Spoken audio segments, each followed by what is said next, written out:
Hail and welcome. Yeah. Yeah. Yeah.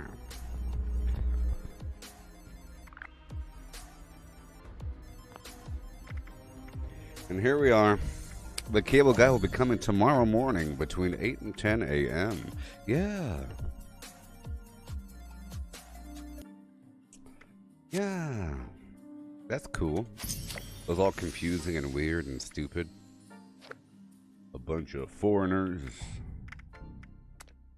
getting all confused.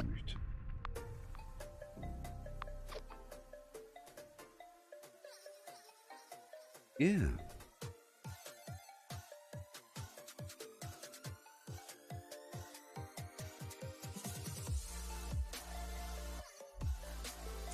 Alright. Meat week is probably over. I have to start, going live right before the hour during meat week so I don't miss it at the very beginning. But that's okay. Yeah.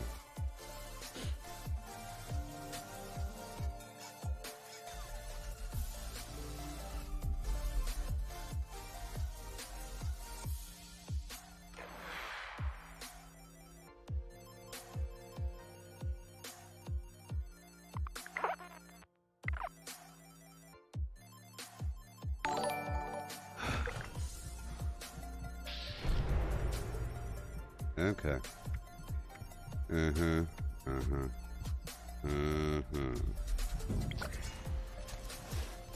Oh gosh. I don't want gun fu. Gun fu is garbage. Gun fu is straight garbage. Sort of. Make sure I'm good to go with my ammo. I made some ammo recently. So now I gotta spend it. I have no grenade rounds, which is special. Alright, let's go. Let's begin. I'll take over all the workshops. I have to make a new blueprint, or 2 or 3 or 4. Hail, Chris. And here you go, Chris. Thank you. This is for Chris. Yeah. Wouldn't it be nice if we can do something, or maybe we can do something else? Yeah. I'm not eating. I'm not using good results. I have to make sure to eat whenever possible before the food goes bye-bye. Alright. I don't really need the melee foods. It would be great if we had an anti-serum so we just take off something. But I do feel the need to go back to herbivore. Maybe. Not much time though, just for this weekend. You see, the whole melee thing is effective, but it really does seem like, one, you're choosing to go melee because you can't aim, and 2, you're dumb. And something. That things are too complicated, so you want to go basic. I'd say melee is the most basic thing in the world. It's the most primitive thing. In the end, that's all we are. Tigers don't have lasers. They have claws and teeth, and that's all melee. You know what I mean? So it's like the most basic ape-like thing you could do is go over there and wallop them. So there's like a negative aspect to it. You dig? The negative aspect to the whole thing? To being just melee. And then the same thing sort of applies if anybody chooses to be just one build the whole time. Like using just one weapon. And the same thing applies to any person that isn't moving. If you choose to do whatever you do in a non-moving sort of manner. So in any game where there's a spellcaster and you're choosing to stay still the whole time in the corner going woo, woo, fireball, woo, woo, shield. I know that there are certain spells where you can't move because of the channeling. But still, you chose to be that character. Okay? You might as well just cut off one of your arms. So there's a spectrum there, So I figure the more things you do, and the more you move, the more weapons that you use, the more tools that you use, the more little upkeepy things that you do, the higher the respect is. Because, you know, it takes time and focus and energy and whatever. Just imagine a couple different superheroes, one person. Just imagine yesterday morning or night, I saw that Titans show, like the Teen Titans show, sort of. Titans on HBO Max. And you had Robin severely assaulting a bunch of people in an alleyway. But, you know, he was breaking their arms, punch them in the face, having them shoot each other, stab that guy in the leg, use your little ninja star thing to get their whatever, put down the smoke dust, do a flip over the car. It's not just standing there doing the same little move over and over and over again, no matter how effective it might be. You know? He did a lot there. A whole lot. He used his grappling hook several times. He used like 8 different abilities. And that's how it should be whenever you do something, you know? And the more you do, the better it is. So, on that aspect, if you sit in a tree that no one can see, and you snipe somebody and one-shot them, there's not much respect in that. All you have is the respect for, like, the accuracy of your shot, but then again, you're not moving. You're kind of aiming in that spot already. You know what I mean? Alright, I'm taking this over.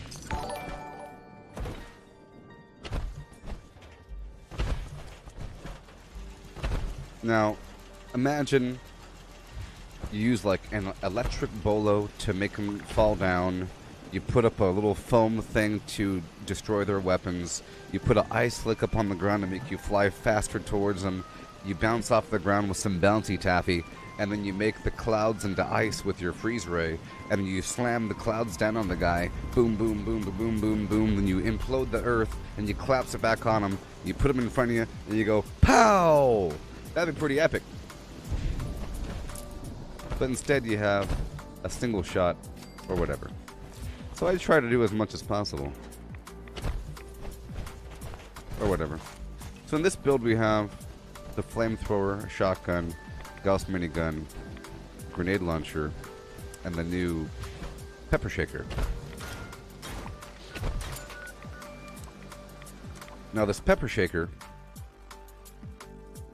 it's a quad. Limb damage, lowered VAT cost, AP cost, okay? And that means... And I have the hex mod on it, so it fires quickly.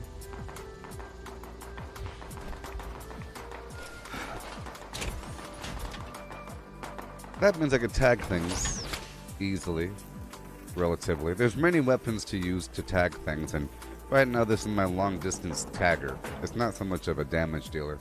And it's sort of a obliteration weapon. If I walk towards an enemy and I kind of fire it on them and they're a big enough enemy, I could expect them to be bewildered with their limbs broken and just staggering and terrible. Just the nature of the whole thing. Alright, Mobile Camp X Zulu Alpha.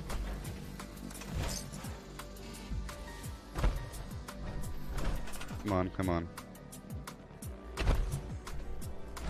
One vendor. Big vendor. Come on.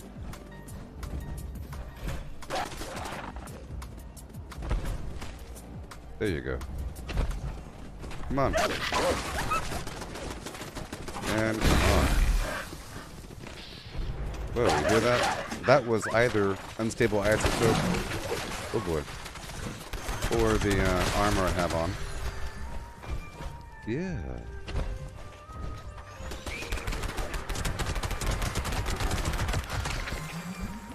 Oh yeah. What you say?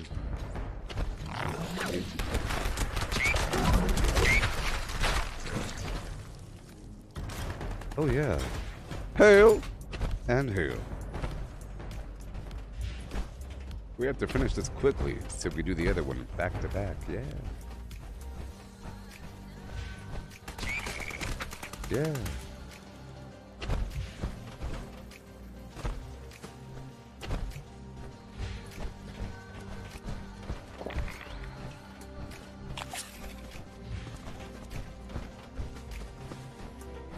Show yourselves, beasts. I hear you.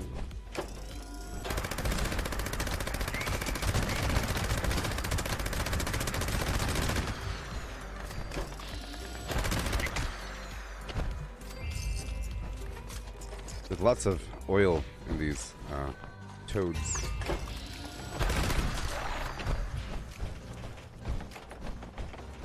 Yeah.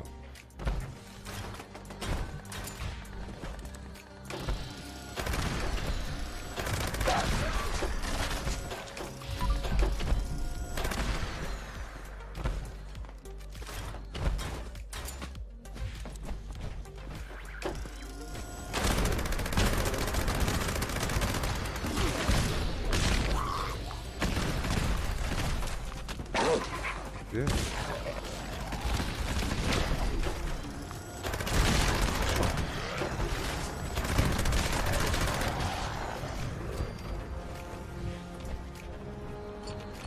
Go, go, go, go, go. Move, move, move. Huzzah. And hail.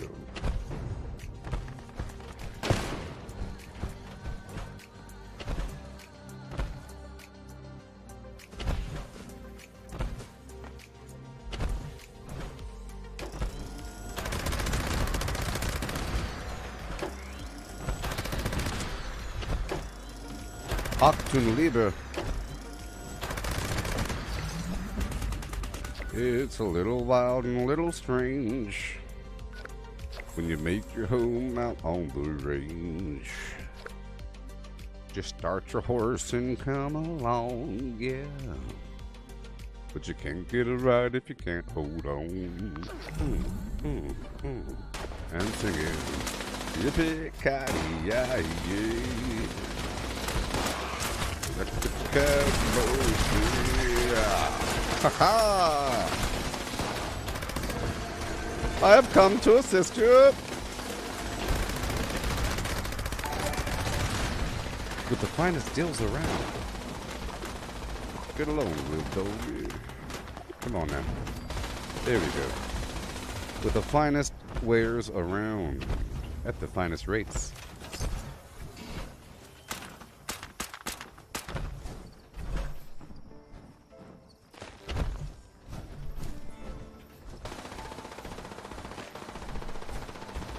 No, no.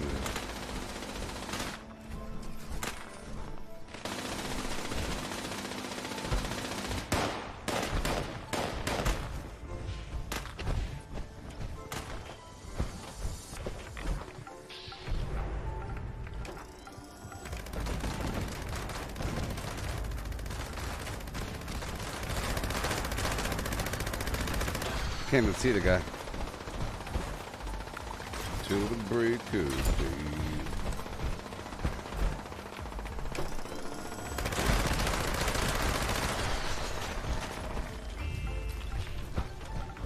Yeah. Peruse and spend.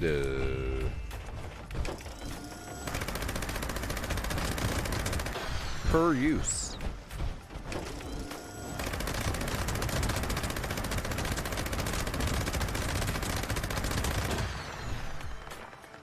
Come on, man.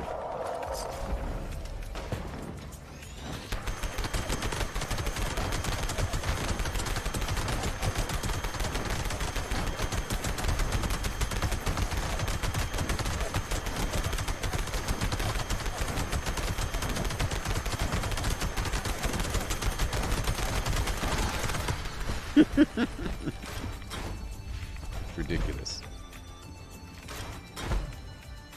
Looking good there, 7-6. Alright. There's still time. Thank you, Mike. So I heard that the Diablo 2 remaster game is getting fine reviews, even amidst all the controversy. And I heard that they remastered all their cinematics. Pretty cool.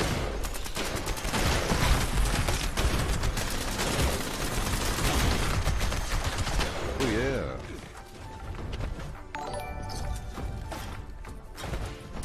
Look, I'm selling things, baby. Got the finest deals around. Yes, Diablo is Blizzard. Yep, good old Blizzard.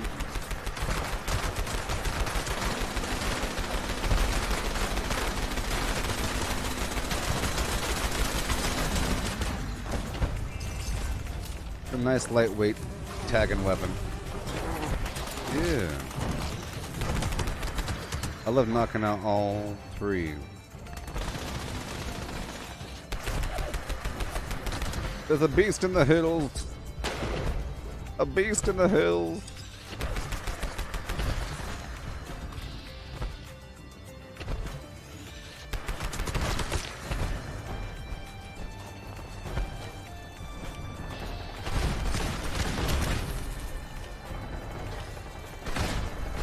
Beast. People are buying my garbage.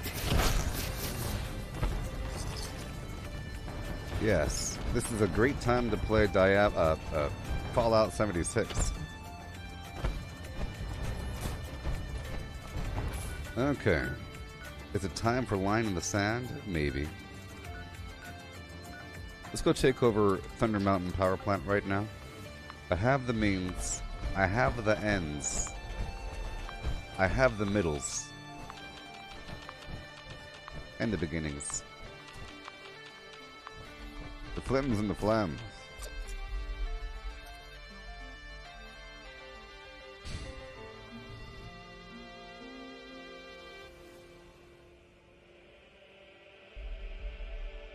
Shoom.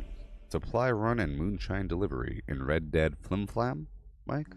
You talking about the online? See, I don't really know the essence of the game. I'm trying to get through the story, but I'm not rushing it. I'm not playing too long of sessions. It sort of makes me tired in a good way, you know. I get really tired playing Red Dead. Thunder Mountain is offline. Yeah. Any brothers with a background in engineering report to the plant for immediate repairs. Okay. Let's target that left leg, huh? I said the left leg. Boopy boop boop. Boop. That's the money shot, see? How about that left leg? They fall apart at the seams.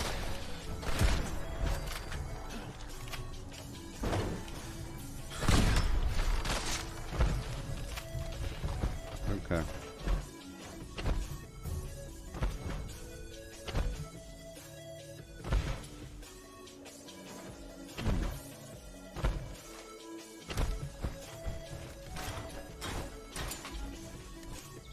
You're getting a new mouse and keyboard on Sunday? Nice. I still haven't reconfigured this new mouse. The new mouse is completely worth it. It only costs 20 bucks. I mean, what the heck? My old mouse cost 70.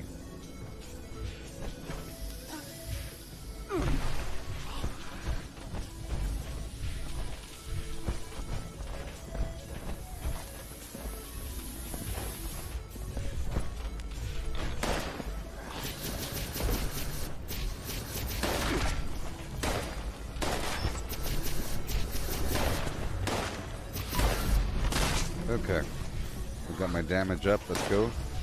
Right now I'm getting this power plant online. There shouldn't be another primal cut.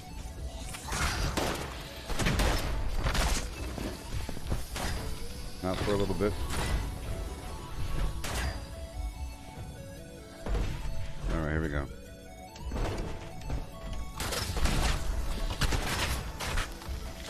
Yeah. All done, all done, all done. All done. Right now. I know how it works. Generators are working again. Yeah. And done.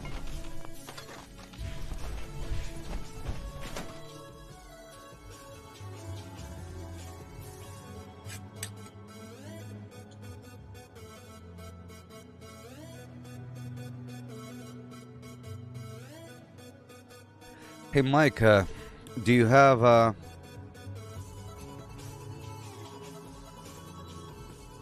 Oh yes, Matthew, that's right. The new DLSS settings are supposed to make the game run way better and more efficiently. It's probably already set up for mine. I haven't manually set up anything. I might have to do a GeForce update or something and then turn on recommended settings. I feel like everything runs fine, and then at a certain point things start getting all taxing, and I have to restart the game. So that I could be having the same vague problem that Mike is having, because the game is fine. I don't know about overheating. I'm not looking at the darn temperature. I'm sure if I looked at the temperature, I'd be concerned. I'm trying to not look at the temperature. You know? It's like a doctor self-diagnosing. You're going to find all kinds of horrible problems with yourself. It's best to not even go to the doctor sometimes. Because they're going to find all kinds of problems. It's like taking your car to the mechanic. Or it's like being a mechanic, listening to your old car and knowing that there's a million problems and not being happy, versus being just a person with an old car. And you actually like all those weird sound effects that your car is making. Oh, that's a charm. Listen to that baby purr. Here we go.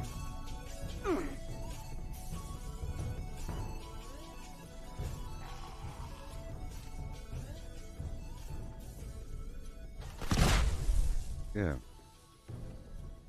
Well, you said that you turned off all the graphics options, right? Well, I mean, you said that you turned off all possible graphics and you're running a 2000 series graphics card?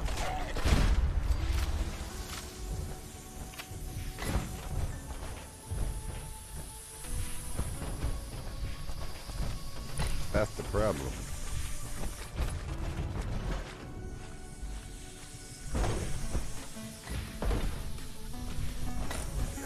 Of course you can run at 100 plus FPS if you have all the graphics turned off.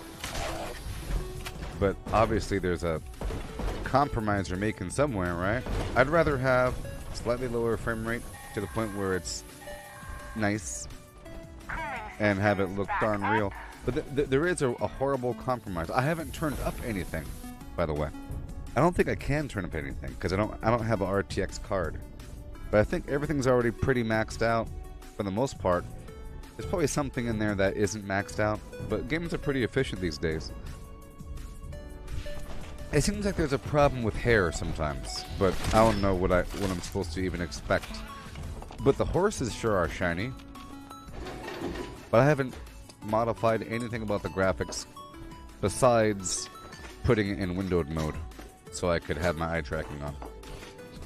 I feel like the default settings are pretty good these days. But one time I have to start messing with graphics is when the game starts running poorly.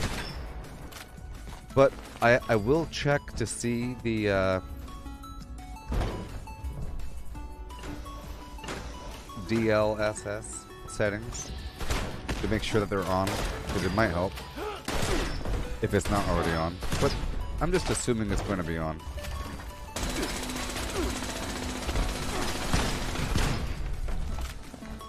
Yeah.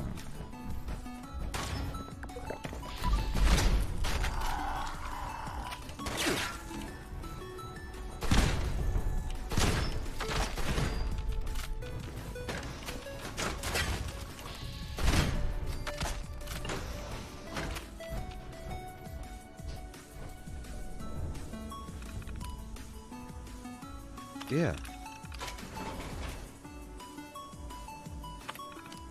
Have to hurry up so I can get this event.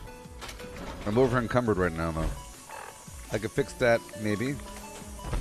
I'll take out blocker just for a moment, and I'll put on bare arms. That should help me. I have a couple heavy weapons on me. There we go. And I should probably eat some food. I don't know if I'm still rocking that. There we go. Just 10 more pounds. There we are. Let's hurry up.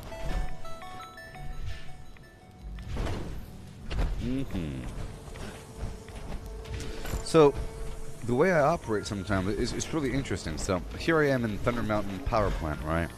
And I want to tell myself that I don't have a route, I don't have a route, I don't have a route, right? But I do this thing all the time, you know? All the time. And at a certain point, memorization does kick in. It's the same, it doesn't change, you know? And then eventually, I naturally have a route. But the whole time I'm telling myself I don't. So imagine it's like this. Imagine you grew up in some woods, but you never take the other route. and you tell yourself, I don't know this route. But once in a while, once a week or so, you take the unknown route. And you've been doing that for 5 years. I think you know the route now. It's just you don't know every nook and cranny, and that's your new definition of knowledge. You know? It's seamless knowledge. I'm just thinking, I pretty much know that route, but I wouldn't be able to necessarily draw the route. That's how I know it. If I can visualize it in my mind and draw it, and it'll tell you exactly where things are, I just know that there's a set number of things between A and B, and if I happen to skip something, I feel weird. Prepare to use this. You are clear to stand down. Ad Victoriam.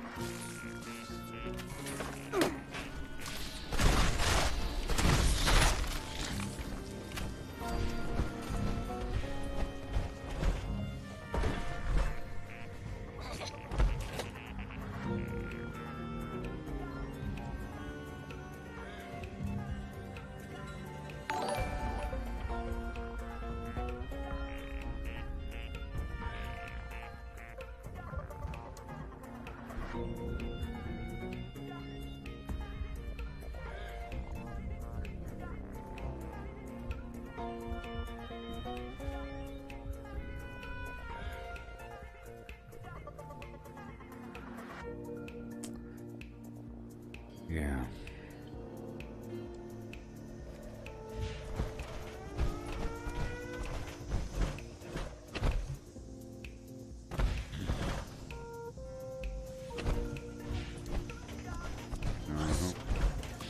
See, this game has a lot more action in it than Red Dead. The action's a bit different, and it really does have slightly clunky controls in Red Dead. You know, it's not your traditional first-person, third-person shooter. You know, here in Red Dead, you can run towards the camera. That's weird. Look, in Red Dead, I'd be turning my camera on, drifting around like a stupid boat, going, oh, where am I going? This way, that way, this way? It's weird. Like the camera's independent from the character. It's playing like Resident Evil. It's a whole... It probably has a name to it, that control system. I don't know what it is, and frankly, I don't want it. With this mod, you can now play it like a normal video game.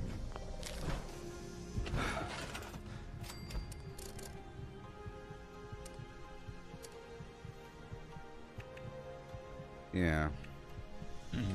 Okay, so I got rid of a couple of my yeah. I did some maintenance the other day, and I got rid of a bunch of stuff, and maybe I shouldn't have. I don't know. Either way, let's put down the big house. I'll put down Big Home McGee. Okay? We'll go from there. It's just it doesn't have any power inside.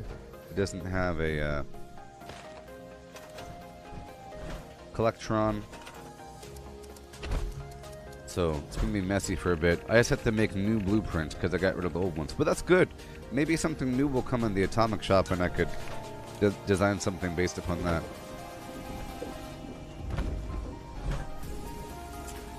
Alright, get rid of these. Well, Cyberpunk got a big update. I heard that there's an update. I saw it on Twitter. Somebody was talking about the update and about how they're wondering if it'll bring back people or if people are going to wait for... Come on.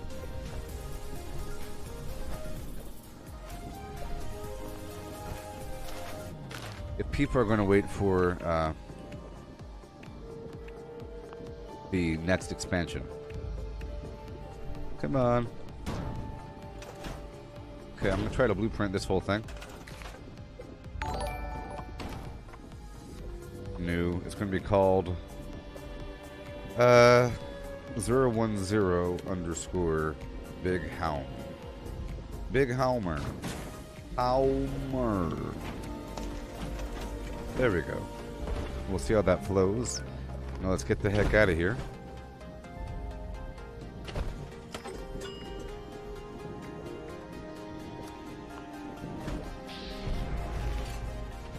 And let's go. It's okay. It's okay. There's people at one of my camps. And that's okay. Let's go over here to Dabney Homestead, yeah.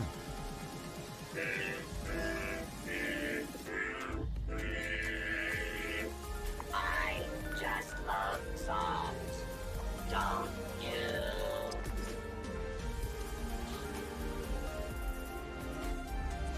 You're not going to eat roaches? I think you would eat roaches. I think, you know, for a long time, people were really against shellfish. I'm just saying, it was so weird to eat shellfish that it was in the Bible, saying, don't eat that gross nonsense. Can you imagine something being so gross that you put it in your biblical text? But now, it's a delicacy. Crab legs, king crab, you know? So I'm pretty sure if they had humongous roaches, and we've always had them, then we learn to appreciate them. I'm pretty sure. You know, if you're raised in a world where there's just gigantic roaches, and I'm sure Mirelurk would be delicious. Because Mirelurk should taste just like crab, right? Maybe slightly gamey crab.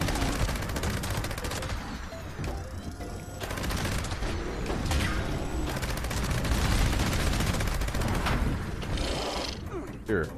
Let's see if this cripples him. It'll be fun.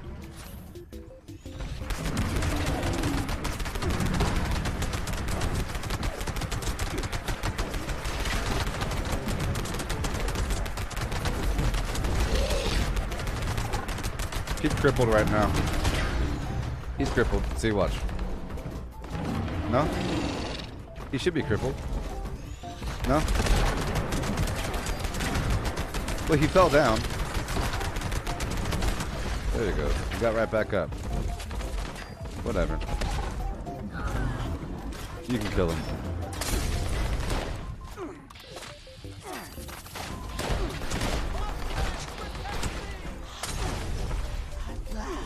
Yeah.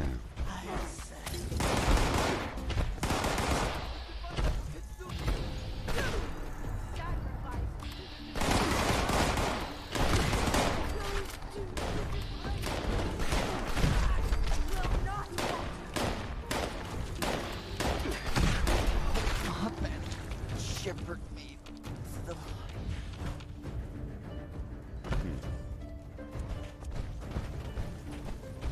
Yeah.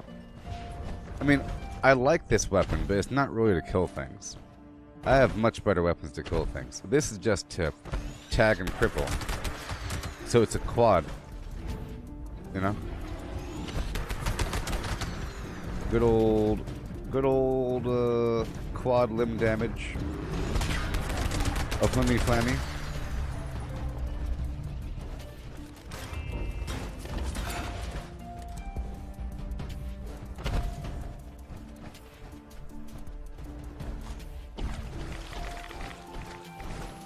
Shellfish are bottom feeders. Well, you know. Pigs eat actual garbage. And, I don't think you'd want to eat what a cow eats.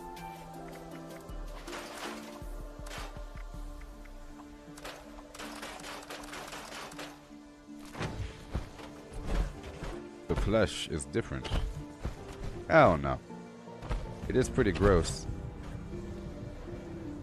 You can taste the flim flam when you eat a catfish. Like, if you eat a catfish, you can tell this is a gross, nasty, weirdo fish. You know? Versus eating a salmon or tuna. You can tell the difference between those different kinds of fish. Like, the catfish is a disgusting, horrible, nasty, weirdo fish. All gooey looking, with weird feelers on its face, living in the actual mud. Horrible.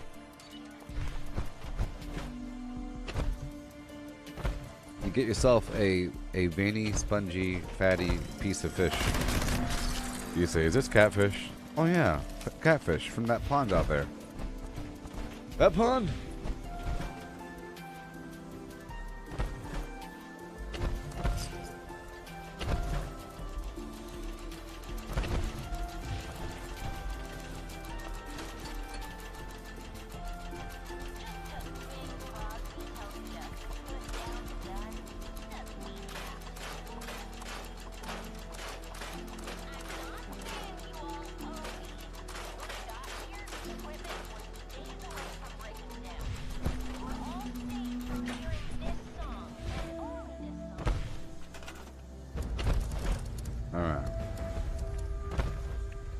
test out that garbage blueprint for a second, and then I could expand it.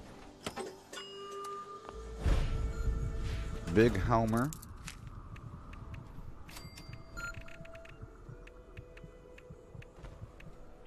Zero 1 0. Yeah, there it is. Boom. Okay, let me modify it one more time.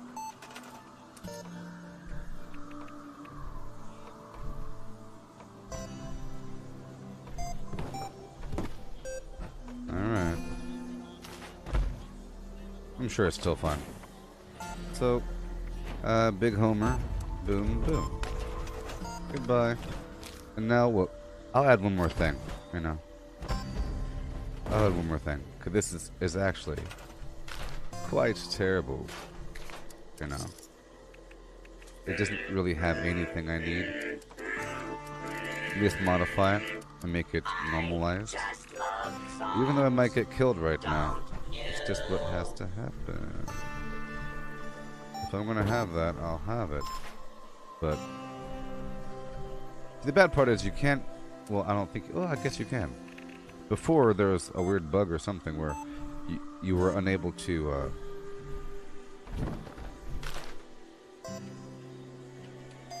set wallpaper, like right now, at a workshop. Like right now.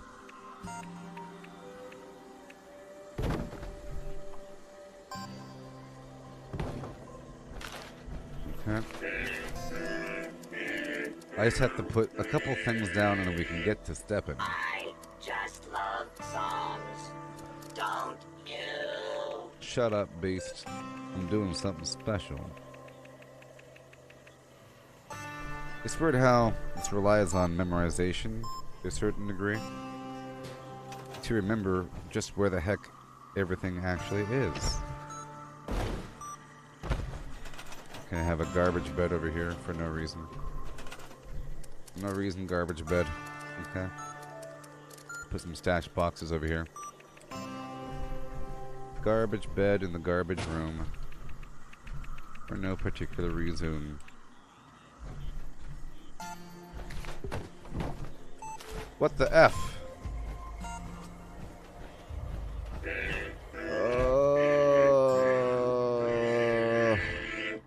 I just love songs. Don't you? That was ugly anyways. Of course. Of course.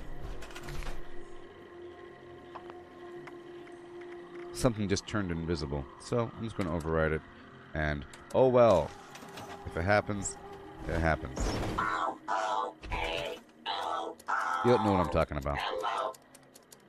Making blueprints is a weird, tricky process, okay? Where you could easily destroy your whole thing. Wow, like that. Aha. Aha, that's why I was skimpy. I was skimpy because... Oh my gosh. Oh no. Well, I ruined it. I was so skimpy as I was because... Okay, I'll get rid of this bed. You know what? I don't need to work with this at all. It's just a ruined, terrible thing. It's all ruined. In fact, I'll destroy the blueprint right now. That's how ruined it is. Goodbye, Big Homer. Goodbye. It's ruined. Disgusting. I want to change the server and get the heck out of here.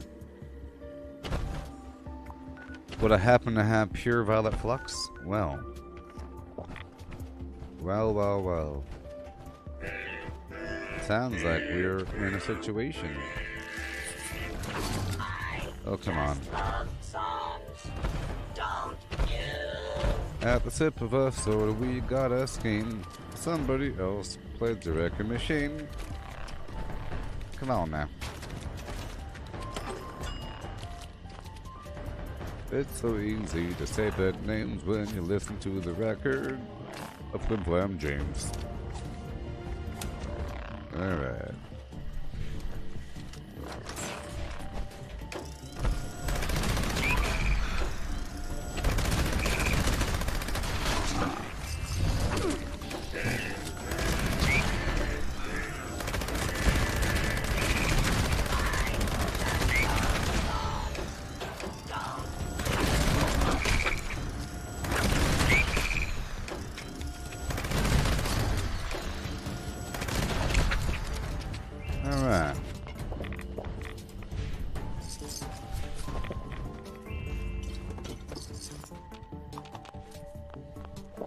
Yeah.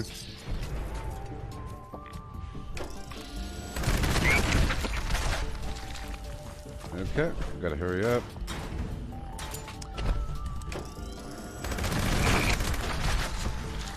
The singing collectron, what are you talking about? That's the Foshnot collectron. The Foshnot collectron sings songs of his... he has several songs he could sing and you could have him sing for you. But that's when I use it at all my workshops to get the sugar bombs and everything. Alright, let's get the heck out of here to Primal Cuts right now. Before it's too late. Yeah. The Foshnok one. He has a bunch of different songs. Yep. But it's kind of slow, you know. Hey, diddle die. Hey, diddle dee. That was the saddest day. I'm saying it too fast, actually. I ever did see.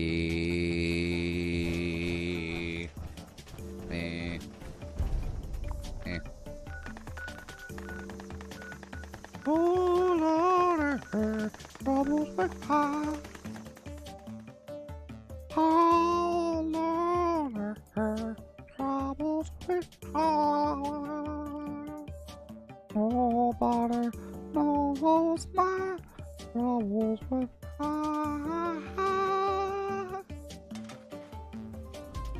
Nobody knows my troubles with her. Ooh. Well,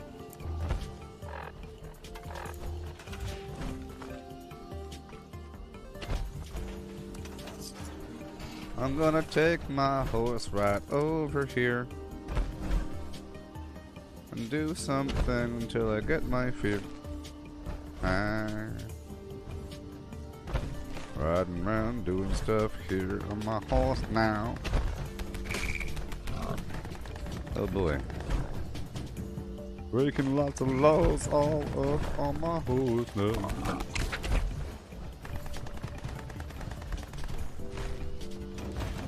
Oh yeah. I bring you light.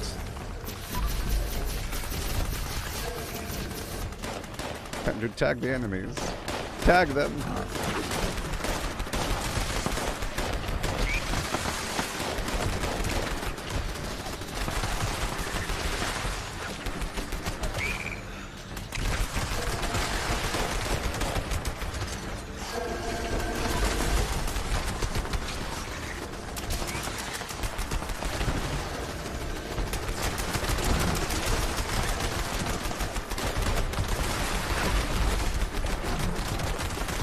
Time to kill them.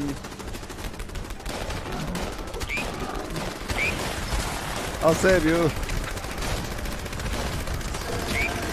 I'm saving you.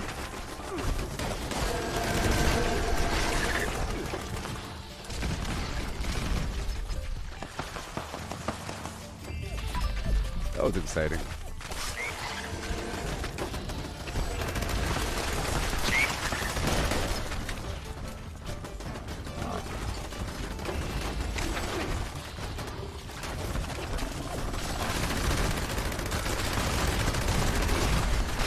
Yeah.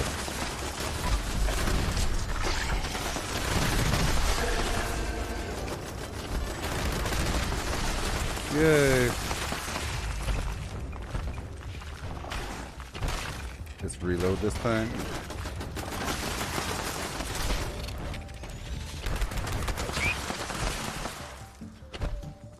I'll make some sales doing this thing. Yeah.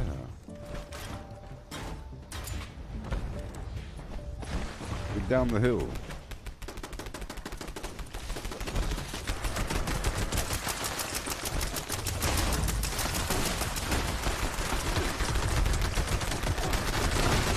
I'm trying to cripple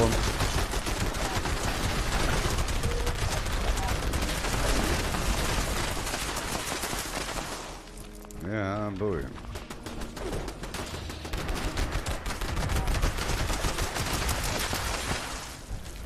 Yeah. See, this context is a pretty cool weapon. As long as it has the stagger and cripple I think it does a good job. Just imagine it's not really meant to like nuke them out. It's meant to decimate them and obliterate them and discombobulate. There you go. That's the word. Load bearing. Yeah.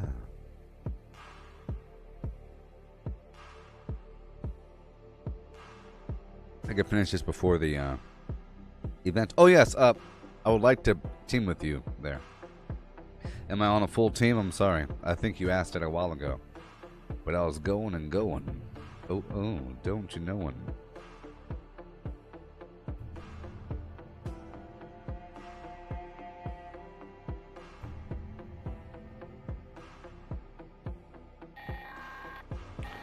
Oh no. Attention, mine shaft reopening imminent. Available support personnel, please report to mine shaft, Orion, for repair and collection duty. Civilians, please exit the area. Thank you. Yeah.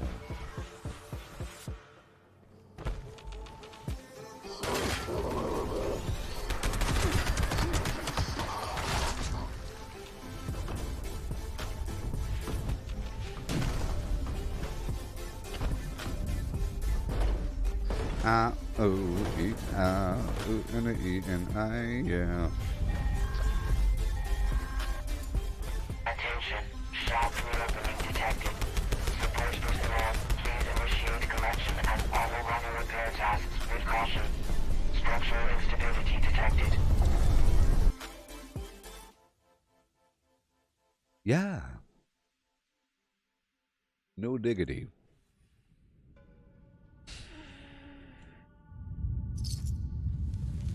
People are buying my garbage. You see, once they start buying the small things, ooh wee.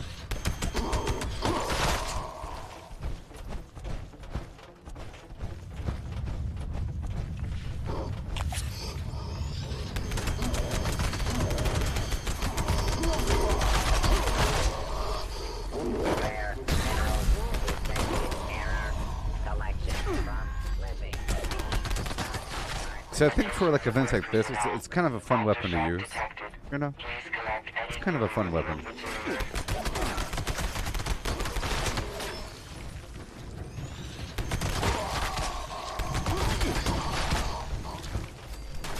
Sniffer systems engaged. Local minerals deposit documented. All systems. Gotta run. I hardly ever turn in the claim tokens. I just save them, transfer them.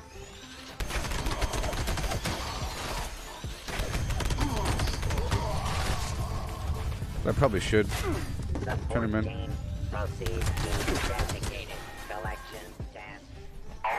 Initialization complete.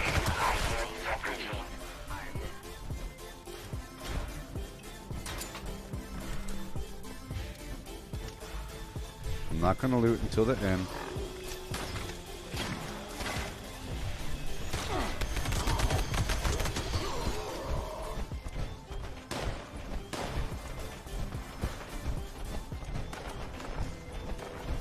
So I think level 100 enemies just have like double the armor as a level 50.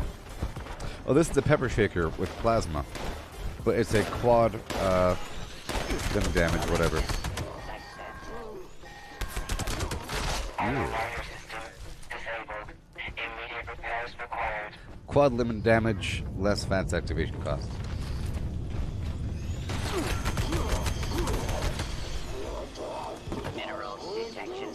You can make a plasma or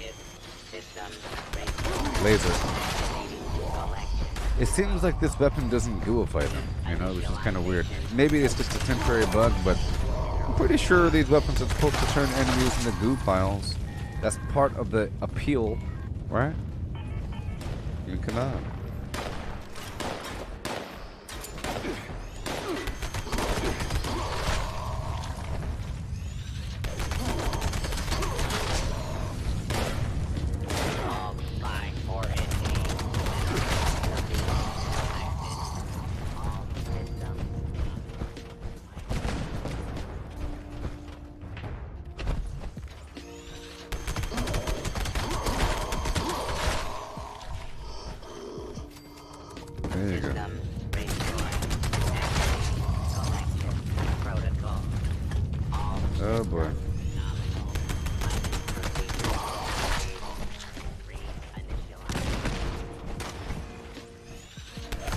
gonna be a close and nasty one towards the end here, okay?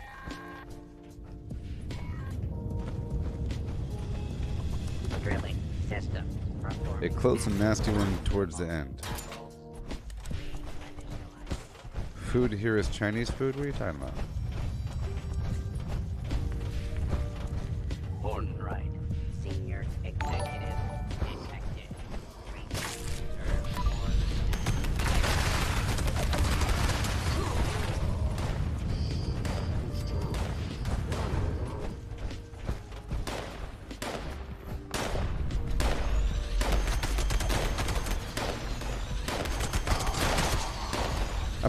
I think I want to build a new blueprint from scratch instead of using my old big home. It's time for a new beginning, I think.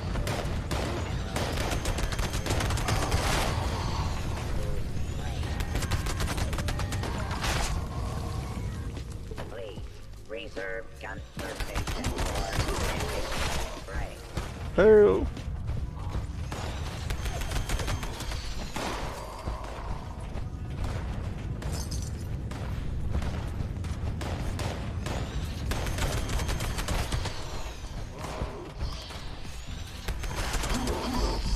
Is it worth saving tickets from? I don't know. I don't really do it all that often, but I would imagine always. I would imagine always, unless you're trying to use the load bearing as like a daily sort of upkeep thing. You know, I stopped by load bearing to get some resources. Unless you're doing that, the best thing to do is to save for the max price. But I have no idea how much it costs or what it is. You know? I'd say in any situation where they have different tiers of rewards, you want to always save for the most expensive thing. And think of it like you deserve it, whatever that difference in benefit is, because you sacrificed yourself knowing that you have, that you're avoiding buying upgrades. So in any video game ever, and real life, if they offer different tiers of reward for different amounts, it's typically better to buy the more expensive option. Because it has to be worth the money, but it has to be worth more than the money. You understand? In order for them to sell something more expensive, it has to have the appearance of being worth more than the difference in cost, and that difference in cost is paid for in the rest of your life. You know, where you have to. Let's get the heck out of here. Oh, no, I have time. I have time. You know, like in a video game, if there's a gun you can buy, it's best to, and there's like two different kinds of guns and one's twice as expensive. If you're able to save up for that more expensive gun, it's going to be better. But should you wait? Probably not. Most likely, the game should have enough resources in it so that if you buy the cheaper gun, you could then increase your farming rate so that you can then save up for the more expensive gun faster. You know? Warning. Shaft collapse imminent. All personnel Oh, must so evacuate immediately. the whole reason why you're doing this whole event, sort of, is to collect these claim tokens. You have these three robots. This is the load-bearing event, okay? The robots right here, they get damaged, you repair them. As long as they're active, they keep generating these tokens. You turn in the tokens right outside the mine shaft. Full of rewards. But I never do, so I'm not really well versed on the reward tiers or anything like that. I'm not proficient on them. I save the tokens, and the tokens do weigh a lot, you know? Over time.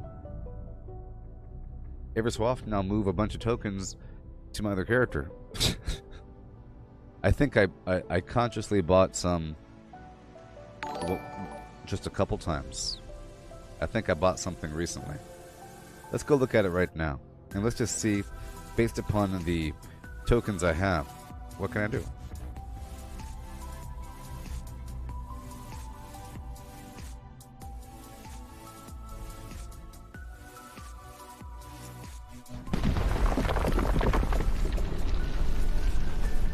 Yeah. Ready be. Claim token exchange terminal. I know you can't read this, but you know, you got Jackpot Hall, Exceptional Hall, and Rich Hall, standard. So 10, 20, 40, 100, okay? 100. I don't have the tokens on me. I have, on me, I have 18 tokens. Right? Whatever. I'm just going to go for the standard hall. I just want to see. Or do I have 10? I don't know. 3 concrete, 3 lead, 6 steel. Yeah, it's definitely worth it to save it until the end, because that's garbage. Might as well be nothing. Might as well be a spit in my mouth. A Kalugi on my eyeball. I know it's time. I'm trying.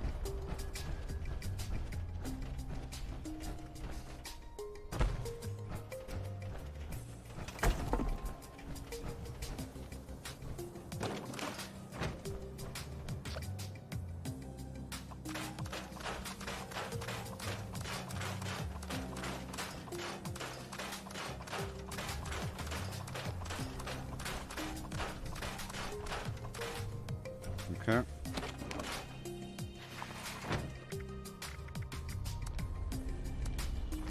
Yay.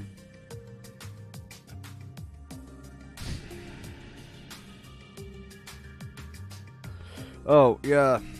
Yeah, Mike, the whole OnlyFans thing, you see, that really was paying most of my bills. I was doing like this weird thing. It's sort of deviant. I don't really want to talk about it too much, but it involved feet and raw beef, ground beef. It wasn't weird. It was weird, but you know, it wasn't. You know, it wasn't too bad.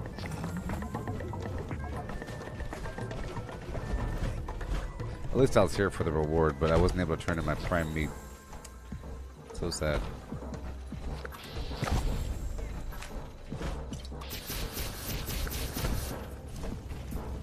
Alright. But now I have to keep on keeping on.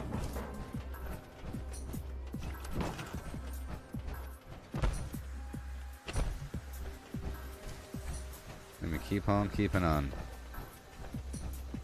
There's so much to do.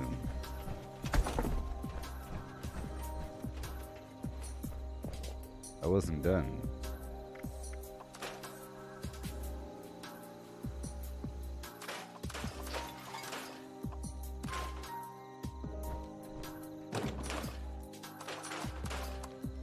Alright. Okay, let's head on back down to the Foundation.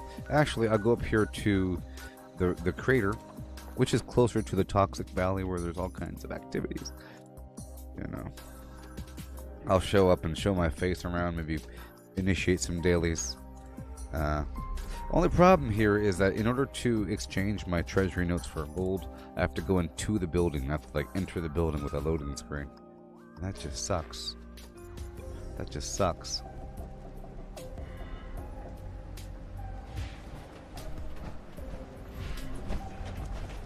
Gotta love getting stuff free.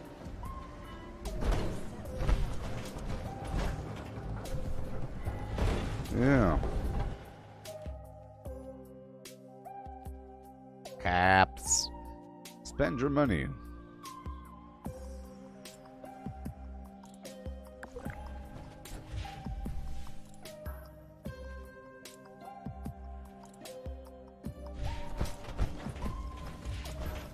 Good day to you. Shut up. Any supplies? See you around. Alright. Just don't touch anything unless you plan on dying. Guy's gotta stick up his ass about fingerprints. Bye.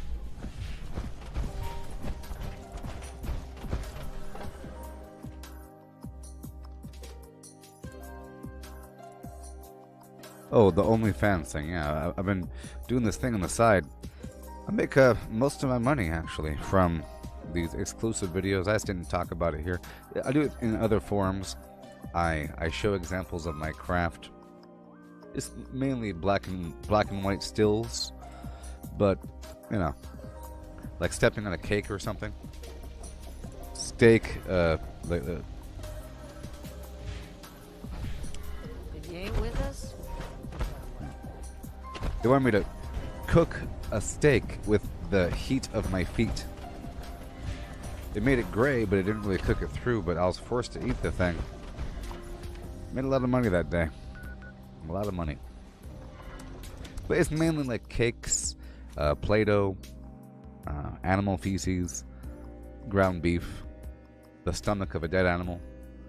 But they want my feet to step in different things. The worst was the dead animal thing, but I didn't kill the animal. You know. Whatever.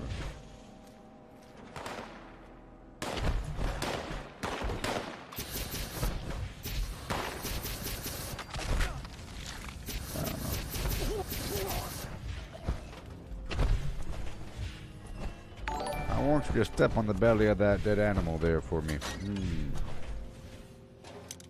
There we go. I'm everywhere. I know he's not ready for me.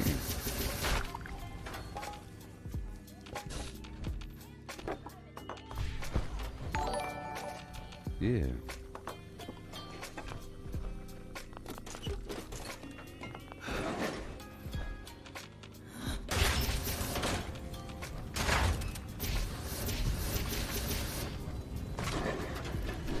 I'm joking about all that, okay?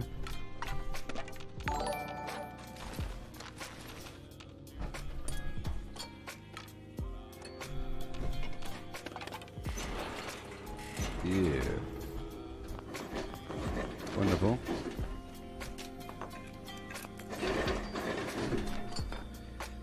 Never a moment's wasted.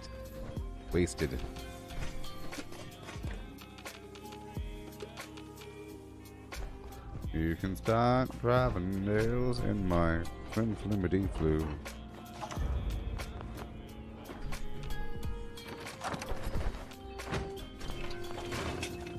Hello there, good day to you.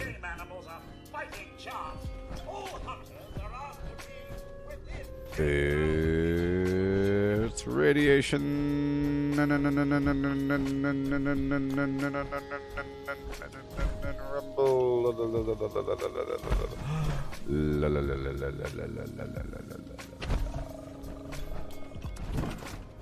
I'm gonna run out of these rataways sometime soon. It's radiation rumble.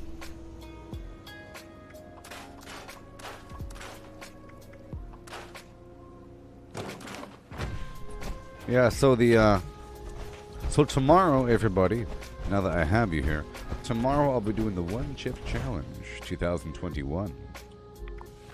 In the afternoon sometime, after the cable guy is long and gone. Yeah. Okay, so I have to fix this blueprint while I'm here.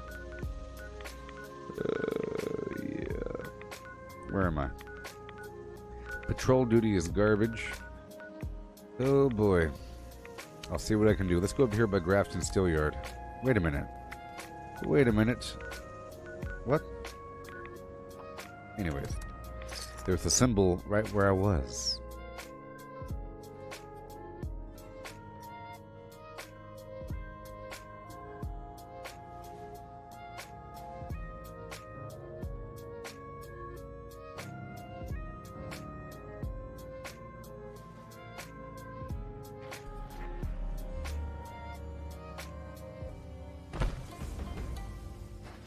Yeah.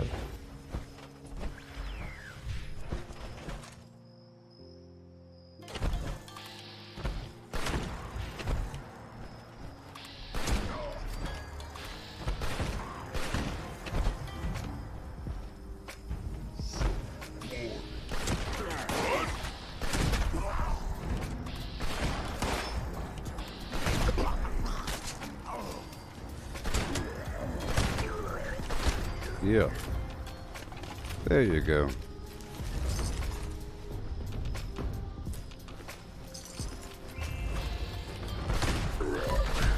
You know, the Gauss shotgun really is one of the better weapons out there.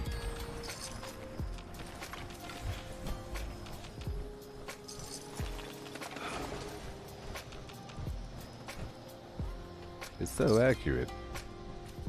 Check the map for other players. I have a few things to do.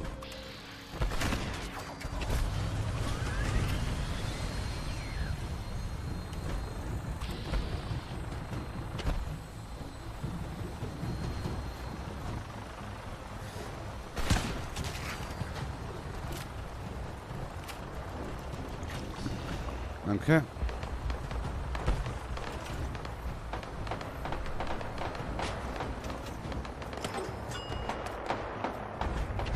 And the rocket's red glare, the bomb's bursting in your face.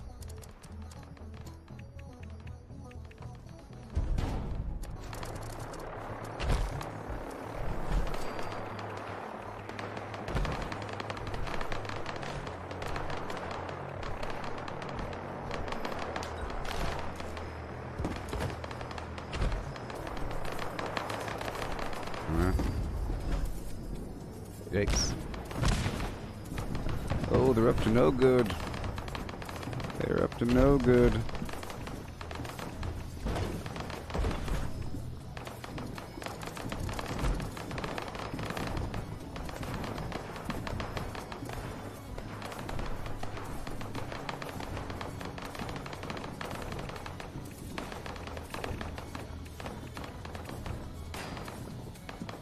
I need something with a slightly smaller profile.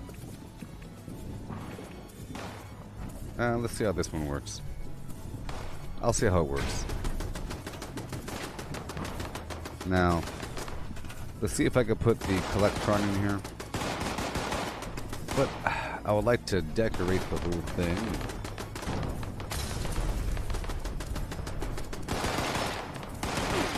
Ugh.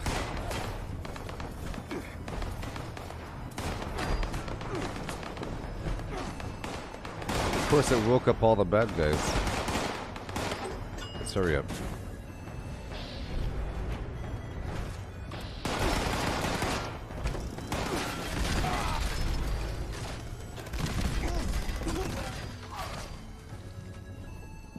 Yeah. I don't like how small it is.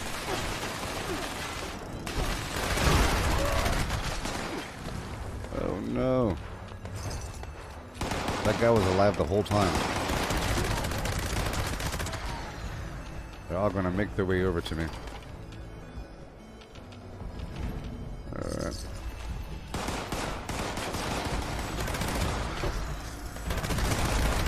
I'm in the middle of something, but I guess I have to clear out these enemies first.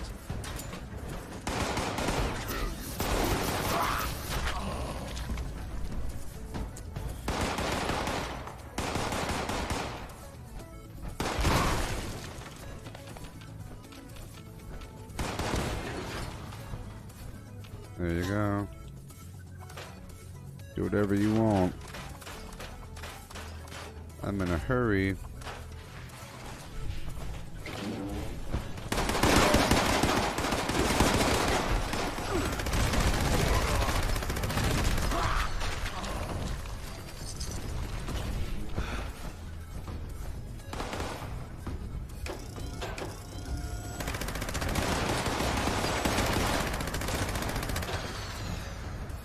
Alrighty. This should be a weapon. Man, I really hate all that. I don't like it. I don't want them shooting anywhere. Okay.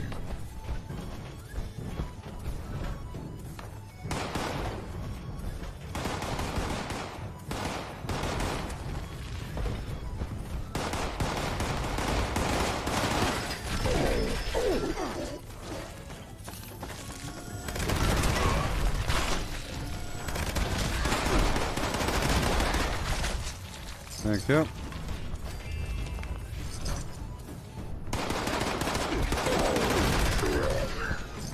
Yeah, sure.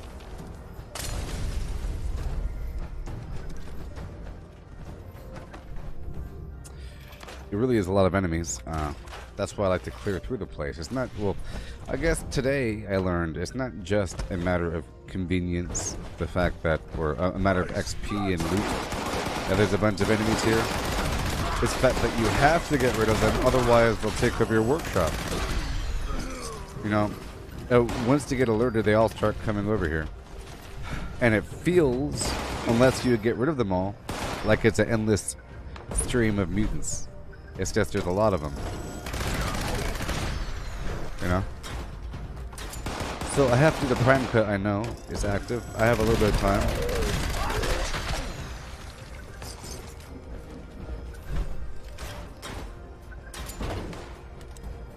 Is bloodied unyielding too mainstream for me? No. See, a lot. Well, no. You know. See, some things are mainstream. Well, I really don't care what. Let's just say I really don't care what mainstream. What's mainstream. I think it's bad if a person chooses to do something from the outside in because something's popular versus doing something and then a person pointing out, hey, that thing is popular. I'm not doing something because it's popular. I'm doing something because it's effective or it's already my play style. In most games I play it where the life is low because you shouldn't really have to use your stim packs or health packs. You should use them in an emergency. So usually I play on the brink of death. It just so happens that this game has benefits for being bloody. You know? You can't go unyielding in power armor, so there's that. But going unyielding or bolstering, it's harder to do, and it costs more and requires more skill. Therefore, it's a more respectable mainstream thing versus the other thing.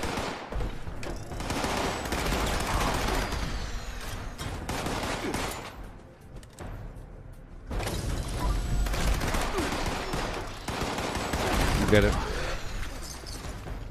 What's your point? You people make me sick with your rotten brains and how you work, you know? You try to apply the same logic back at the attacker without understanding the logic and without really fully understanding anything about reality. It's because I was talking about other people doing meta flim-flam and that I condemn it typically. And I just gave a big old speech about earlier this stream. Maybe you weren't here. No one in power armor is respectable? Well, that's not true. Power armor is Fallout 76. It all depends. If you're a bloodied power armor build, and you have to be in power armor to amplify your heavy weapons, I would say that anybody... It's all about who...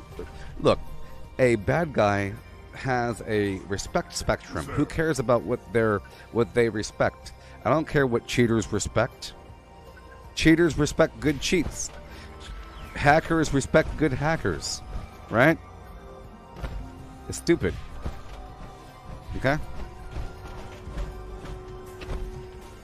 I don't respect legacy weapon users, and I don't respect people that are using a heavy weapon out of power armor because it happens to be a really good weapon. It's not very effective. You know what I mean? The spectrum. And like I was saying before, if you only use... Oh, not sure what I'm talking about? Okay. Well, earlier I was talking in this stream, okay? Earlier in this stream, I was talking about... I was talking about going herbivore again just for this weekend because of the double XP and all that garbage. It's a lot harder to maintain being a XP grinder if you're trying to go for XP because you need extra intelligence, and that comes from Scorch Beast brain, and Scorch Beasts rarely drop brains. So I think about, doing that, but then I visualize myself doing the typical fist situation for all kills, and I was talking about how it's better to have a bunch of different weapons, and to use different weapons in different situations. Everything sort of has its purpose, and if I did nothing but stab the enemies, and okay, so I was talking about how being melee is sort of like the most caveman thing that you can do, okay? And on a respect spectrum, it's kind of at the bottom. Even though, I'm just trying to say, like, from a neutral, blind spectrum, whatever, You have an assortment of weapons, but melee requires zero aiming, and it's the most primitive thing as a caveman you could do. You have, you know, your hands and your face. I said that a tiger has claws. They don't have lasers. They have claws and teeth, not lasers, okay? So it's the most primitive thing you could do is go over there and wallop the enemy. But it does require some movement. And then I was also saying that people that just perch in one spot and don't move, like in many games you have the ability to move around. You have instant casts and channeling casts, and then sometimes you sit there. But if you sit there the whole time, that's not all that respectable, okay? And then there's different spectrums here and there. But if you're moving around as much as possible using a variety of different things and different tools for certain purposes, I think that's more respectable. It's sort of like the analogy I used was me watching Titans last night for the first episode on HBO Max with Robin killing a bunch of bad guys or getting them. You should be using a bunch of different tools. If you use just one tool, it's kind of boring, you know? If you stood there in the hallway saying, "Come get me," pow, pow, pow, no matter how effective it is, it's pretty boring and stupid. People are going to complain about that move being nerfed. So aren't you concerned that your punch will be nerfed? It's too effective. Or they might say, "Man, that punch sure is good. I'm going to punch sometime because it sure does look good." And it's not you, it's the thing that you're doing. If you do just one thing. But if you do a bunch of different things, then clearly it's you and not the things that you're using. Okay? Yes, a true heavy gunner needs to run in power armor. That's obvious.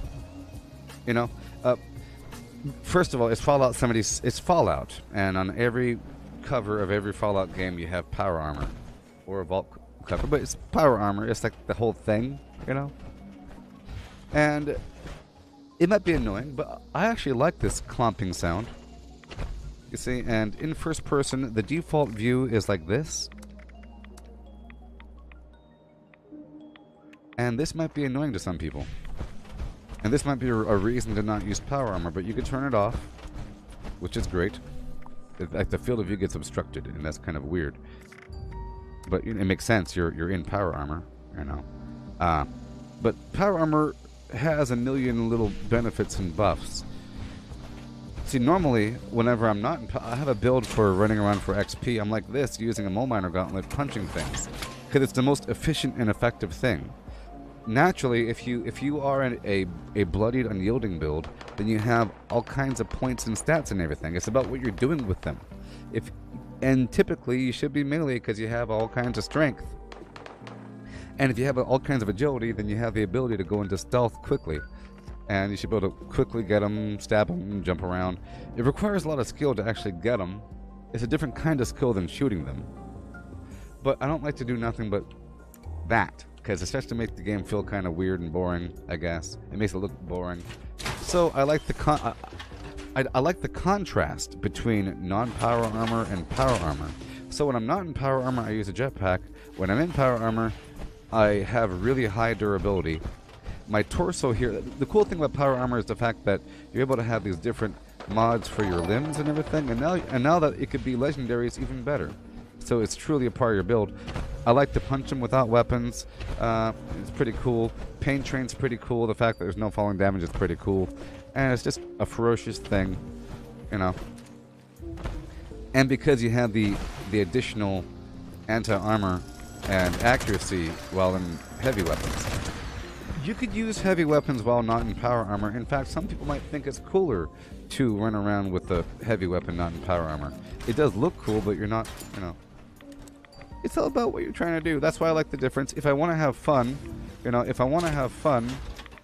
I'll just, and if I want to just purely tag enemies, yeah, I got this weapon now, so I could just bounce around and do this all day. If my intent is not to kill things, if my intent is just to tag them. You just know that you have like a balanced build. And just because you don't like power armor, that shouldn't be the reason why you don't do it. Because you're making a sacrifice somewhere. You're trying to get more damage out of your weapon by giving yourself the heavy weapon perks when you could have gone the other route. I don't know.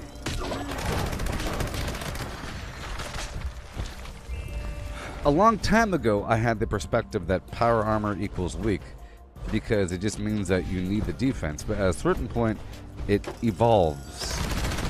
It becomes part of your build. Now there's these special perks here. Makes me want to look. Okay, I have to change something here really quick. So, and I will change it. Because normally I use Power Sprinter.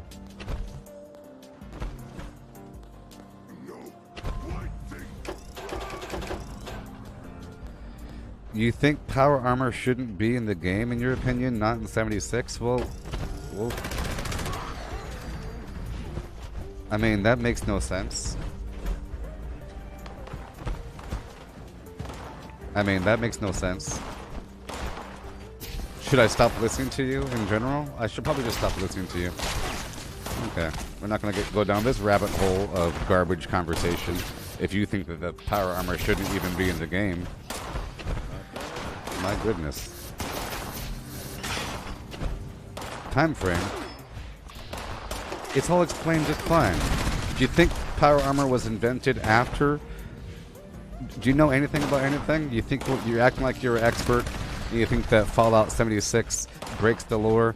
Well, think of it this way. All the lore that you know of is written 150 years, 200 years after the events occurred.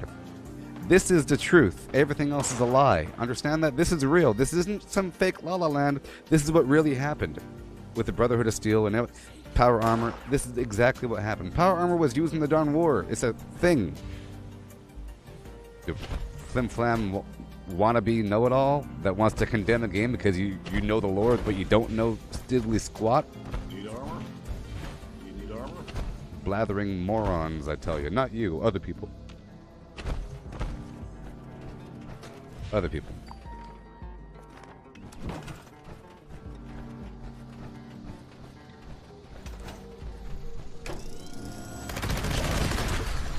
And I'll say it again. Yes, I'm talking to people on YouTube right now. Whatever you think happened, according to the recorded history, as depicted in other games, that is wishy-washy history depicting events that occurred 200 years ago. The time frame of those other games, that's way in the future, and this is what really happened. And everything makes sense. It's a perfect little game. Not perfect, but you know. The storyline is not flawed. Vault 76 was the control vault, where there were no experiments. Your job was to reclaim Appalachia. You come outside, there's a weird problem. You can't find your boss. You realize that there's some weird plague, you know? A year later, more humans come back. They split between raiders and settlers. The entire time, remnants of the Brotherhood of Steel were kind of swimming around. You know, it all meant something.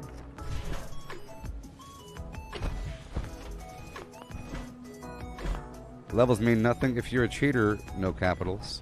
In my case, they do matter. But True Flat, you're saying that the lore-wise power armor doesn't belong in the game. You didn't say a certain model of power armor. You're saying power armor in general. First of all, this is Fallout. Of course, power armor has to be in the game. Otherwise, someone's going to complain because it's Fallout and there's no power armor in the game. It goes hand in hand. It's really weird. You know, it's like having no guns in a war game. Or something. I know it's a bad analogy, but come on. And, of course, levels do matter a little bit. In my case, they matter. Maybe not in somebody else's case, because you can cheat in this game. But I don't cheat in this game. I go out of my way to even go slower.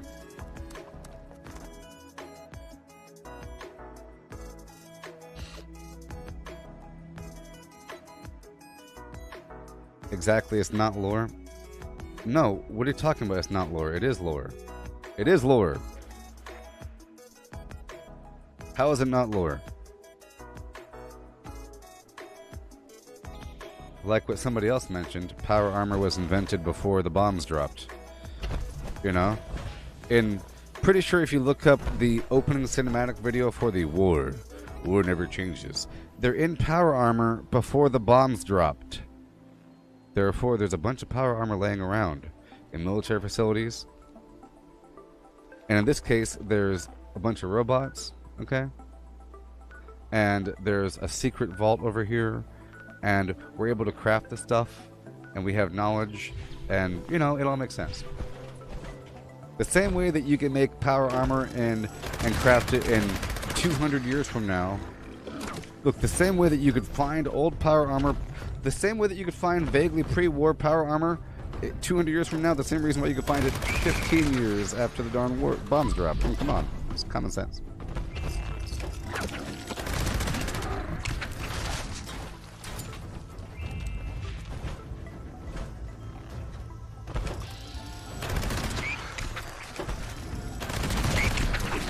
True Fly, I'll give you a chance to explain yourself about how that's not lore. Just write a full paragraph, take your time, crack your knuckles. You know, your job is to convince us. I'm not that hard-headed. I can listen to people. You know, convince me that power armor being in this video game is not lore, or breaks the lore somehow. Can you? I don't know.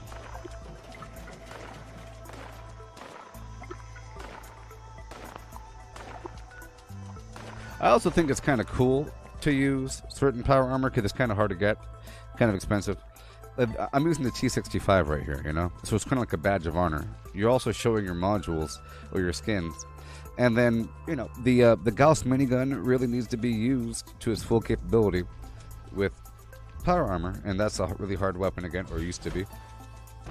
And the flamer is a really good weapon, which is enhanced completely by other flam. Yeah. So level should be a rough indicator of someone's overall experience. You know, you get experience points doing things. Right? You get experience points when you do something. A bunch of experience over time equals high level. There's ways to get illegitimate amounts of XP to the point where you could have a real high level without having overall experience. You know? It really is just about killing enemies, and you don't have to do all the work to kill the enemies. Sort of. If you're trying... So, if all you care about is the level, then there's ways to exploit and get a high level.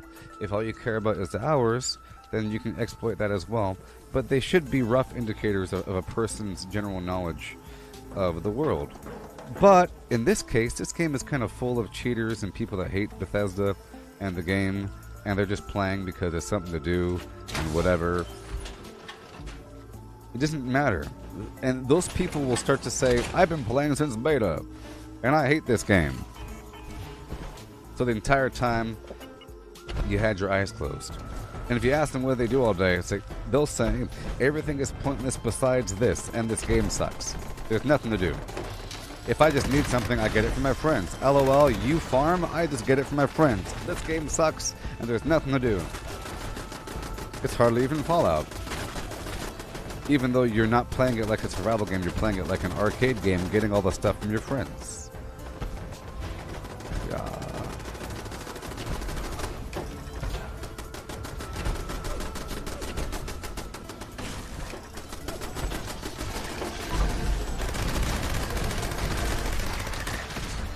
Well, this game is 25 years after the bomb dropped, but the story is from all throughout that time, and we have holotapes and everything. You don't have holotapes, well, I guess you do, but, you know, the time frame really overlaps before and after. This is really the story of what happened right before and right after the bombs dropped, you know? It's like right before and right after. Okay.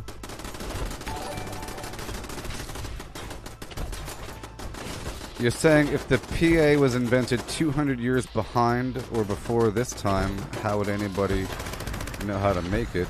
200 years before Fallout 4. You know? Fallout 4 was 200 years after the Flim Flam. This is like relatively right after, and people are still alive. You know? It's like, this is basically the same time bubble. The same broad time bubble before and after the bomb. Like, we're still in it. Like, we're in that moment. So there really would be stuff laying over there in that weird bunker somewhere. I mean, I find it surprising that there's anything that hasn't been looted in Fallout 4. If it's so far in the future and there's people right down the street, how is it possible that no one has ever been in that building? But in this game, it is possible. Because people survived, they went away, they came back, and they're kind of surviving with their gathered goods. So they gathered this together and they're surviving, and they got pushed out. The same story happens in the other games, it's just more believable in this one. Like, how would there ever be people reset? I guess there would be people resettling. But why would you ever move anywhere near that town when there's monsters? You'd have people living up in the mountains somewhere. You know? This one makes sense. Like, they're trying to make it... Whatever.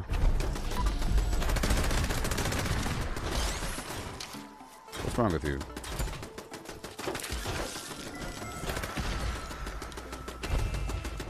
So in 25 years, we know how to do things. LOL, yeah.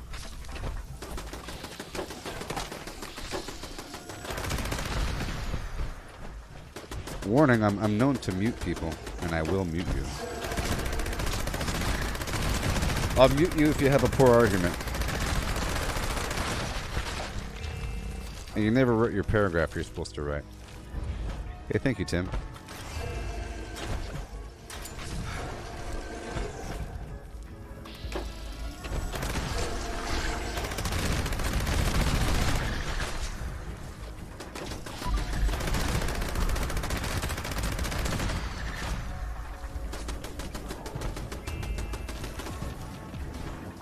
No worries, you would totally understand, then you're muted. Then you are muted for a little bit. Goodbye. Play for 5 minutes. You can come back in 5 minutes, okay? Doesn't fly with me. If you're lucky, I even talk to you. You're lucky.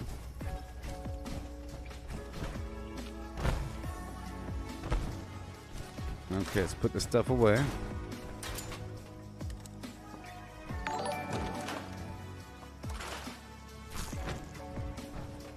Hey there, Scott. Let's make sure we're good to go here. Uh-oh. Seems like we've gone sour. We've gone sour. Yeah, it's pretty stupid. Look, the reason why I muted this guy is because it's just really, really stupid. He's arguing about why power armor should be in this game because it doesn't make sense. You know, he wants to shift all the goalposts in the world. And then after we help him understand that this game takes place 25 years after the bombs drop, he still wants to argue about how would people know how to make the power armor 25 years after the bombs drop. Well, how would people know how to make the power armor 200 years after the bombs drop? Stupid. We're not going to be dancing around this flim-flam house all day. You know. Yeah.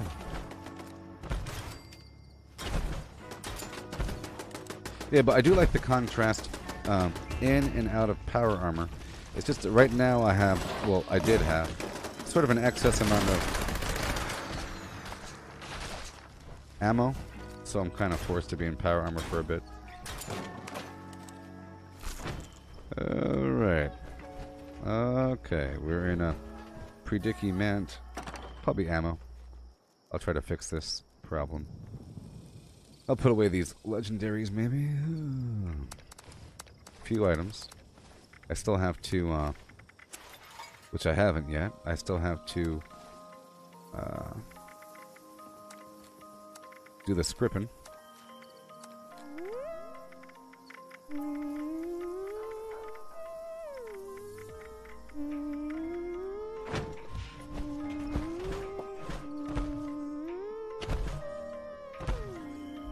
Yeah. Okay, let's go over here for a second. Back to Thunder Mountain, and then maybe I'll stop over there by Dolly Sod's campground.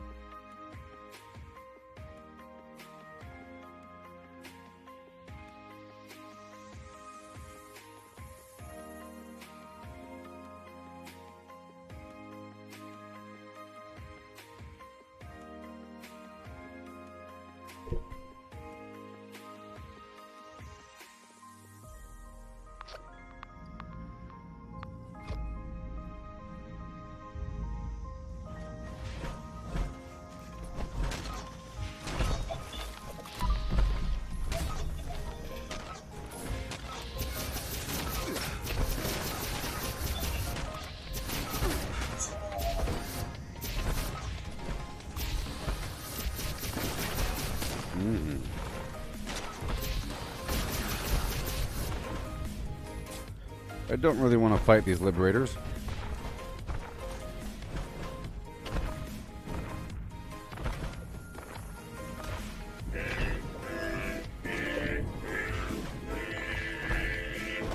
I just love songs. Yeah. Don't you? So here's a FYI. If a person ever threatens you and says, if you keep it up over here and making up all that noise and everything, I'll kick you and your friends out. And a person says, hey, it makes no big difference to me. You can kick me out if you want to. I don't really mind. That means they're going to keep making noise. And they don't care about anything but themselves. And that they're disgusting piles of garbage. You should ban them and their friends for life. And then write down their license plate number and call the cops. And put down a trespass order. Because at that point, they're there just for no good. Especially after you ban them in that context. They'll make their life's little mission to affect you negatively. Terrible, these people. I tell you.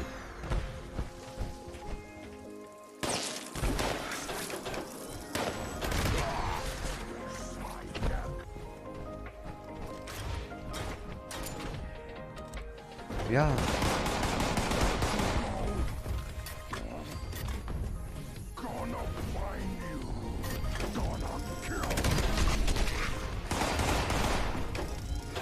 Yeah, so I was watching, whatever his name is, Copper Cab, if you know who that is. YouTube guy, the Gingers Have No Souls guy. You know what I'm talking about? I was watching his live stream the other day, and 95% of his audience, I'll just say 90% of his audience is a troll. And they're only there just to make fun of him. But he's incorporated that into his whole act. He's acting and exaggerating. He reacts very strongly to trolls, and he makes a big deal about it and starts snarling and everything. And he has like a board, and he puts you in jail, and he's like, I'm putting you on the board. It's like a big old elaborate thing. And every so often, people keep donating to him for the right to put something annoying on the screen. And he says, please, nobody write anything right now. I'm trying to focus on the game. And then someone will write something.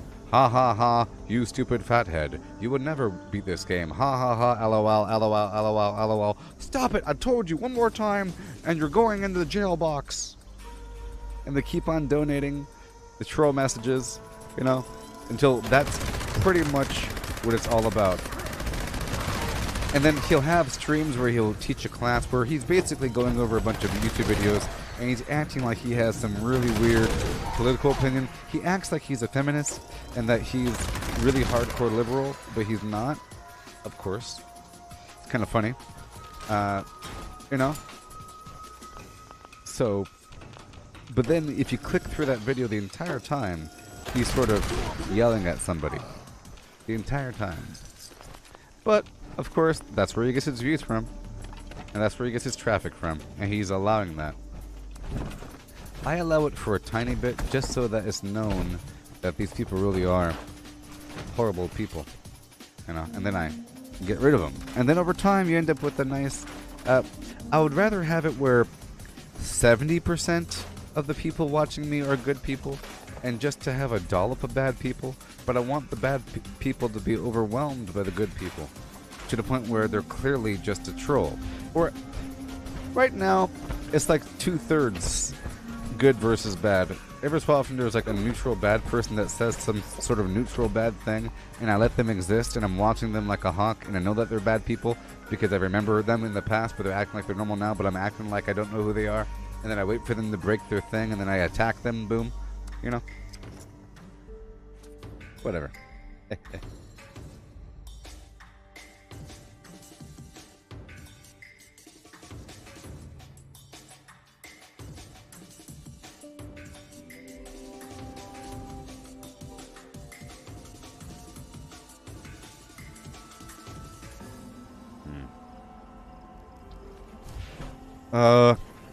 Which video, Mike? What are you talking about? You see, oh yeah, so in the video, You better watch who you're talking to, True Flat. I'm gonna give you another temporary timeout. Next time, don't write. You better watch who you're talking to, because you really are nobody. And do you expect me to know who you are? You're a random person talking in the chat box, making garbage arguments about a video game that I'm currently live streaming, taking up all the time and attention. Understand?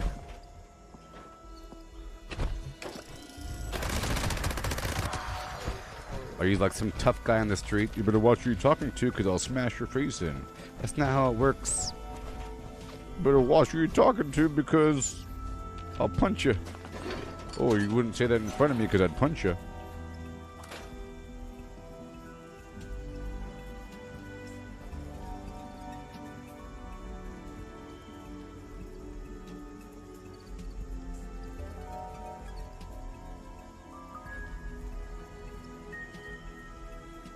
Well, let's just say that, so suddenly they changed it where you need power armor chassis. Well, it's just a more realistic game, I guess, huh?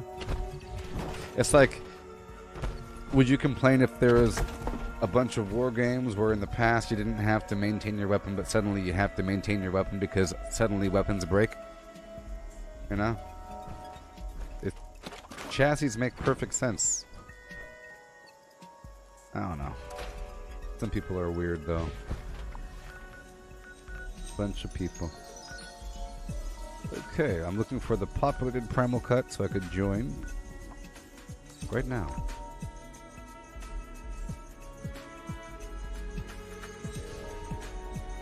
No, I'm talking about this memer lord guy.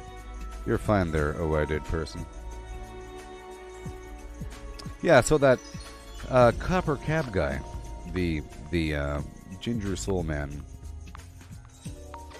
He was playing that one game that I might stream sometime. It's the game where you're in a bucket and you have the sledgehammer and you're trying to, you know what I mean? You're trying to raise your, you know? It's like a climbing game, but you kind of use physics and to throw yourself up off the ground and catch yourself with a sledgehammer.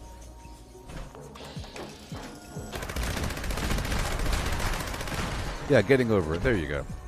That game. He was playing that game, and of course that game is a. I'm sorry. I thought I was protecting you. It's alright, I forgive you. Sorry. Did you drag it over here for a while? You had a laugh for a bit? I'm sorry. Was it days? Yeah. But anyways. Yeah, so the game requires all kinds of skill and patience and just... It's a really... it's a crazy old...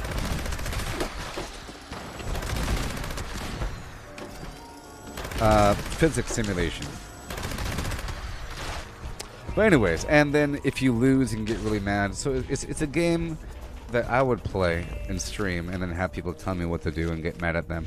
But it's something that he would do, where he did it. And people were telling him to take this shortcut. There's like a shortcut listed saying don't use the snake. It was like a snake popping out. And people were saying use the snake. It's a shortcut. You gotta use the snake, you stupid idiot. Use the snake. Hey buddy, use the snake. Right? But then people were saying it's a shortcut. This stage is impossible. But he wanted to do the hard part. It was like it was a bucket suspended by a rope above him a bunch of feet, and he had to like throw himself off the ground and catch the bucket, but the bucket swinging and moving. There's a snake off the side. They want him to use a snake. I said don't use the snake. A real gamer wouldn't use a snake. He kept calling himself a real gamer. I'm a real gamer. I don't do this. And he's getting really angry in it, but it's fake. You can tell it's fake. But I was telling him just to stick with it. He read my comment, and he said he's going to stick with it. And I was like the only person saying, hey, good job. Oh, you almost had it that time. Hey, look, if you did it once, you can do it again. You know, I was trying to be the kind of audience that I like. You know? Not like some horrible, snide garbage.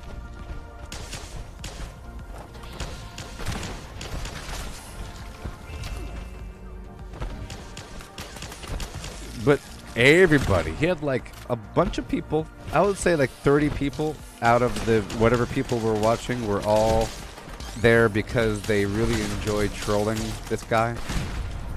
He like the best guy to troll.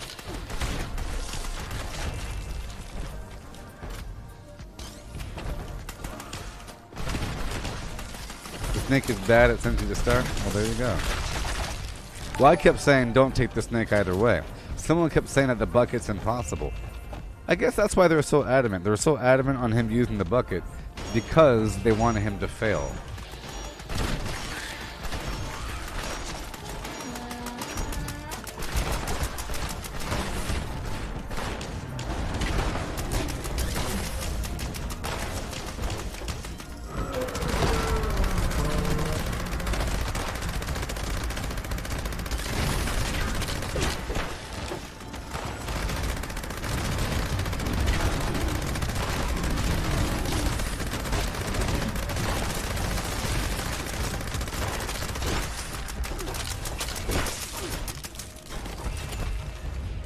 Yeah.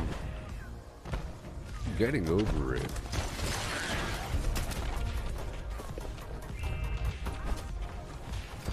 You see, the thing is this. I think what's more entertaining if a person is like a weird, autistic in a good way, not bad way. I mean in a good way.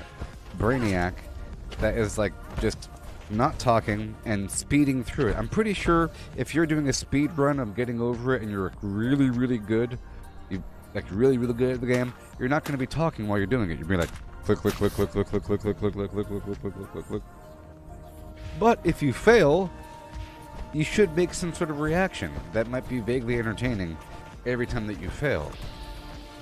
And then every time that you succeed after failing should be really positive and fun. You should feel really good for the person when they get over it, you know? But if they always win, it sucks. So remember, failure is growth. Success is stagnation. Yeah. You know, you have to, I think it's more entertaining to have a person kind of fail and get better and then figure something out and get really happy and then they do it and then they get upset again and then they get stressed out and they're about to cry and then they win. It all depends. Because I know. Because I have a long history of playing video games. Really difficult playing. You know, a lot of games are difficult. I wasn't born yesterday. Many games are very difficult. Old games are very difficult. You know, many bosses are really difficult and requires a slight nuance or just understanding of some sort of attack pattern that wasn't as obvious. Some bosses are really hard. You play a game and you'll die like 15 times in a row on a certain boss. And you're getting really angry. You kind of twist your control like, "Argh!" You hear it creak. "Argh!" You kind of throw it. You stop yourself. You go, you do it again, do it again, do it again. But when you finally do it, you go, yeah!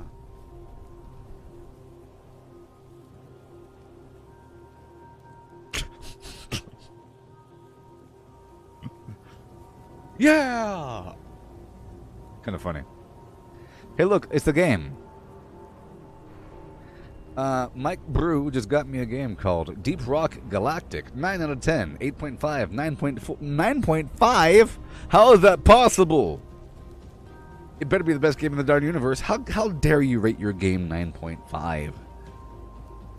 You don't understand how good 9.5 is? 9.5 is like the best thing that you've ever played in your entire life, and you only didn't score it a 10 because you know that there's the future isn't set. But this is the highest possible score you could ever rate anything. It's the BAFTA nominee games. The BAFTA. Lemmy from The Thing. A gem. Yeah. Yes, the controller creaks. Rec room, Popeye. Rec room. You thought that Deep Rock was repetitive?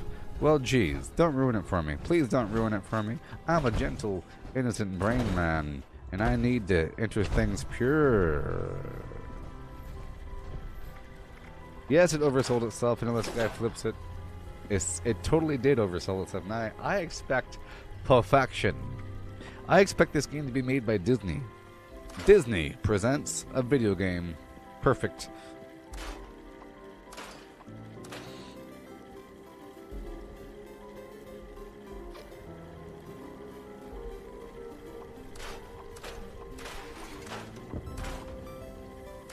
Rec room, huh?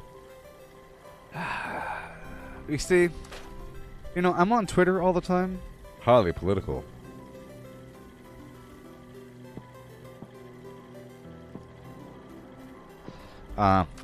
And I see these people because I post the once in a blue moon rec room video or VR video, you know, and I use the hashtag, so every so often it gets recommended back to me. Like the VR gamers retweet the thing.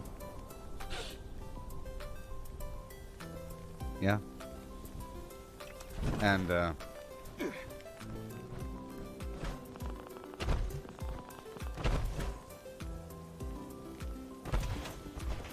yeah. Whatever I'll say. Let me get this glowworm.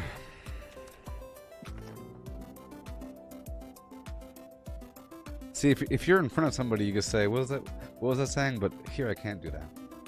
Whatever.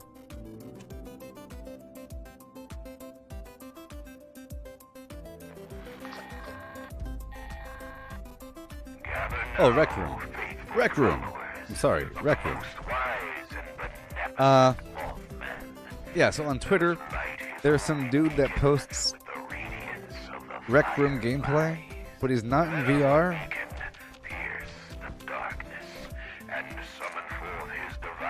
Can you imagine being a rec room streamer, but you're not doing it in VR? Can you imagine bragging about how many kills you have in your paintball match and you're not doing it in VR?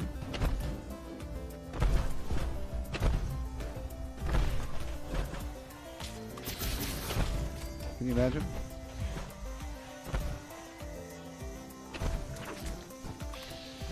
It's okay. It'll work itself out. Look, I have to do these temporary punishment things, okay? It's better if I punish you. Understand that? For the whole system to work properly, I have to punish people. There has to be the imminent fear of being banned, and you have to care. I mainly blocked you because you said you didn't care. Next time, don't lie. I think it's really disrespectful if you say, "I don't care. You can block me if you want to." That's a ridiculous thing to say, so I blocked you out of spite and out of principle. I think I'm obligated to block you at that point, right? I only temporarily blocked you, whatever. And come on. Come on. Manager says, "Hey, keep it down back here." I don't care. You can kick me out if you want to.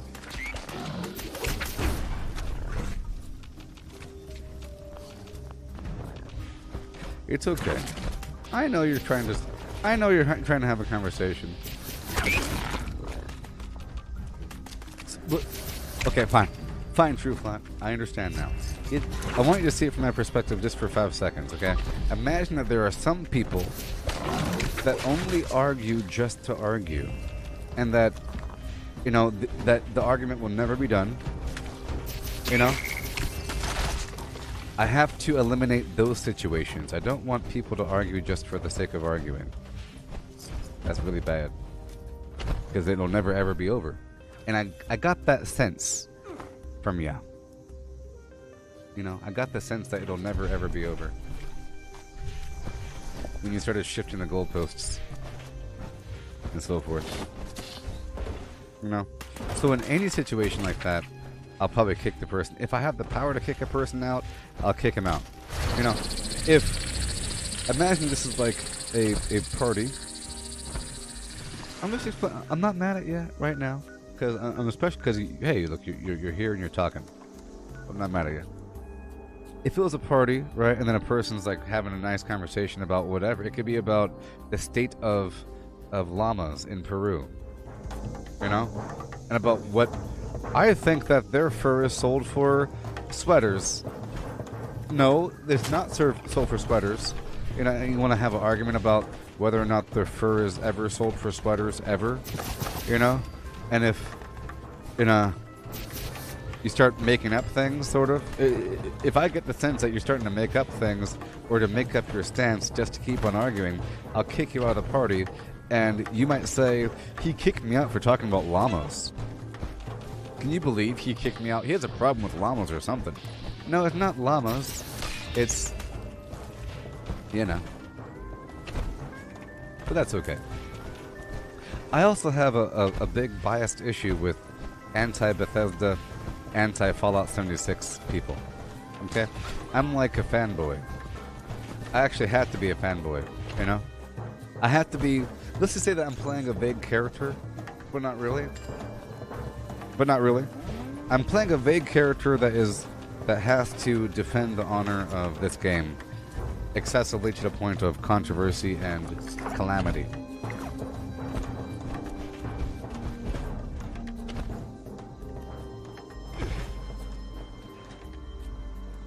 I'm gonna mute Mike Brew for 15 minutes.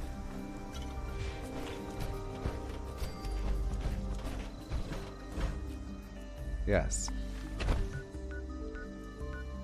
Muted for 15 minutes.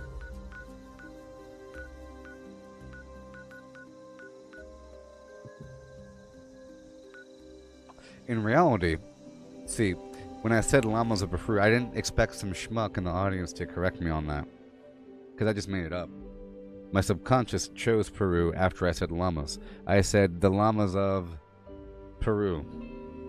In reality, I was trying to choose a random animal and a random location so that it wasn't close to anything else, so that some schmuck in the audience wouldn't feel obligated to correct me. Okay? Play Rec Room, please. Actually, aren't there alpacas in Peru? I'll kick you right in the stomach.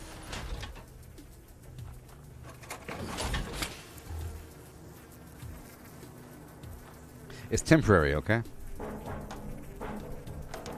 I feel like if a person's able to tolerate a temporary mute, well, I would say that a temporary mute is a good test of someone's character. You know what I mean? Because it's just 15 minutes.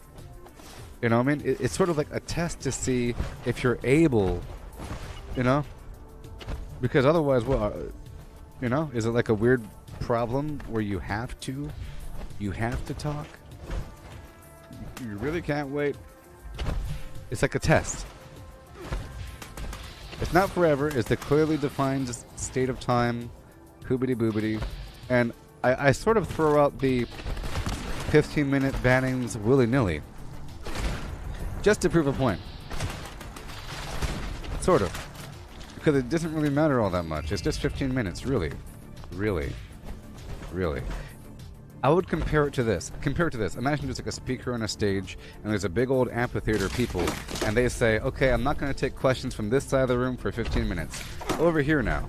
You know? And the camera's now facing the crowd over here. And a person with a microphone says, sir, according to your economic policy of 2017, how would flim-flam workers get to work? Thank you for the question. You know? If there's a bunch of protesters over here saying, hey, no, we won't go, shoobity boobity, people, you know, the camera then pans over here and says, we'll come back to you in a second. I ain't kick you out of the building. I just said, you know, just the microphone's going to be shut off for 15 minutes. In that side of the building. You see? So imagine if there's a person as a part of an assembly that says, I don't want to just sit here and not talk. I'm here to make my point heard. Then you shouldn't be here. You're here to make your point heard. And then you should probably live stream. I know that things are contextual, and that is the benefit of a live stream. You know what I mean? To affect the stream. And look, you see, isn't this cool? Isn't this cool there, True Flat? You see how much you've affected the stream? Isn't that so cool? I think it's really cool. I'd say that people should be jealous of you. for how much you are affecting me. And in fact, you know, people don't even realize that even though I'm like attacking them and I'm saying their name a million times, it really is all about them for sometimes a half an hour. And it really is a weird way of like honoring somebody. Okay? You have to see it from a broader perspective here. I'm saying your name 85 bajillion times, and everything I'm talking to just you and nobody else, even though it might be negative.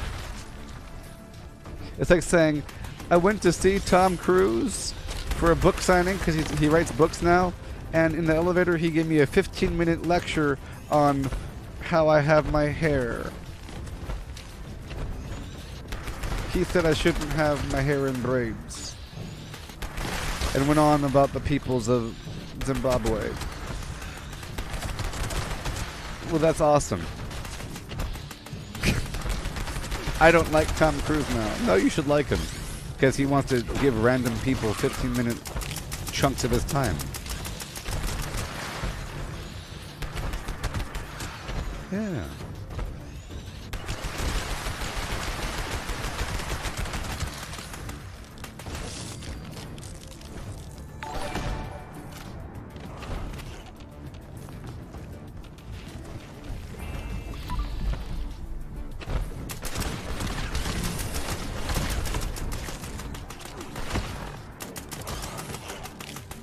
You know, I've been playing Red Dead so much that I think that the weapon swap button is tab, and I keep pressing tab.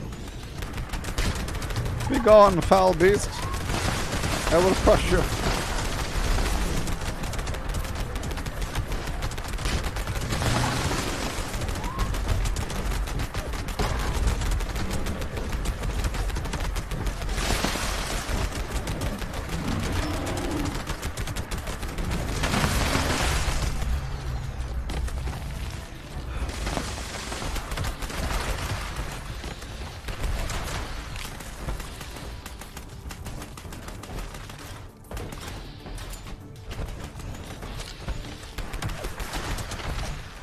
And also, I want you to consider this.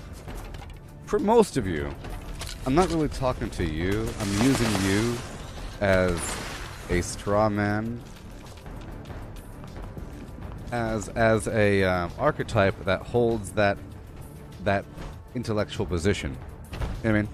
If you give me an argument I've heard a million times, and you're starting to say similar things I've heard a million times, at that point, I'm really talking to anybody that has that perspective. You know what I mean? If you start talking bad about Bethesda doing this or that or charging for skins or something, I'll probably go off on some rant about the nature of microtransactions in video games. Understand, I'm not yelling at you. I used that as a segue for a rant about microtransactions. Because I think it needs to be said. And I'm not really talking to you. You understand that? Or I'm talking about people that might cheat in video games. But I'm not talking about you cheating.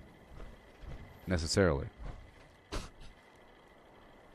Once I bring up the subject of cheating, no matter how small the cheating infraction might be, I'll talk about the nature of cheating in general in the world of gaming in any game that has ever been made. But I'm not talking about you. Okay? Yeah. Alright, I gotta put this stuff away. We are at the first breakpoint, and I will now, if it's not already done, let me go ahead and unmute Mike Brew, because I had 7 minutes remaining, and now Mike Brew is unmuted. Oh my gosh.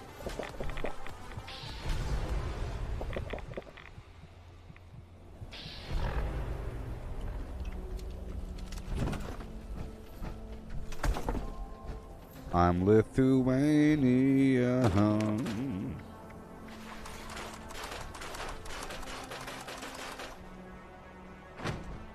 And sometimes I do call names, but I really do try to avoid using bad language. I think it's just even using the word stupid is bad. You know what I mean? That's not a bad word, but calling somebody stupid is really bad. It's like, your brain doesn't work, huh? I have to kind of get around that subject. I have to kind of dance around the edge.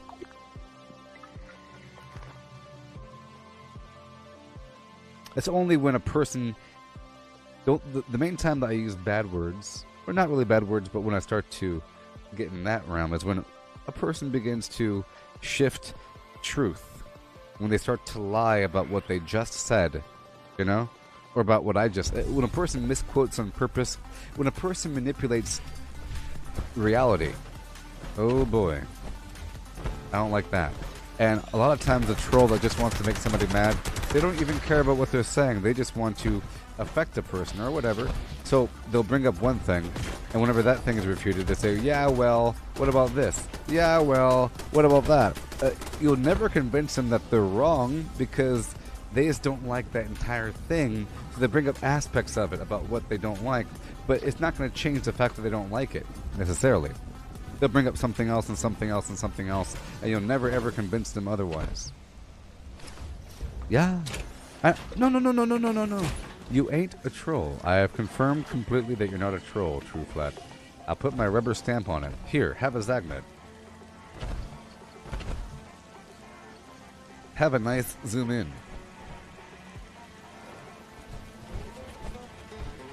See?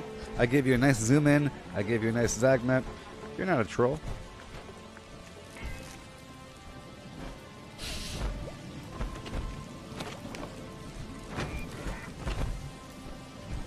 Oh.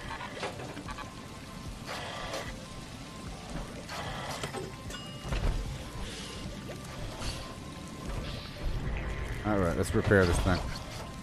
Hey there, Mike. Yeah.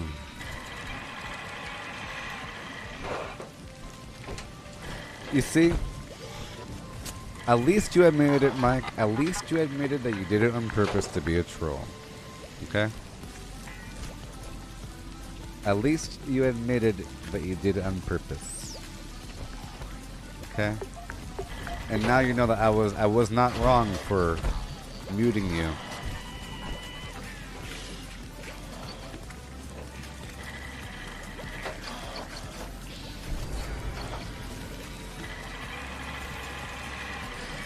We're just not allowed to do that here.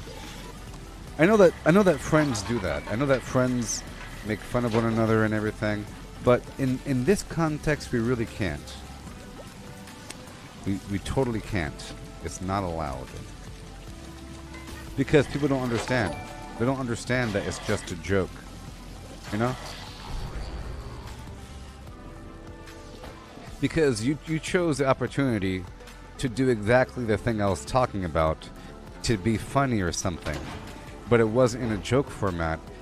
The format was you correcting me on something, even though I was just talking about that very exact thing and gave that exact example. But you chose that opportunity to draw attention to yourself to be funny or something by doing the exact thing I said that shouldn't be done. So I was forced.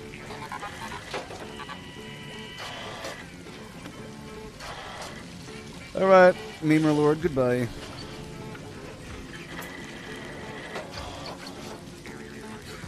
Yes. Well, let's just say that sarcasm has its place, and then sometimes sarcasm's really bad. You know what I mean? It's like, you would never want to... Not that that is the situation, but it sort of is the situation. I'm sort of trying to... I have to be the leader of the path of consciousness, and if a person attacks the logical nature of my perspective by trying to purposely poke holes through sarcasm, that isn't good necessarily, because people voluntarily do that all the time. They'll say, why are you doing this when you should be doing that? Shibbity-boobity, shibbity-boo. Well, I think you mentioned that one thing. Well, here's a hole in that logic. What about this other thing? I'm just having conversation, pal. No, you're trying to poke a hole in my overall logical nature structure. I understand that if you really have a question, and I'll explain it to you. But then if the person keeps... At that point, they're not... You know? So if a person really has a question, that's fine. But if they poked a hole just for sarcasm, that is exactly the same as being a troll. Anyways. Because I have to always assume that the person isn't just messing with me. I knew the answer, I'm just messing with you. Okay, that's nice. I'm just messing with you. Goodbye.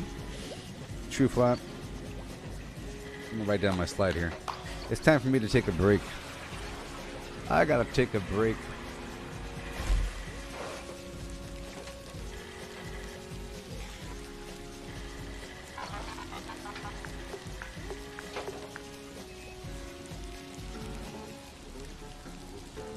Yeah. So I'm thinking about this concrete block here. This is kind of holding up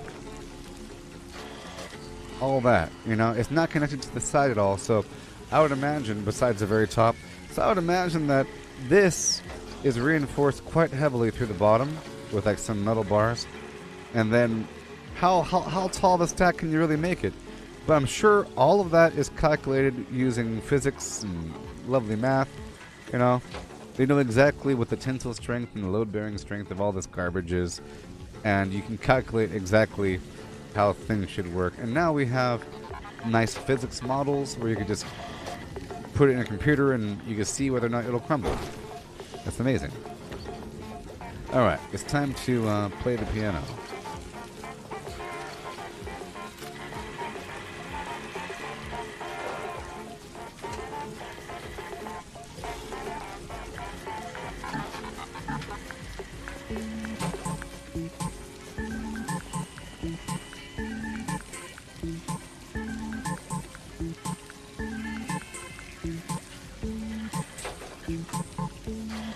Yeah, buddy. Alright, I'll be right back.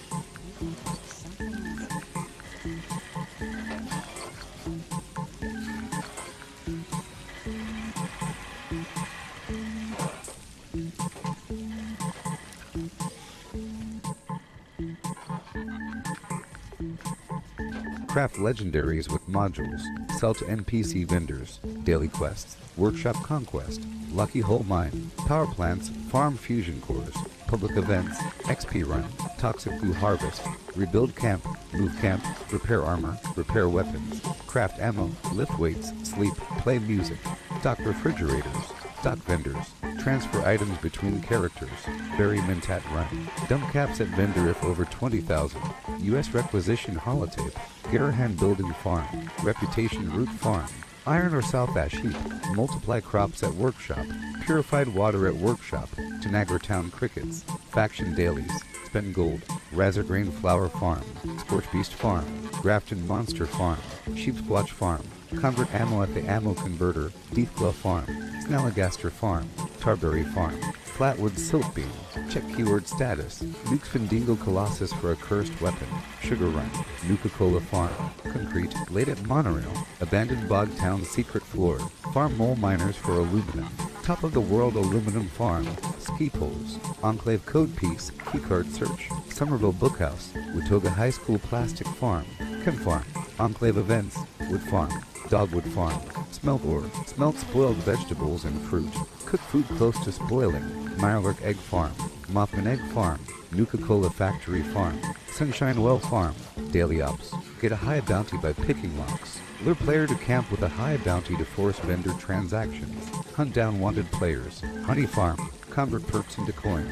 Purchase lunchboxes with gold. Harvest flux from a legitimate nuke. Purchase gold with treasury notes. Purchase gold with caps from Smiley. Stock Nuka-Cola vending machine. Candy bowl and punch bowl. Refine camp and workshop blueprints. Craft legendaries with modules. Sell to NPC vendors. Daily quests. Workshop conquest. Lucky hole mine. Power plants. Farm fusion cores. Public events. XP run. Toxic glue harvest. Rebuild camp. Move camp. Repair armor. Repair weapons. Craft ammo. Lift weights. Sleep. Play music. Stock refrigerators. Stock vendors. Transfer items between characters. Bury Mentat run. Dump caps at vendor if over 20,000. U.S. requisition holotape. Garahan building farm. Reputation root farm. Iron or South Ash heap. Multiply crops at workshop. Purified water at workshop. Tanagra Town crickets. Faction dailies. Spend gold. Razor grain flower farm. Scorch beast farm. Grafton monster farm. Sheep squatch farm. Convert ammo at the ammo converter. Deathglow farm. Snalligaster farm. Tarberry farm. Flatwood silk beam. Check keyword status. Nukes Findingo Colossus for a cursed weapon. Sugar Run. Nuka-Cola farm.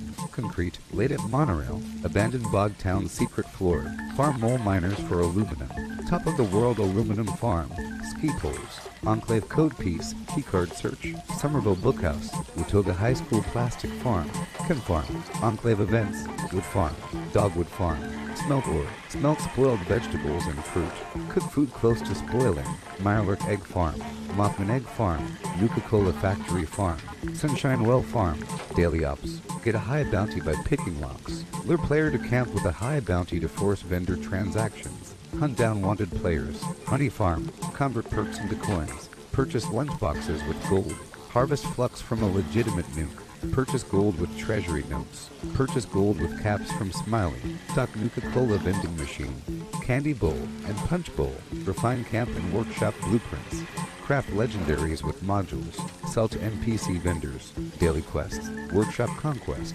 lucky hole mine, power plants, farm fusion cores, public events, XP run, toxic goo harvest, rebuild camp, move camp, repair armor, repair weapons, craft ammo, lift weights, sleep, play music, stock refrigerators, stock vendors, transfer items between characters, bury mentat run, dump caps at vendor if over 20,000, US requisition holotape, Garahan building farm, reputation root farm, iron or south ash heap, multiply crops at workshop, purified water at workshop, Tanagra town crickets, faction dailies, spend gold, Razorgrain flower farm, Scorch beast farm, Grafton monster farm, sheep squatch farm, convert ammo at the ammo converter, Deathclaw farm, Snalligaster farm, Tarberry farm, Flatwood silt beam, check keyword status, Nuke Findingo Colossus for a cursed weapon, Sugar run, Nuka-Cola farm, concrete, laid at monorail, abandoned bog town secret floor, farm mole miners for aluminum.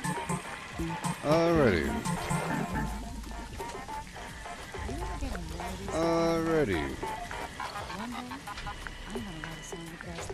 Make sure we're good to go. There's a few things I need to do out here. Just a few. Just a few. Running out of ammo. Running out of ammo. Running out of ammo. Let's see. Let us see. Let's go down to a train station right now. Band. Hey there.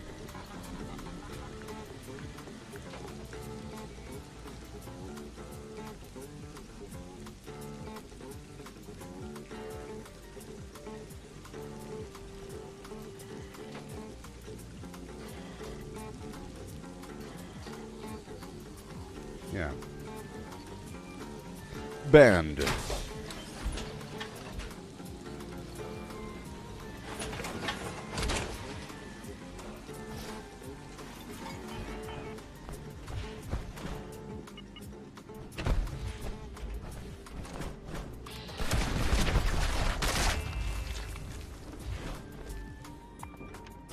Alright, let's go down to the train station.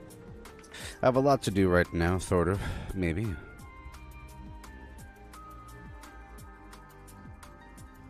A lot of water purifiers.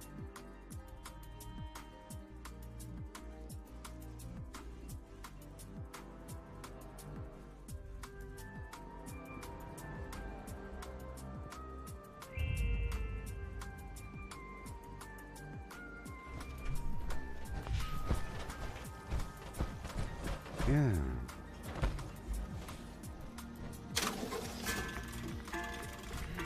Broadsider, Golf Club, Shillelagh, Flim Flam. There you go. Leave this. Enter that. There you go. Let's go check the map.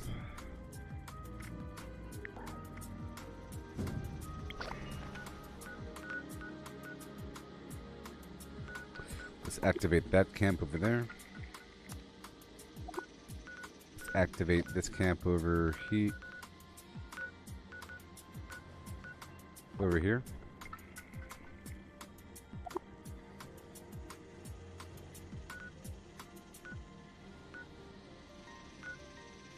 Right now. Too recently. That's fine. That's fine. Go put my armor on.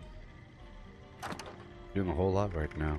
I have to sell a bunch of flim flam and go through my inventory, get rid of a bunch of legendaries.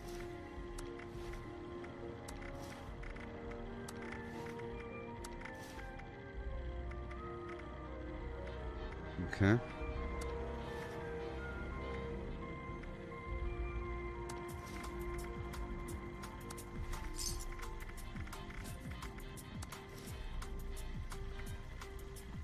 Just 1 stars. I've been saving Hellcat pieces, but you know. Don't need to save everything. Okay, I'll keep the rest of those for now. Picking up the excess. The items I don't have sold in the vendor. I'm selling a bunch of garbage for like barely any money at all. Just to basically give the people. Offer these things. Okay, but I could pull off anything that's under 100 caps. That's just crazy. There we are. That should be just fine. Alright, and now I'll put the armor on. And I'll use a grape mentat.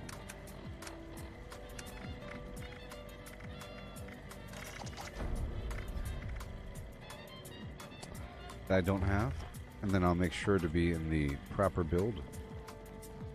I'll turn this radio off.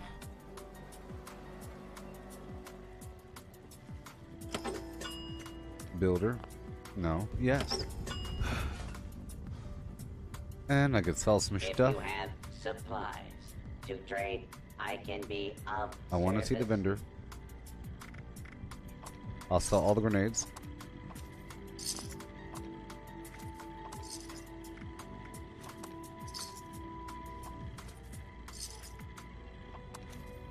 Yeah, so the cable guy should be coming tomorrow morning. Welcome, citizen. Sometime. I am authorized to trade supplies. Okay, I don't need this meat. Yeah. Okay. Sure. Checking the time. Resupply Alright. here, citizen. Okay. Flowing blood, Radix. Half of these right-of-ways. Half of these stimpaks. I am authorized to trade supplies and And equipment. I'll buy the steel, aluminum. And that's all for now.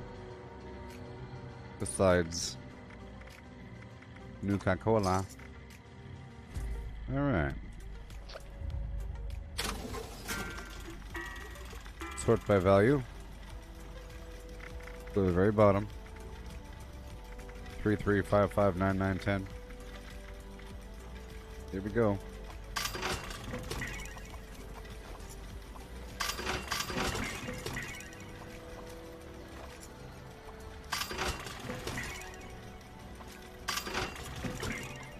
I guess having a gourmand meat hook is kind of cool. Alright, we got rid of all that. Now I'll get rid of another load. Hell, Matthew, yeah. Go for the lowest items. 3 there. Let's pluck out a few of these things. And there you go. I could join a new team if you want to play. I'll make a new team. I'll make it be a event team.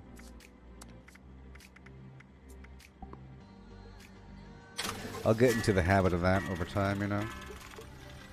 Okay, get rid of everything. Yeah.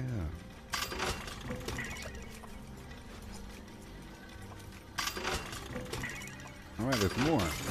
See, I love these new day roll around, so I can get rid of all these items and clear all the space, which then gives me more options to move back and forth between my builds.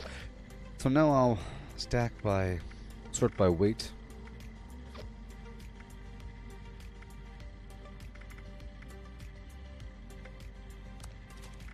That's a 1-star.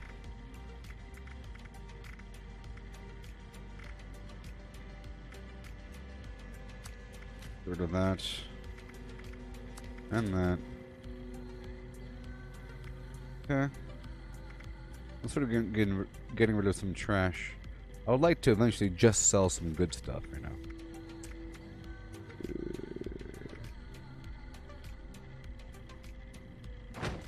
I'll deal with what I have for now.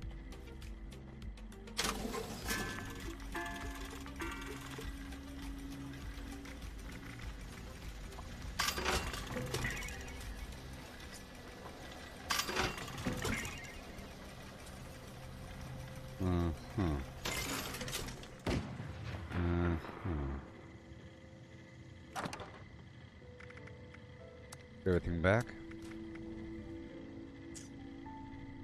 Put you back. And as for ammo, let's just see how the build's going to be in just a moment. Let's swap things back over for a second. What am I going to do during the chip challenge?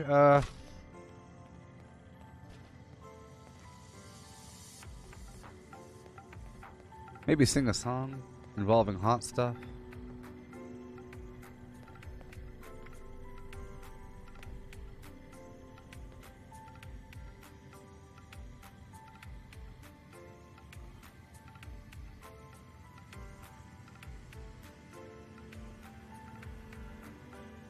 Yeah, I can make a list of songs that involve fire, and then read the lyrics. Wow, hot and blazing! It's gonna be fun. We start the fire. You know? Yeah. So I'll do that.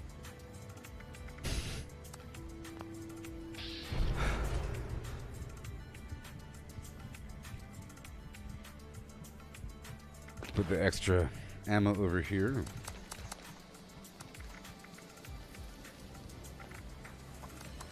I'm putting extra ammo and plans in this box if you want to check in a couple seconds.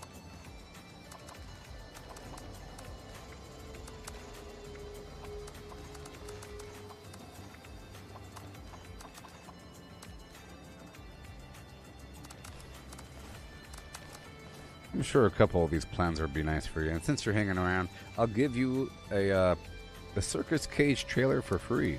Yeah. How about that one? And the gutter. And the meat bag stash box. And the Charlie Moo backpack. If you squat 3 times. Okay, there you go. Alright. And everything else I have on me. Because you squatted. Quickly grab. Oh gosh, quickly. Hurry up. Oh god, grab the things. Yeah.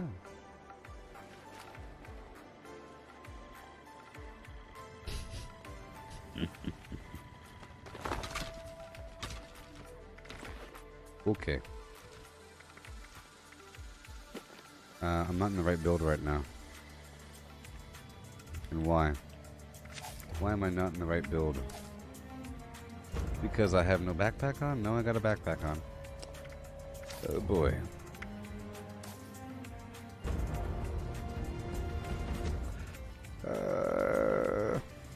Let's dump all my energy ammo in this box over here.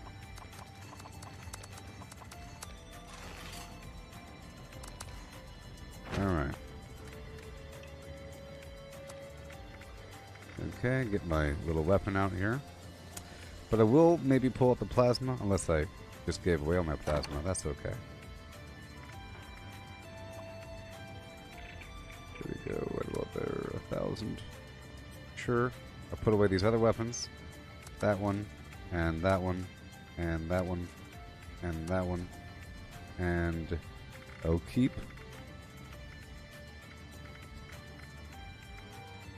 Sort by nothing.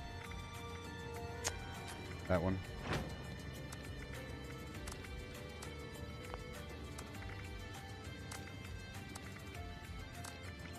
There we go.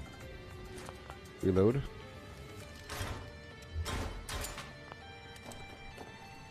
And eat a bunch of foods.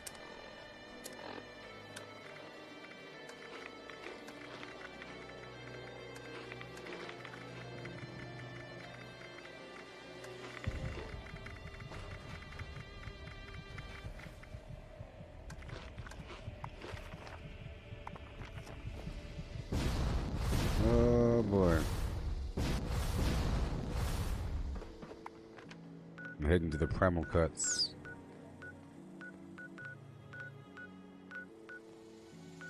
In the Savage Divide. Southeast of the top of the world. Yeah.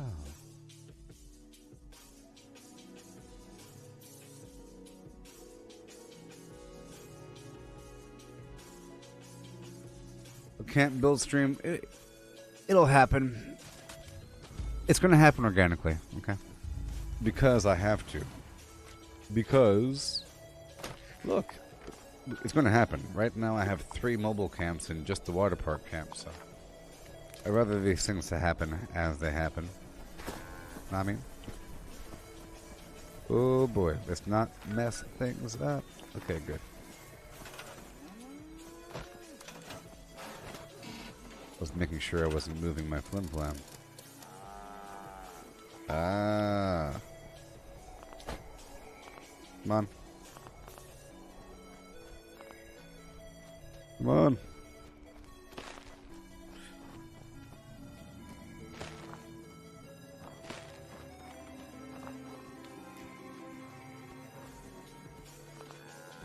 Come on.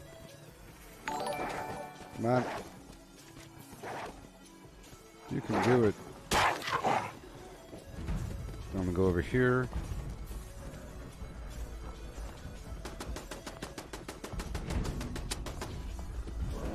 Fine, fine. Only 2. And let me check this one more time. Okay, good to go.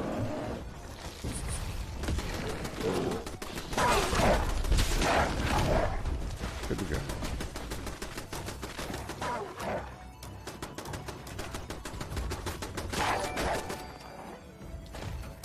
Got it.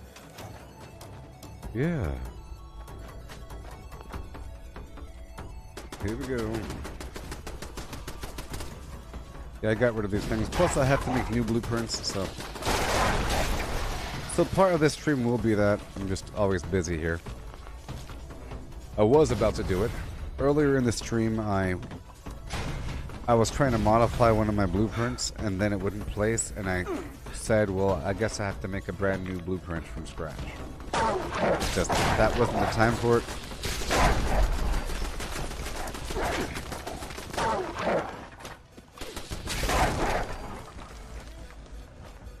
I'm gonna try to loot all this garbage on the ground over here.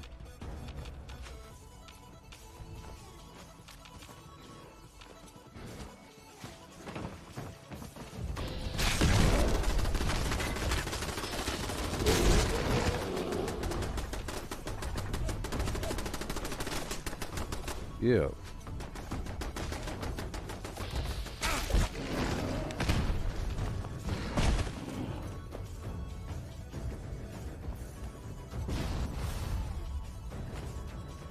Peruse and spend. Peruse and spend. Yeah.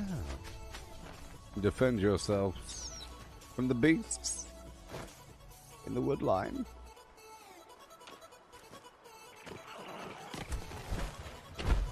I hear them.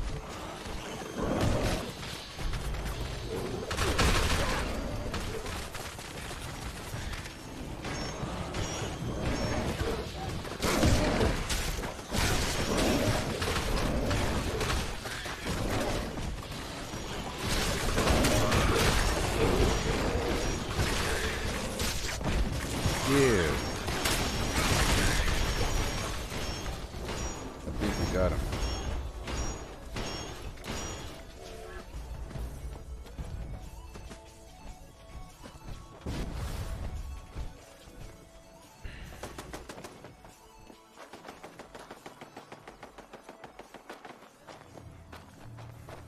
There's sometimes goodies laying on the ground over here. It's just a boot scoot riot. Throw back a bottle of beer.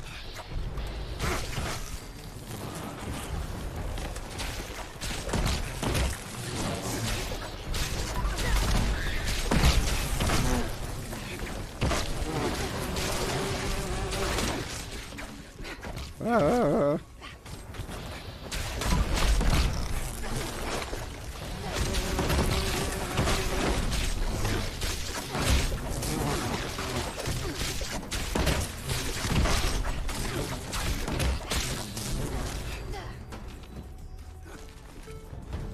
all this garbage.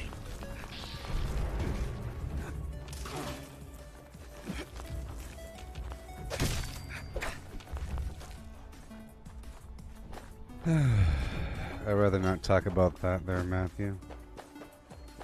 You know. But I would consider it to be a failure. Absolutely.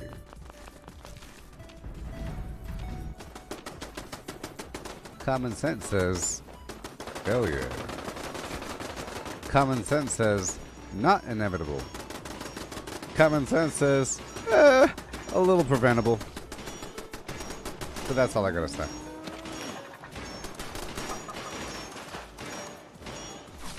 Just a little preventable. I'm all encumbered from this garbage I just picked up.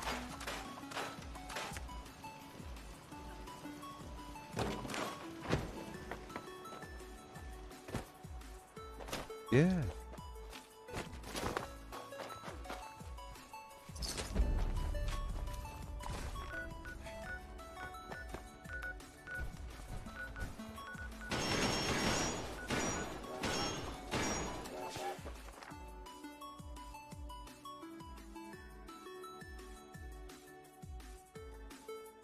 You see, I'm in the need of a new blueprint. Let me just think it through, okay? It has to have certain requirements, alright? It needs to have a collectron. I just figured something out. I figured something out, beasts. I figured something out.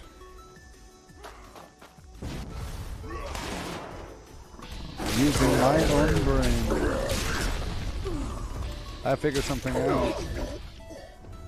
Would you like to know the thing I figured out?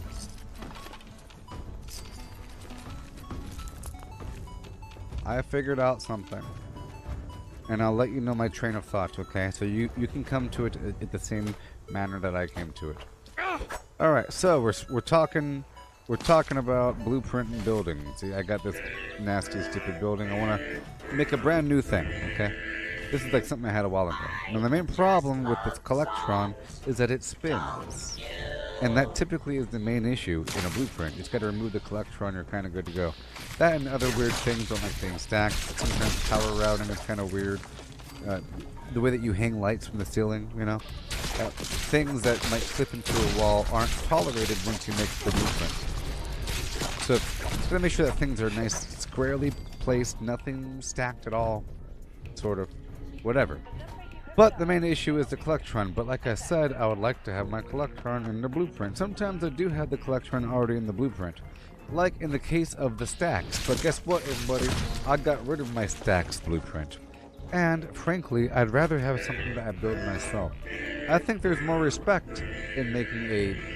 See, I don't like how that looks.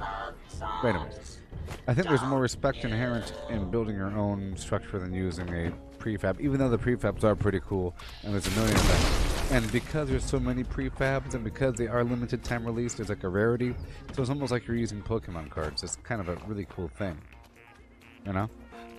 The train wall, the down plane, the water slide, all those bunkers, the Brotherhood of Steel stuff. It's a lot of really cool stuff.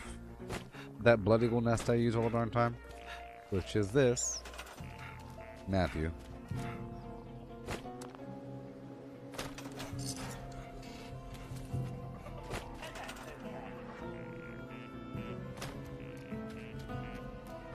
I think I'll still keep this mobile camp concept. I have 3 of these, and then in the middle I'll have this. Like that. That's the format. But, yeah, this is the golden register.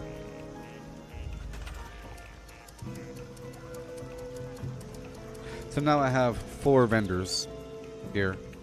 But the other options are like this. So you have... It was a vending machine pack, and I knew I had to buy that. You have a metal one, a bronze one, and a gold one, and a red one.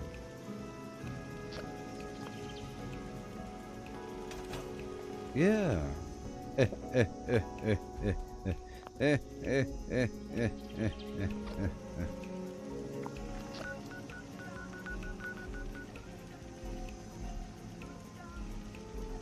If you want some XP, there's a ton of it down the hill. Like 85 million. I could escort you if you wish. Beast. Before the next primal cut. Beast. Oh no. Oh no. Let's go over here.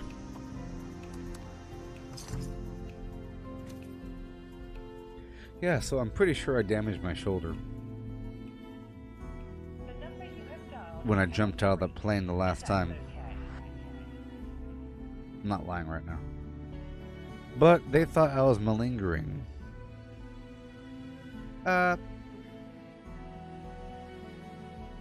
Let's just say, well, I wasn't malingering because it really was an issue. It's just normally I don't go to the sick call. You know, some people go to sick call all the darn time. I never do. And then I went. Part of it is, oh yeah, cool, I get to go on sick call. Because you get out of like PT and stuff. But during the last jump, my arm really did get ripped back when I left the darn door, holding onto the static line a bit too long. It went Shazam. It just hurt a little bit. I think I messed up, but now, whatever the issue was back then, it wasn't that much of an issue, but I think sort of like, just imagine if you make a small little tear in a rubber band and you stretch it over time. Well, all those new tears weren't caused during the initial injury. It's just now that there's a small tear, you get more tears. So either way, all I know is that right now my left shoulder goes clickety-clack. And I can kind of predict when it will go clickety-clack. So like if my arm is kind of held down here for a while, I have to kind of be careful and kind of lift it back up in, almost like it's dislocated, but it's not. And I don't think I've ever dislocated my shoulder. You know, I would have known when that happened. But this chair is helping out. In my previous chair that I had for over a year, I had over a year of this, of playing with my elbows completely not supported whatsoever. But now I can do this. And that really helps. Like my elbows are being supported by my chair.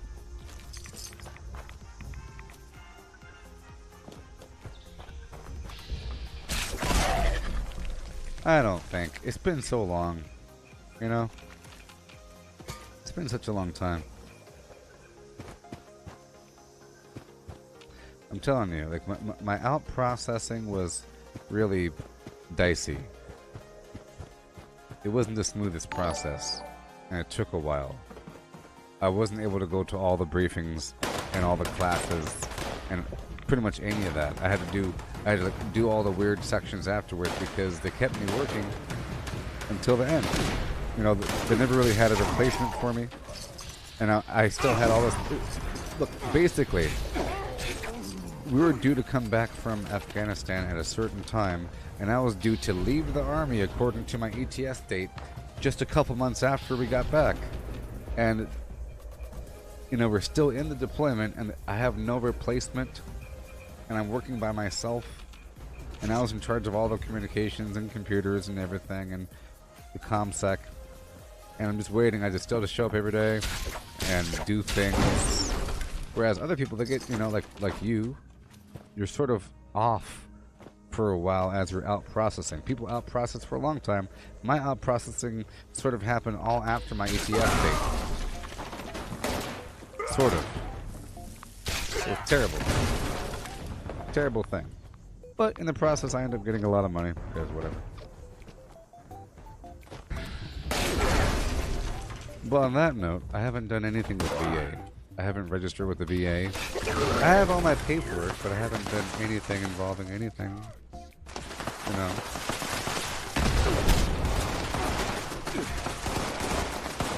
I got like a big old stack of paperwork. It's chilling. And whatever. Frequency calibrated. Please proceed to new triangulation point.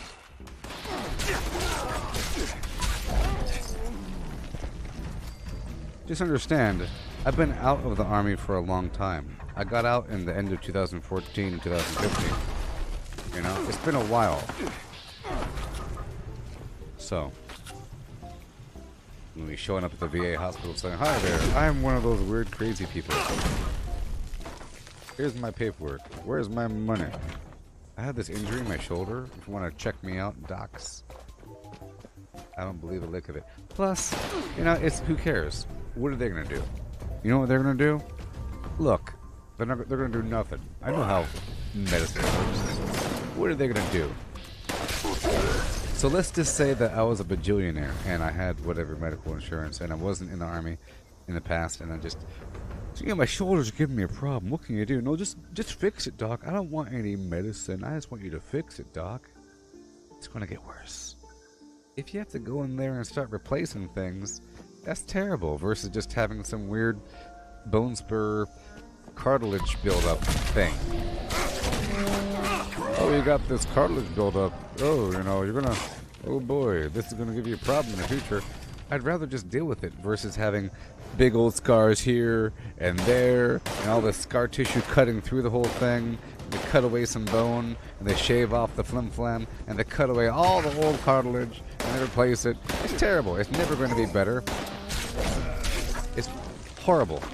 But we're all suckers and we buy into it. You get your knee blown out, we'll deal with it. You know what's worse than getting your knee blown out? In my opinion, is having gigantic scars all over your knee and then having your knee still be barely functional.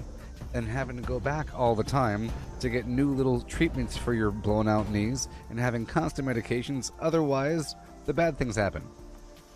Versus just having some bad knees every so often. My knee gives out. I try to stretch.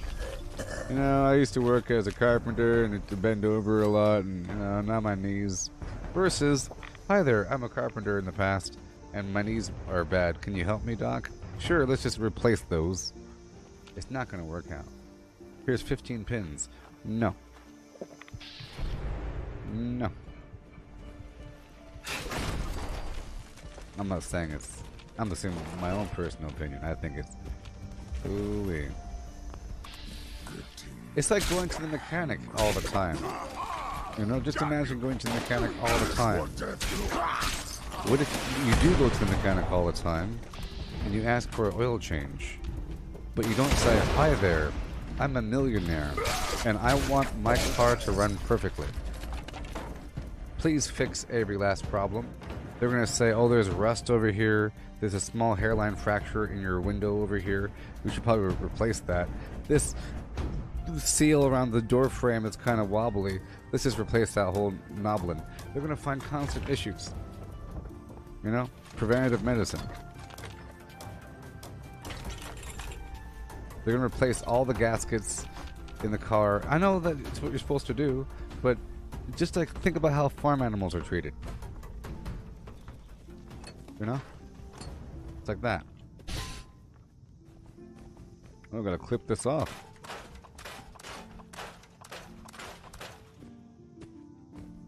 Oh. I don't care. I don't care. I don't care. Yes, I was near burn pits and I enjoyed every minute of it. I enjoyed it.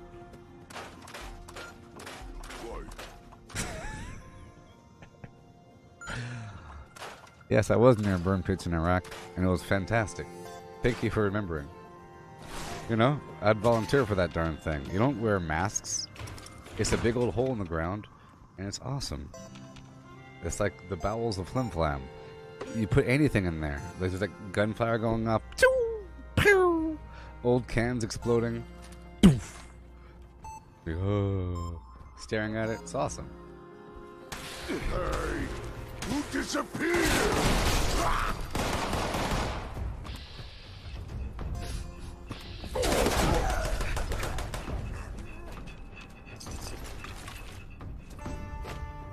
Got 3 minutes. Connection established. Burn pits were some of the best times. See, at one point we had like a shack outside the back of my commo shop, and we had the opportunity to fantastically tear that thing down. It was great, kicking down the walls and stuff, and using a sledgehammer, using an axe. Wonderful. So we ended up with all this stuff, and then other things were tearing down. And for many periods, you had to go down there and just unload everything, because that's what you do. That's what you do. But you have to go do it yourself. It's all run by third country nationals or first public TCNs hired by Brown and Root or the KBR, Halliburton. It's all that. It's all run by third country nationals that barely know any English, and you're just waving you through. And I gotta burn the stuff. Which way to the burn pit? That way. Okay, bye bye. Yeah. Ow, my elbow.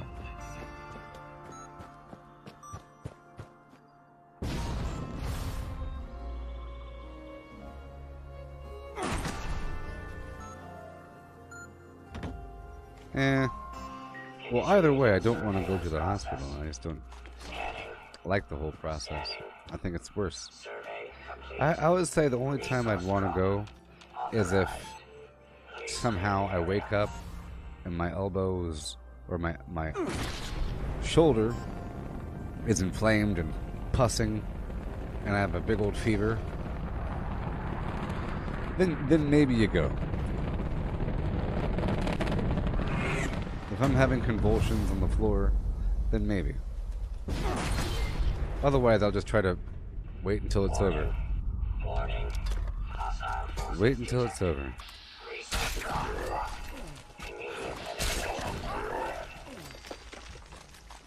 Let's say that every so often you have a convulsion and you have a weird migraine headache and you don't want to go to a hospital because you're thinking maybe they might find their brain cancer or something, and then all of a sudden you have to cut open your skull and have a weird brain operation, biopsy, horrible stuff. And you'd rather just rely on pure faith.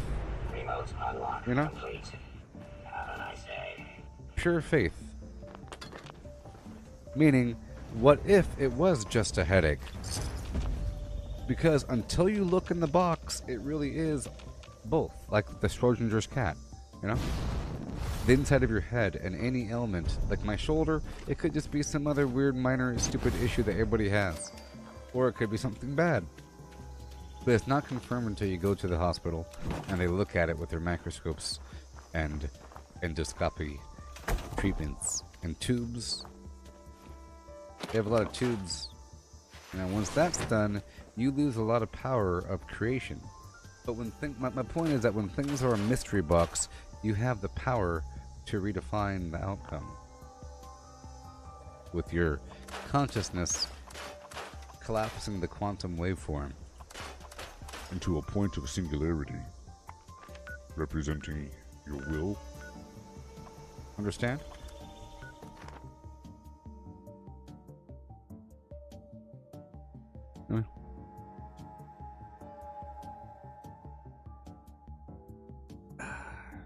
I know it's weird. Unless you replace the whole thing, you're just doomed. You can't fight the entropy monster.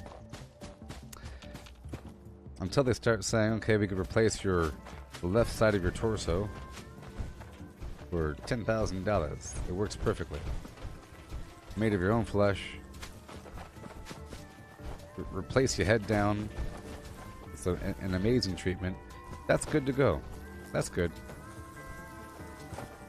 But I think a lot of times they might say that things are kind of worse than what they are a bit too early because of other case studies. You know, based upon other cases like your own, they know that there's a percentage of people that end up relapsing or having some other issue if they have the current status as you. You know, people in your same, demographic, age range, whatever, weight class, whatever, had the same exact issue, and then this many of them went on to having stage 15 cancer. So it's best if we go ahead and do this treatment because the odds are not in your favor. So they're telling you the odds, and they say that, it's not guaranteed, but, it's best if you go ahead and dig around a bit. No. Whatever. I know I could also claim for hearing loss, because I know I have hearing loss in the Army. I'm aware of that whole principle, you know?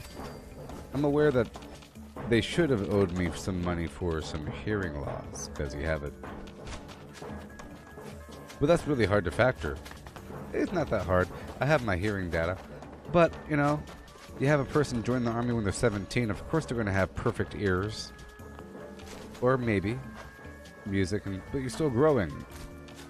It's like an old man listening to blaring music for 7 years. An old man.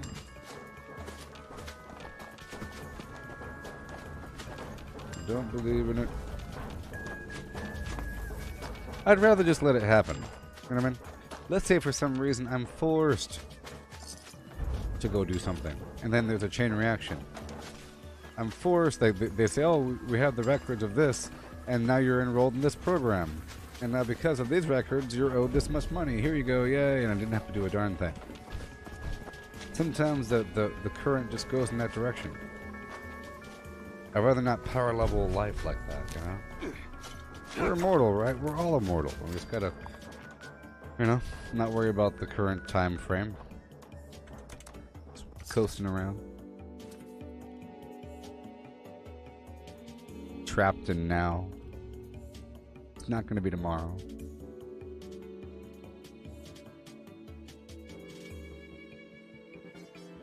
But the me from tomorrow's now will certainly feel like today's now.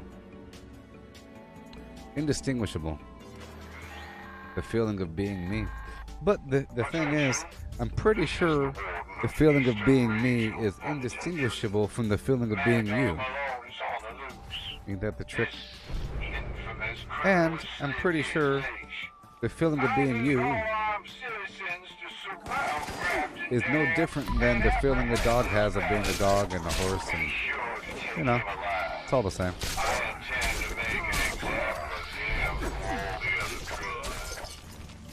But not exactly.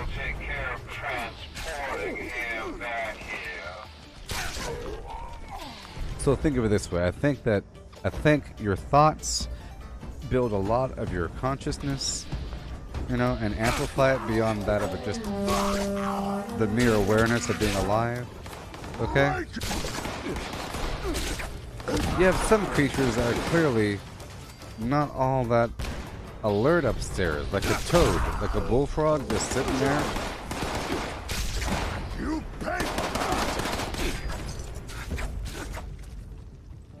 Just a bullfrog just sitting there, a trout, any sort of fish, you know? Some animals are just making facial expressions all day long, looking at a thing with their eyeballs, making facial expressions. That thing is in the moment aware. A lot of birds are doing this all the time. That tells me that they're aware. They're not just, you know? Any bird that hops around and does this is completely conscious, okay?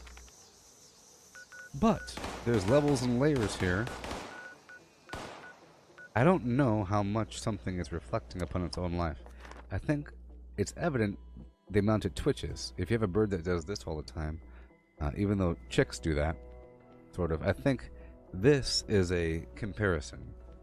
You don't do this unless you're comparing something.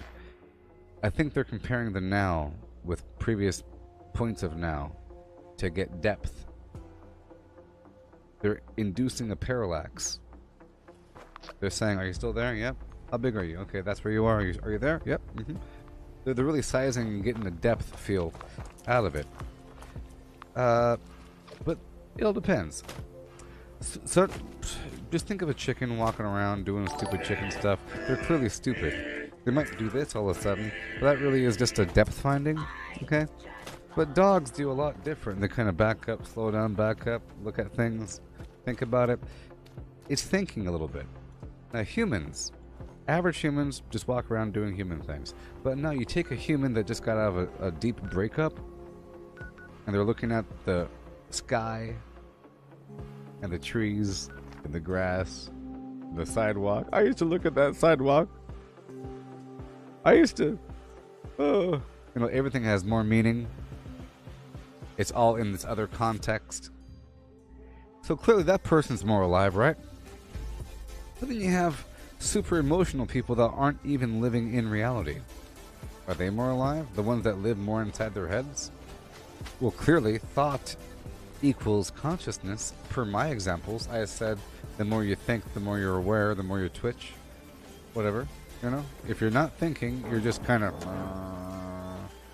You're not using your consciousness, even though, traditionally, the higher level of consciousness equals the less thinking, you know? When you meditate, you reach high levels of consciousness, and your thoughts kind of stop. And you're kind of brain dead. Well, that's a different order of consciousness. But I would be willing to say that you're not as alive. You might as well be some zombie thing. Barely holding on. Timeless, not a part of this reality. I think to be alive would imply being material, you know? I think to be alive would imply the third dimension. Okay? So I think notions of life and death and all that stuff, you need time. Because something lives and dies.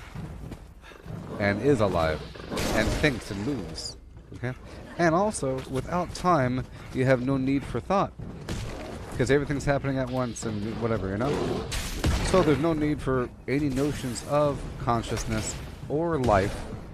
The notion of being alive is a timed event. So you cannot apply notions of, is that thing alive if it has a super duper high consciousness state? No. The more material something is, the more alive it is. So the more emotional something is, the more alive it is. And the more in a delusion, the more a person relies less on their senses, more on their intuition, more on their heart and their mind's eye, and what they hypothesize, and what they visualize, and what they want to happen, and they're living in la-la fairy tale land, those are the people that are more alive. For example, if you could walk through a forest and imagine with your friends like it's secretly the forest of Lothlorien. Ooh, they're having a good old time looking at normal garbage, and you're just walking through rock, dirt. I'm an android. That person's having a good time because they're acting.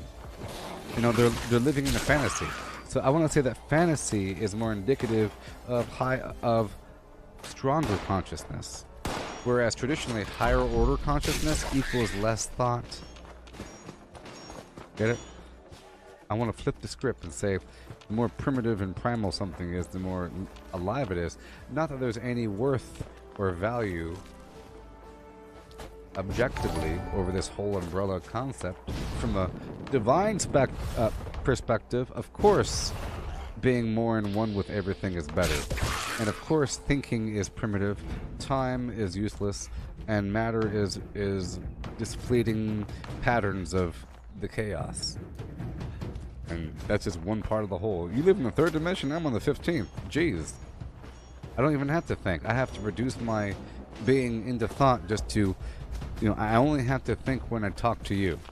Let's just say that.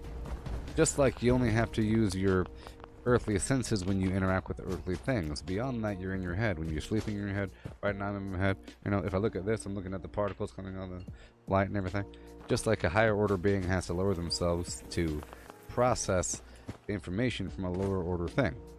So, you could have a 15th, 27th level dimensional entity have a conversation with you, looking like a person, because that's how your level of reality functions.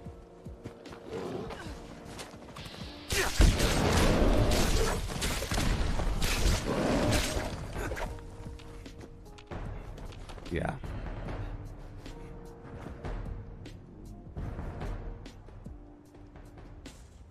Oh, you want that pepper shaker plan? Okay, sure. Find a bees can pursue time? Sure. You know?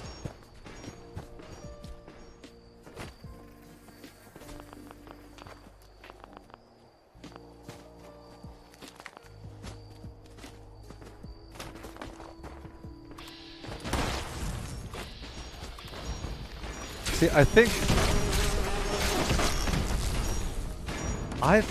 that we have the idea of thinking all wrong. You know what I mean? We don't think in words. We think in models, in hypothetical scenario scenes, right? You don't think in paragraphs and sentences. I am angry at Tom because Tom stole my sandwich. In reality, you have a little movie played out in your head of Tom stealing the sandwich.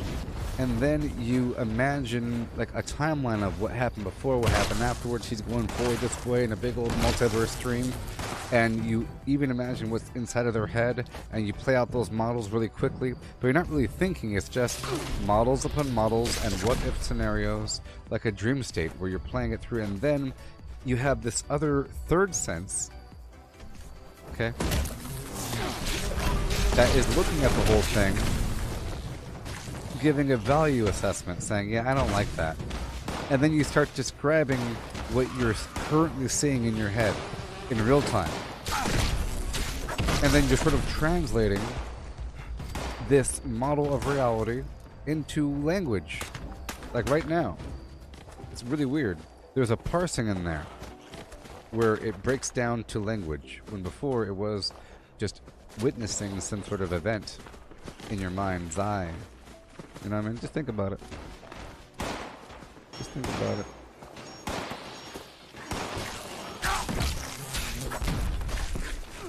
See, honeybees don't really give any real indication of, so you take a single honeybee, right?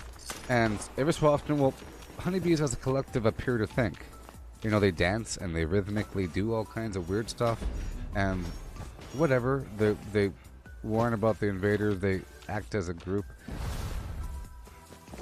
I think we operate off of a lot of assumptions.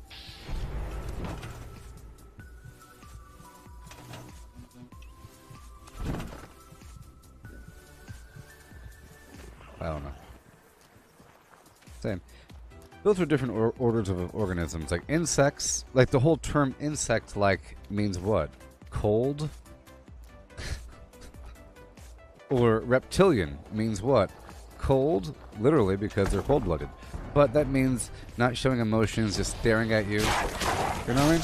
So, I gave the example of a toad earlier, but that's not really good because that's just the temperament of those beings. Meanwhile, there are humans that act just like a toad.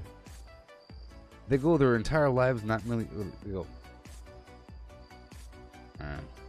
you know, just... It's a whole different state of existence in the brain. In the brain. So it's all about how you think. It's sort of like my main point here, that you as a human, you're special. You are able to achieve different states of consciousness willfully. Okay? And it's all about how much you think, how aware you are, what you're choosing to think about, how active you are, and that really does shape your state of reality. And does that mean anything? Probably. I think it might mean something. I think that if there's a person that all day long meditates like a yogi, okay, like Qui-Gon Jinn, just crossing his legs all day long, at one with everything, you know, where they never have a fleeting conversation about something. They don't consume. They would never voluntarily read a fiction book or watch a fiction story, because that's stupid. You know? They would watch it in the context of learning about what-if scenarios, conditional things, but not just some fleeting nonsense. I think that kind of person that lives their whole life like that, they're at a different state of consciousness in the multiverse. And I think maybe we have a signature of our consciousness at every level of reality. And that the main issue here is that our minds are all throughout those levels, and that we have the ability to communicate with other beings at those different levels, including those on Earth. Okay, this is complicated, okay? So if you're talking to another person and they're of a higher wavelength, you're talking to them in a higher dimension, even though you're still using English on Earth, and vice versa. If you talk to a person at a lower level, you're still talking to them, but you're in a higher dimension than them. And in fact, you're seeing reality different. You could ask them, what do you see? They'll describe what they see, but they're going to describe stupid things. What do you see? I don't know. Outside. No, what do you see? I don't know. Outside stuff. Some people, it's really hard for them to say tree, bush, the grass. You know, somebody else might say something, I see some squirrels fighting over there on that tree limb. They're in a higher dimension. You see that? Or they might be classified in some category, sort of thing. That's just evidence. But I think that, you know, you have the spectrum of order between higher states and lower states of consciousness determined by how you think and how you perceive reality, which can be induced through fantasy states or through meditation or just by playing games or something like that. That because the mind operates in different levels of reality in Earth and in other dimensions beyond this plane of physical existence. You know, this is just Earth. This is the only place that's physical. You can touch things. Things are different, you know. And what if there's other entities thinking and doing things and they exist in those other places? And what if, because you have a daily existence and a different state of existence, that your dreams can be used as a gateway for those beings to inhabit your subconscious when you're awake? For good or for bad. And let's just imagine, now that I'm thinking about this concept, Scientology speaks of body thetans, and South Park made fun of it. They had the whole thing about the DC-8s that dropped off souls of aliens from that were about to be killed by Lord Xenu of the Galactic Council into the volcanoes of Hawaii, and then those souls inhabited cavemen, and that's what gives us all of our fears and wants and needs and false religions and other things. So in that, I think that's just a playfully played down, really rough explanation of what I'm trying to explain, which means it's probably real. Okay? It's just, that's like the consumer weirdo version to make it make sense. But it's not a location in space, it's a location in interdimensional existence. And it's a different sort of scenario. So, probably, yeah. You know, we're probably possessed by a kaleidoscope of different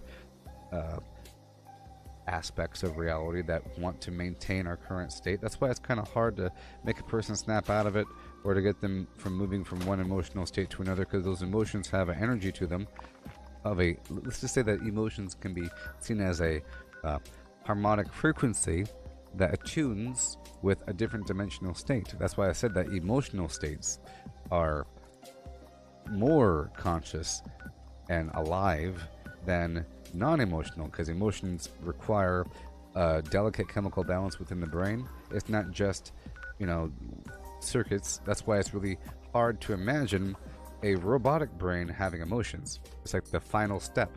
Therefore, that's the final gateway for different dimensional travel, for maintaining emotional states, allowing the masses of people to act as a channeling rod. But I'm saying too much.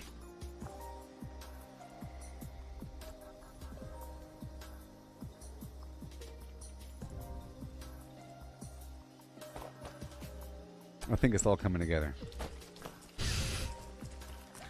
Let me clear this out here a little bit.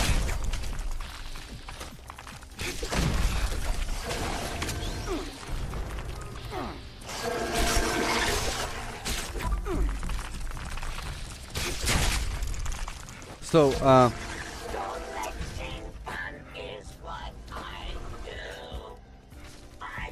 one day you could be something like Lotus from the Enclave.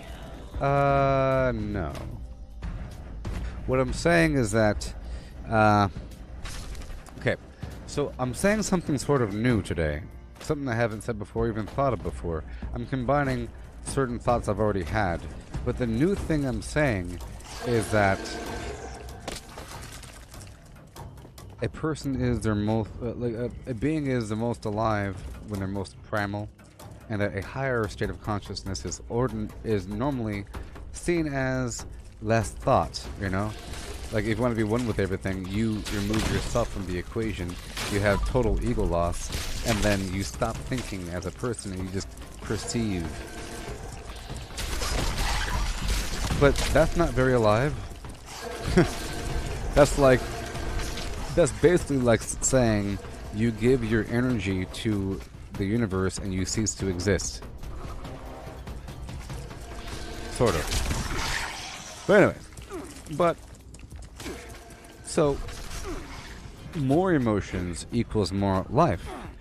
The example I gave was like a person having a breakup.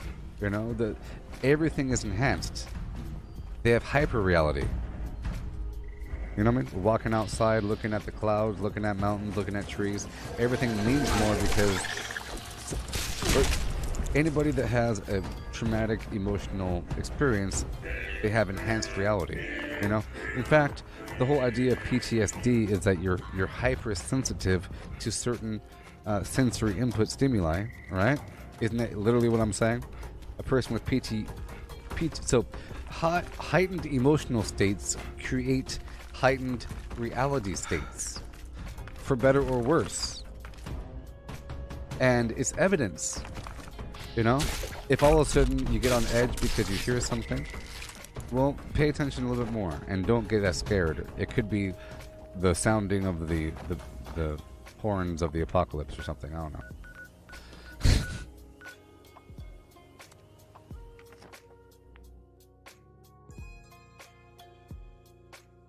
You know what I'm saying?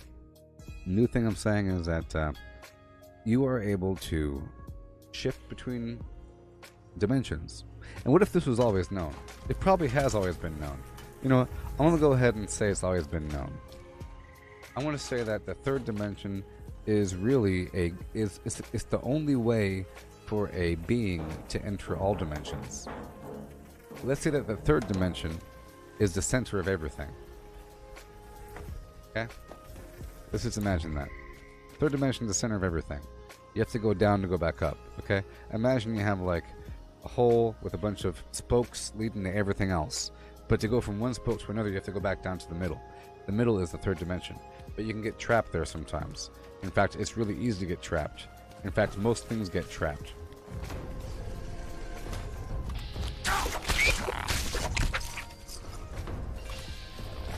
But that being said, in order to access any other dimension, we already have that capability within us. You just have to think about something. And that being said, there's probably something representing other dimensions here on Earth, right? If what I said was true, that means that if you walk around natural environments, that means that if you look at how one thing looks versus another thing, you know, things look differently, dramatically differently, for many reasons, but things clearly are different.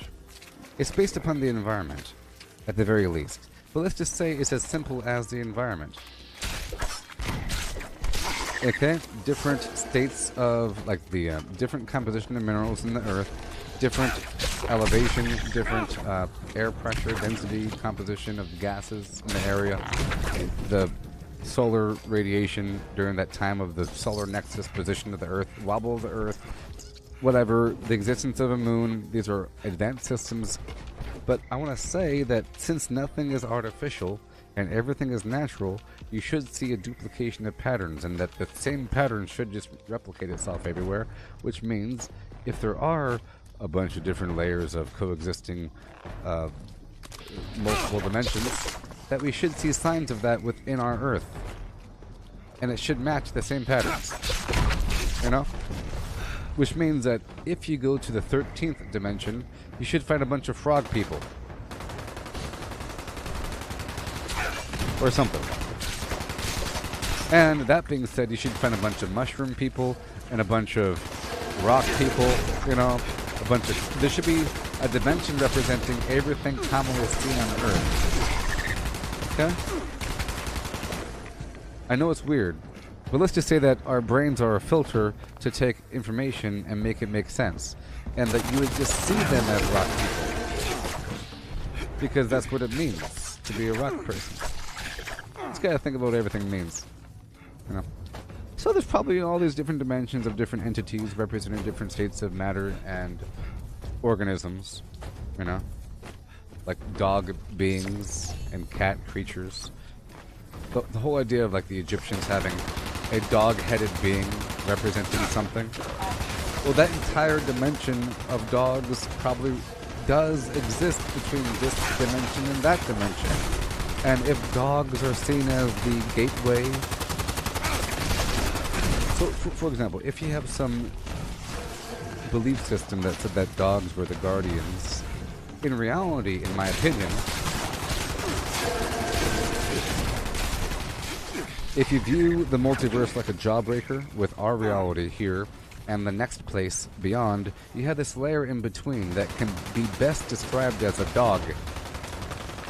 Even though it's not a dog, it's a whole layer of reality, you know? Of not space-time, but something else. And it closest resembles a dog. Is the answer.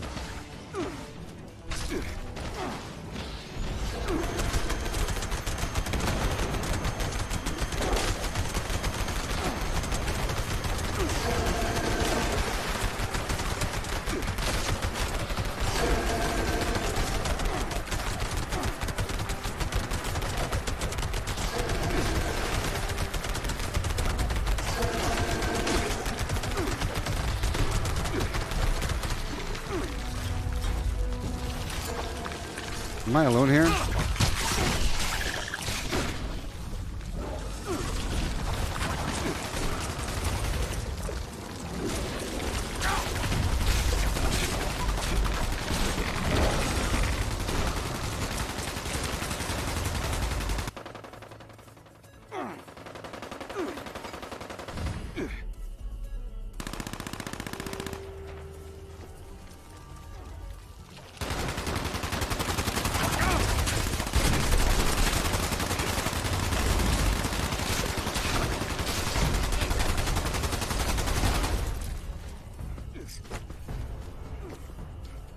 So, sensory overload equals heightened awareness to those sensory inputs, you know?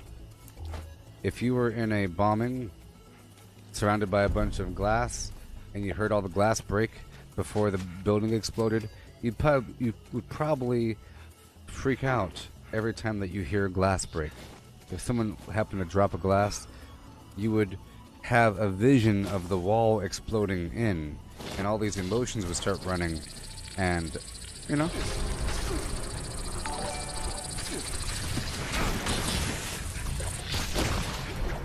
Of course, it's a hallucination in the subconscious. Which, and by subconscious, I mean you don't actually hear it, you know? You don't actually see it, but in your mind's eye, you're having full-blown daydreams, and you're imagining the wall exploding and what would happen if you had to crawl out of there, and, you know, you're imagining an amplified glass breaking sound layered with all other, you know, but you're not really hearing it, you're not really seeing it, so it's not really a hallucination. My point is, you have consciousness overload, you know? But we classify these things in simple terms.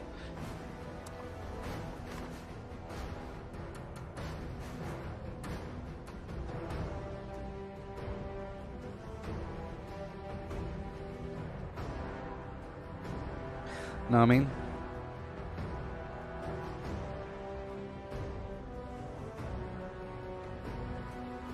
Yes, Matthew. People who practice communicating are really good at transmuting those visions into words. Exactly.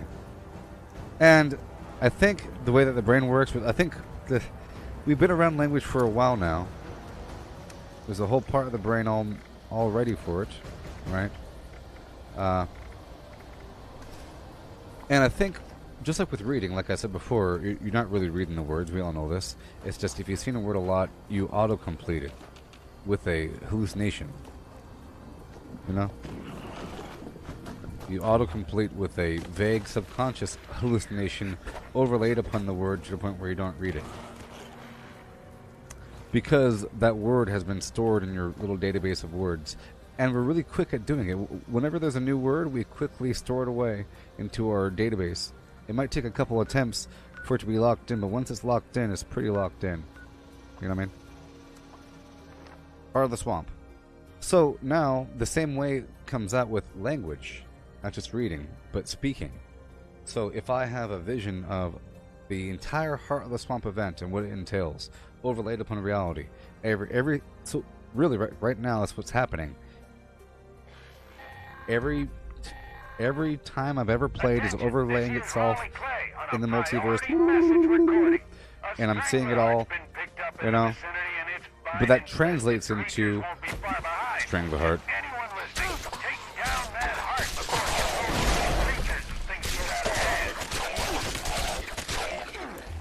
I'm a light bulb.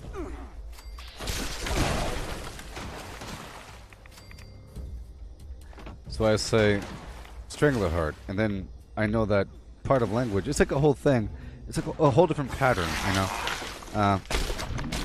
I'm going to do the Strangleheart event now. Different languages and different cultures, with different dialects and manners of speaking. I do declare I must humbly regard you upon my decision to get out here and take upon these vile wretches in the swamp.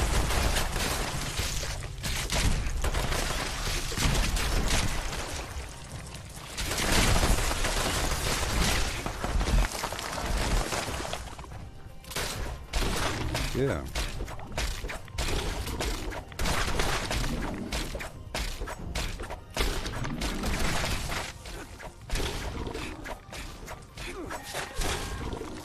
Okay, I think I understand now. Warning, additional seismic activity's been picked up at the Hearts location. I think I understand. Look out for something big.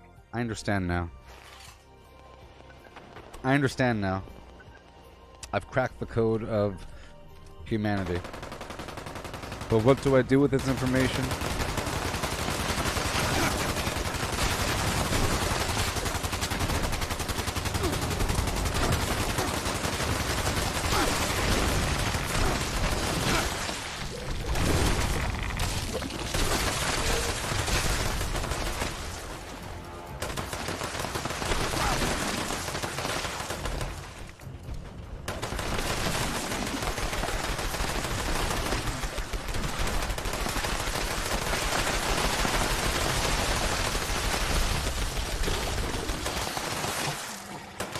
Yeah.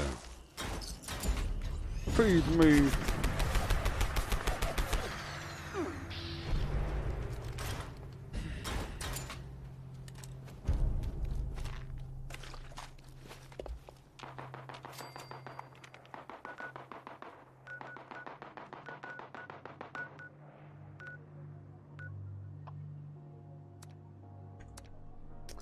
I understand now.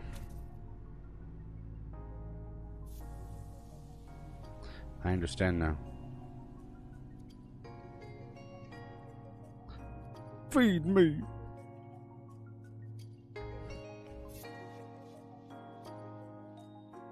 I understand what it really means.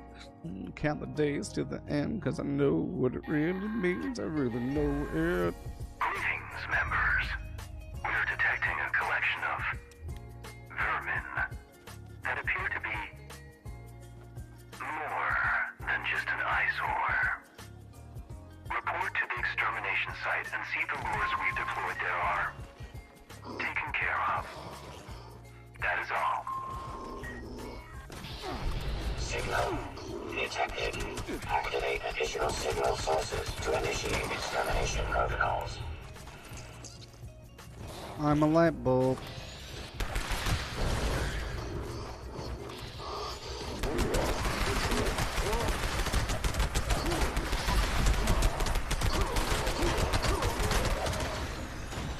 You know, Gunfu might actually be good with this. Gunfu might actually be good with this.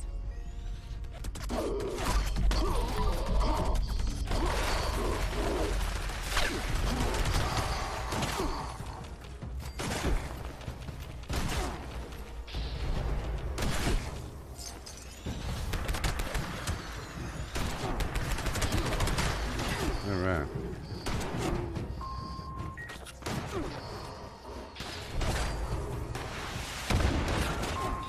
Okay, so, I figured out the nature of human consciousness and the multiverse on this day, but I feel like I should keep it a secret a little bit. All array components engaged. Activating targeting protocols. I think it's okay though, but I don't know.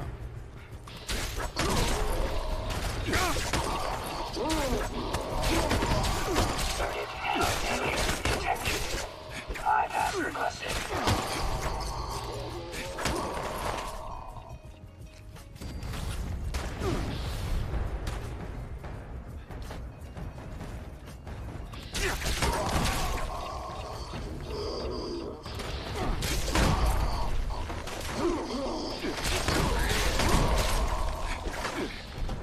But there is one part of the puzzle that's missing here. Component bypass detected.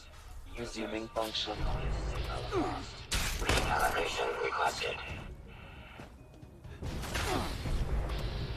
Users, jam detected. Mechanical intervention It's required. the position and nature of Earth within the multiverse, or within the universe, and just the very structure of how the third dimension appears, like the distribution of galaxies, and like just the overall filament structure. It's not like Earth is the actual center. You know, it would make more sense if Earth was the center. Detected. But it's not. Uplink protocols. You know, if Earth were the center, it would make a bit more sense. Resuming connection process. But it's not. But maybe it is in some weird fractaline manner.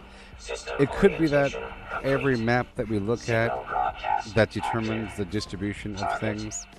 It's just really weird. Also, well, I guess it's fine. Please retreat to a safe distance immediately. It doesn't matter. It does really matter, but it means I don't have to know the answer right now. Give it a couple more years.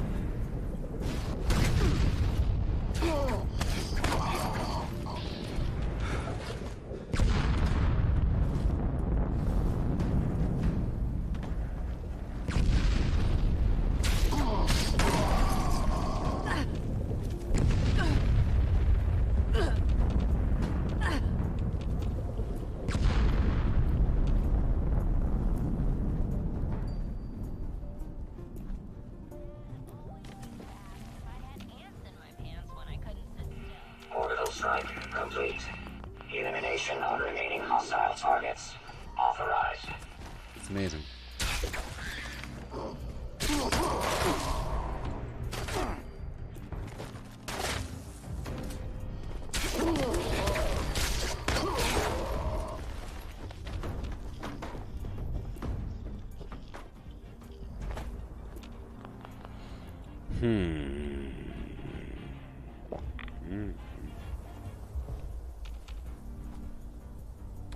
Okay. I think I understand. I understand. I guess the point is, you know, if you have the ability to travel between dimensions, but the dimensions are not of space or time, what does that really mean? What if the only interface between those dimensions were at the Earth level, or at the third dimension level?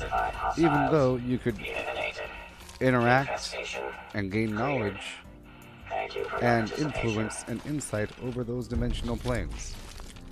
What does it mean?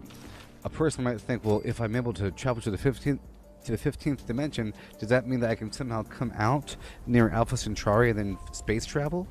Or does that mean that I could time travel? A person wants to use dimension traveling to space and time travel. But let's just imagine that space and time traveling are completely attributes of the third dimension. You know? They always want to use it to space and time travel. What if I can go back and... No. What else would you use it for? If dimension traveling was not about space and time traveling, what else could you use dimension traveling and influencing, or dimensional influencing? I know. And how would you do it? I know. For what end state? Not too sure. See, I'm not too sure of the final end state, if there is a final end state.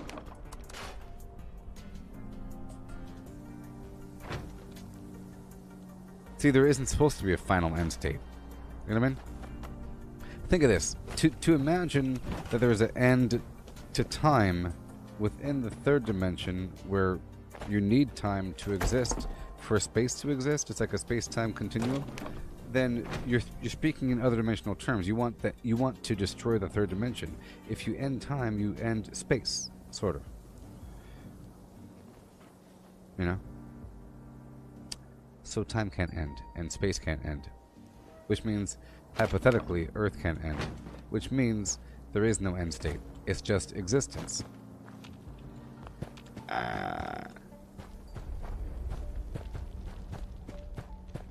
Maybe, you know what?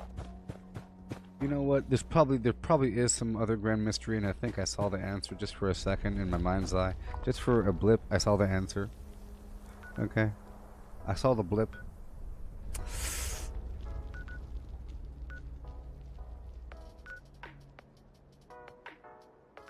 I don't know. There is no answer. Not supposed to be an answer. You're supposed to just have a good time.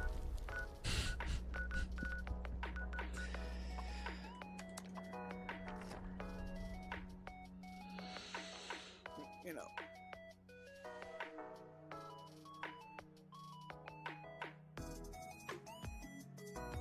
I mean?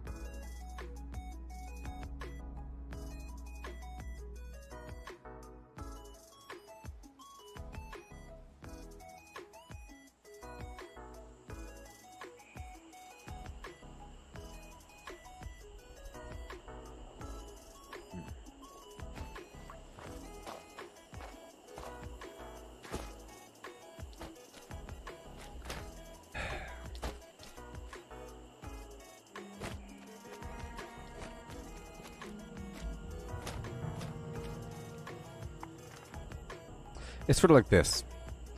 It's you have to keep this balance, and it has to be kind of rough and tumbly, but there has to be this overall progression forward, and you're able to have a better time, because it's about is there a value in having a good time, in being happy?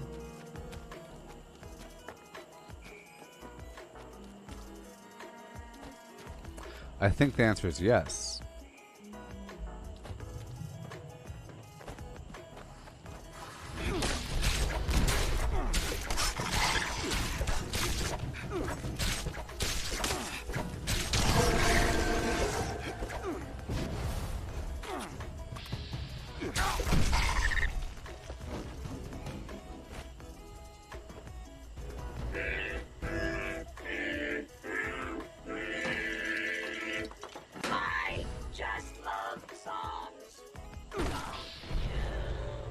Yes.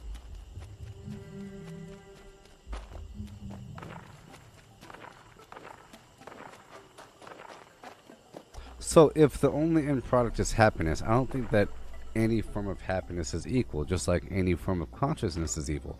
I think that the more thoughts that are associated with happiness, the better.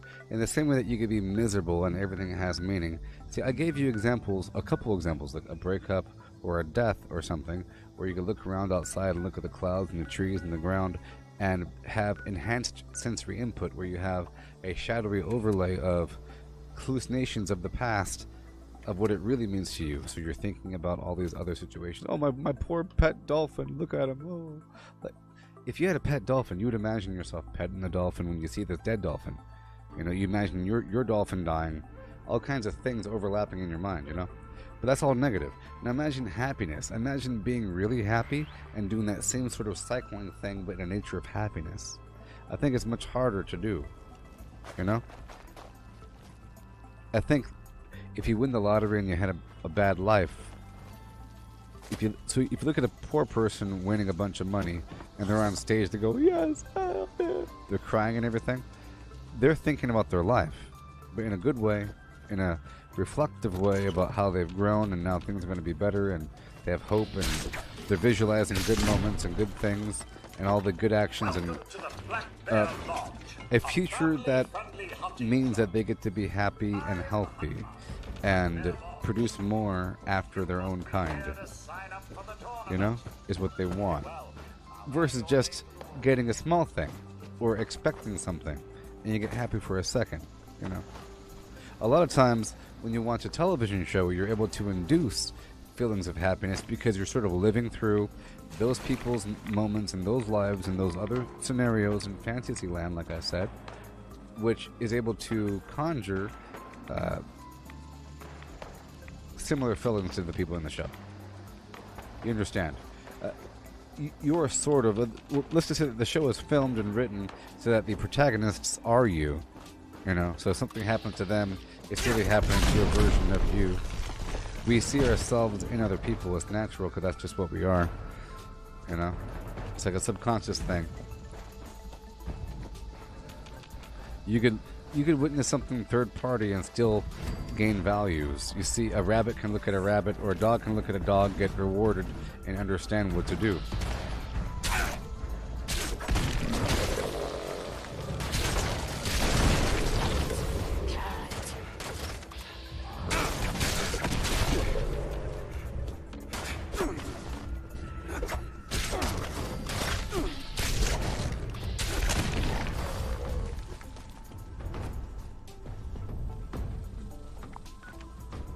Yeah, so,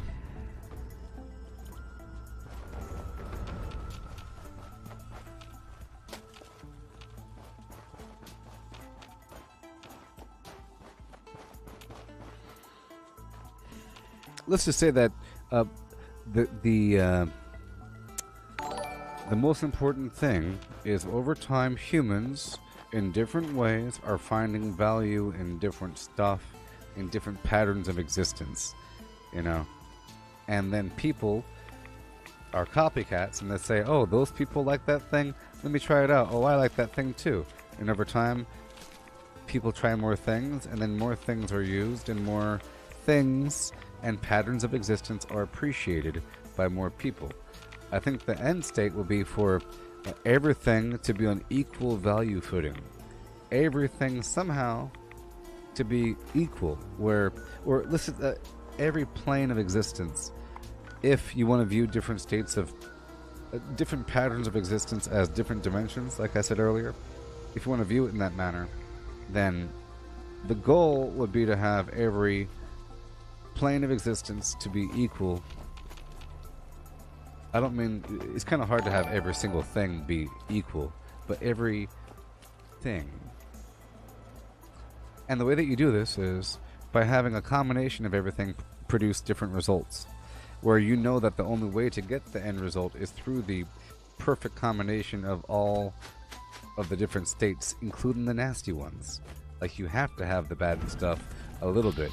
It's like having a recipe and having like salt in your cookies. You have to have it, and you have to have some pepper in the flim flam, and you know, without it, it's not balanced. That's one way of doing it. And that's already occurred through life. You know, oxygen is normally incredibly volatile. You know, it corrodes everything. It's extremely combustible. It's a terrible element, but it's essential. So you might even view oxygen as the bad thing, even though we view it as the good thing. So in that case, oxygen has won the battle. Everywhere else in reality, or everywhere else in the third dimension, oxygen is a nightmare, except on Earth. Maybe. Let's just imagine that. We're obviously on Earth because you need most things that respirate oxygen, sort of, you know? Or involve oxygen in the process. I won't say most. You got the opposite land. But still, carbon dioxide. It's still oxygen with carbon attached to it. It's the same thing. But anyways, we're back. Let's go repair my armor. So let's just say that reality has already done the hard part for us by creating life forms that already combine the different aspects of the multiverse represented in the third dimension. Different material compounds that would otherwise not work well together are doing just fine. You know? Just how things work with physics and matter and whatever. Blah, blah. The next step is to find enhanced ways to combine those things. Okay, let's repair my armor. I'll do the weapon first.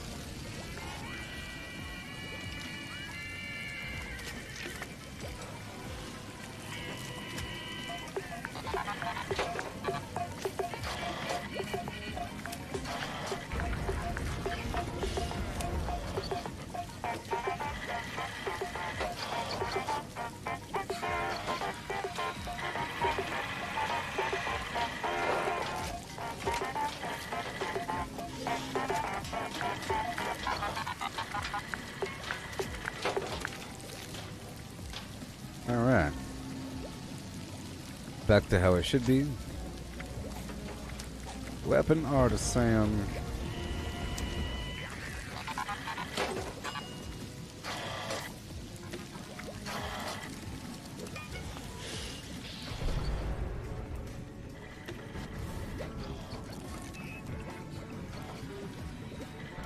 I'm thinking I should have Yasmin out instead. But whatever, because Yasmin gives me food of different variety.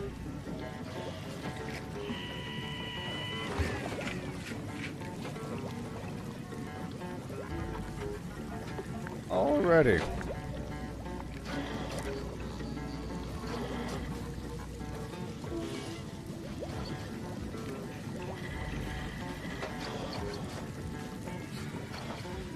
Alrighty. I'll be right back in just a second. You enjoy yourselves now. Craft legendaries with modules. Sell to NPC vendors. Daily quests. Workshop conquest. Lucky hole mine. Power plants. Farm fusion cores. Public events. XP run. Toxic goo harvest. Rebuild camp. Move camp. Repair armor. Repair weapons. Craft ammo. Lift weights. Sleep. Play music. Stock refrigerators. Stock vendors. Transfer items between characters. Bury Mentat run. Dump caps at vendor if over 20,000. U.S. requisition holotape. Garahan building farm. Reputation root farm. Iron or South Ash heap. Multiply crops at workshop. Purified water at workshop. Tanagra town crickets. Faction dailies. Spend gold. Razorgrain flower farm. Scorch beast farm. Grafton monster farm. Sheepsquatch farm. Convert ammo at the ammo converter. Deepwell farm. Snalligaster farm. Tarberry farm. Flatwood silt beam. Check keyword status. Nuke Findingo Colossus for a cursed weapon. Sugar Run. Nuka-Cola farm. Concrete. Laid at monorail.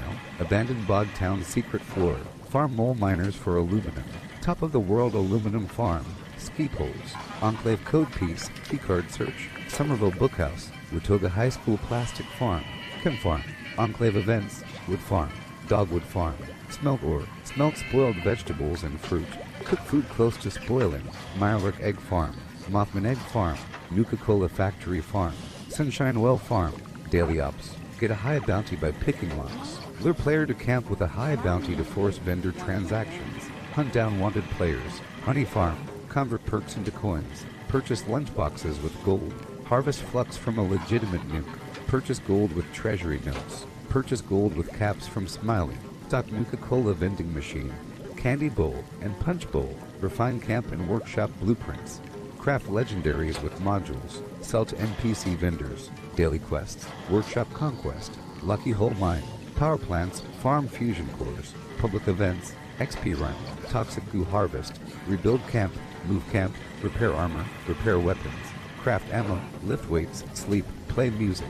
Stock refrigerators. Stock vendors. Transfer items between characters. Bury Mentat run. Dump caps at vendor if over 20,000. U.S. requisition holotape. Garahan building farm. Reputation root farm. Iron or South Ash Heap. Multiply crops at Workshop. Purified water at Workshop. Tanagra Town Crickets. Faction Dailies. Spend Gold. Razor Grain Flower Farm. Scorch Beast Farm. Grafton Monster Farm. Sheepsquatch Farm. Convert Ammo at the Ammo Converter. Deep Glow Farm. Snalligaster Farm. Tarberry Farm. Flatwood Silkbeam. Check keyword status. Nuke Findingo Colossus for a cursed weapon. Sugar Run. Nuka-Cola Farm. Concrete. Latent Monorail. Abandoned Bog Town Secret Floor. Farm Mole Miners for aluminum. Top of the World Aluminum Farm. Ski Poles. Enclave Code Piece. Keycard Search. Somerville Bookhouse. Watoga High School Plastic Farm. Chem Farm. Enclave Events. Wood Farm. Dogwood Farm. Smelt Ore. Smelt spoiled vegetables and fruit. Cook food close to spoiling. Mirelurk Egg Farm. Mothman Egg Farm. Nuka-Cola Factory Farm. Sunshine Well Farm. Daily Ops. Get a high bounty by picking locks. Lure player to camp with a high bounty to force vendor transactions. Hunt down wanted players. Honey Farm. Convert perks into coins. Purchase lunchboxes with gold. Harvest flux from a legitimate nuke. Purchase gold with treasury notes. Purchase gold with caps from Smiley. Stock Nuka-Cola vending machine. Candy Bowl and Punch Bowl. Refine camp and workshop blueprints. Craft legendaries with modules. Sell to NPC vendors. Daily quests. Workshop Conquest. Lucky Hole Mine. Power plants. Farm fusion cores. Public events. XP Run. Toxic Goo Harvest. Rebuild camp. Move camp. Repair armor. Repair weapons. Craft ammo. Lift weights. Sleep. Play music. Stock refrigerators. Stock vendors. Transfer items between characters. Bury Mentat Run. Dump caps at vendor if over 20,000. U.S. Requisition Holotape. Garahan Building Farm. Reputation Root Farm. Iron or South Ash Heap. Multiply crops at Workshop. Purified water at Workshop. Tanagra Town Crickets. Faction Dailies. Spend Gold. Razor Grain Flower Farm. Scorch Beast Farm. Grafton Monster Farm. Sheepsquatch Farm. Convert Ammo at the Ammo Converter. Deepclaw Farm. Snalligaster Farm. Tarberry Farm. Flatwood Silkbeam. Check keyword status. Nuke Findingo Colossus for a cursed weapon. Sugar Run. Nuka-Cola Farm. Concrete. Latent Monorail. Abandoned Bog Town Secret Floor. Farm Mole Miners for aluminum. Top of the World Aluminum Farm. Ski Poles. Enclave Code Piece. Keycard Search. Somerville Bookhouse. Watoga High School Plastic Farm. Chem Farm. Enclave Events. Wood Farm. Dogwood Farm. Smelt Ore. Smelt spoiled vegetables and fruit. Cook food close to spoiling. Mirelurk Egg Farm. Mothman Egg Farm. Nuka-Cola Factory Farm. Sunshine Well Farm. Daily Ops. Get a high bounty by picking locks. Lure player to camp with a high bounty to force vendor transactions. Hunt down wanted players. Honey Farm. Come. Oh boy.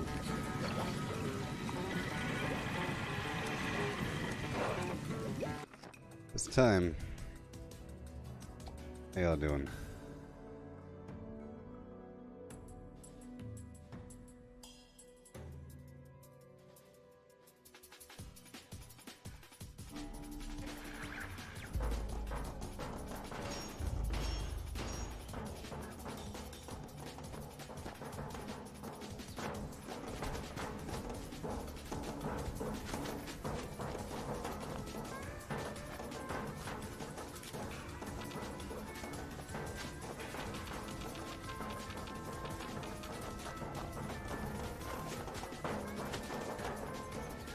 Yeah. I'm gonna server hop.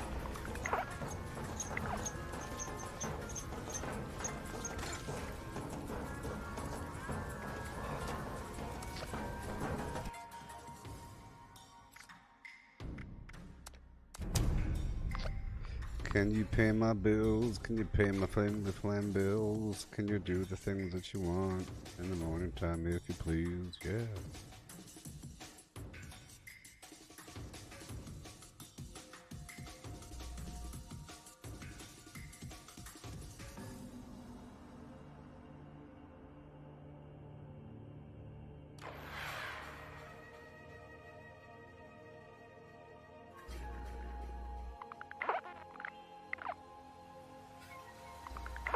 Yeah.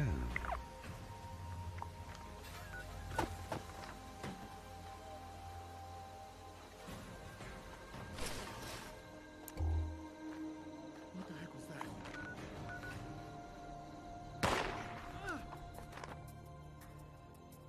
Can I do 2 back to back?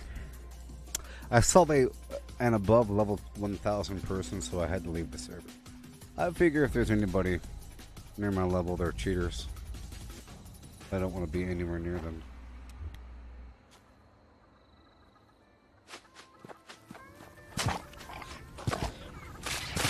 No!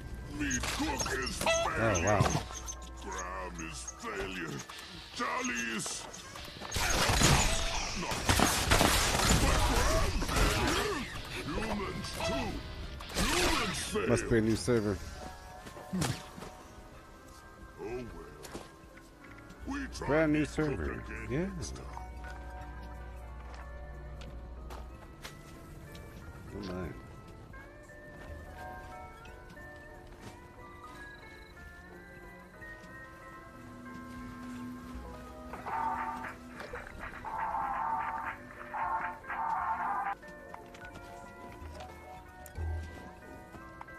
Alright.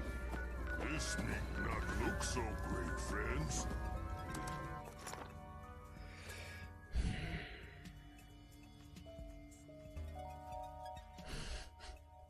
It's funny how it threw us on a brand new server. And everybody had the same idea.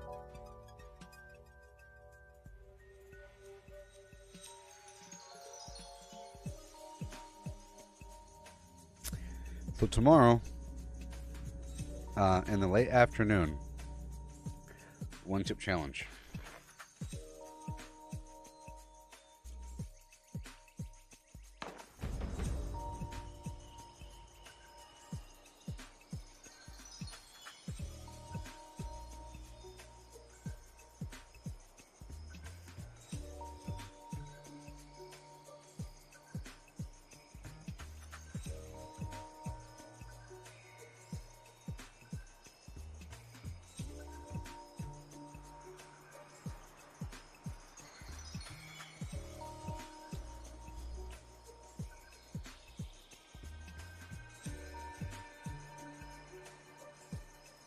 Yeah. Lights off.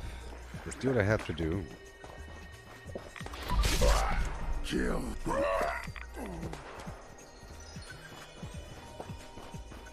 Hey, welcome. I plan on taking over this workshop if you want to kill everything. You want to kill everything? Yeah. Come on down and kill stuff. Default person.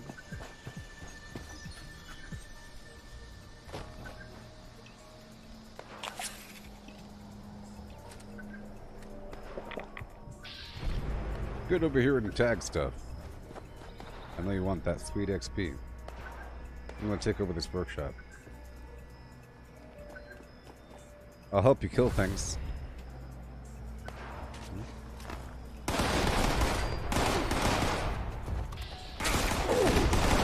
I smell your fear, human. I'll defend you if you can tag them. I know you want that sweet XP. I'm just trying to make sure you don't die.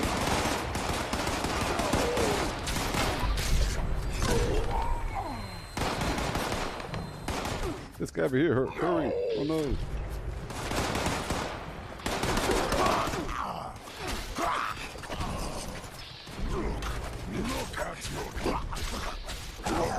Yeah. Cool. I'm taking over the workshop now.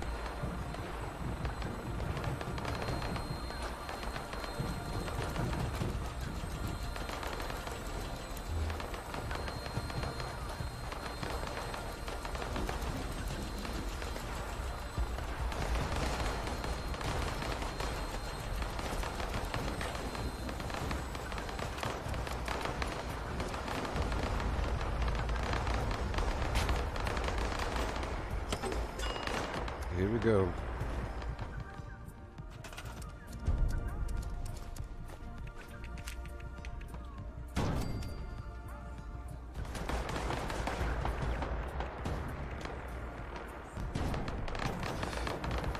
I'm going to be building up here for a second.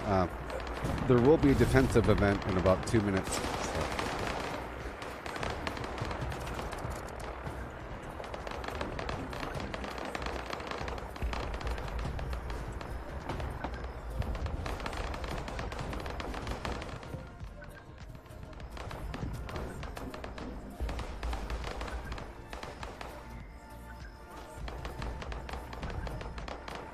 Hey.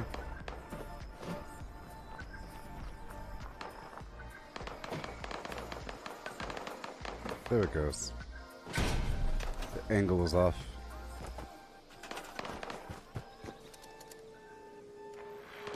I will build a masterpiece. Give me time, beast.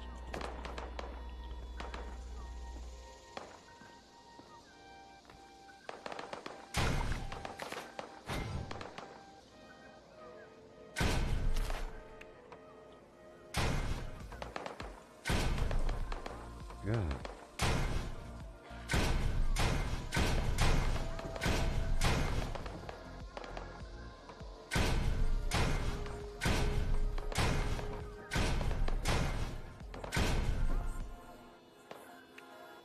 Mm-hmm. Oh no. This isn't the exact line I normally use. So it's a bit nastier, I think. That's fine.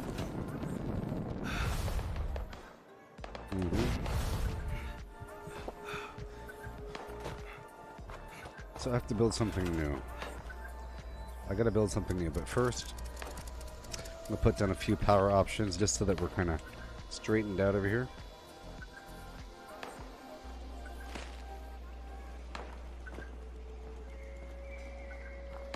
Right over here on the mountain. Because I know it goes here.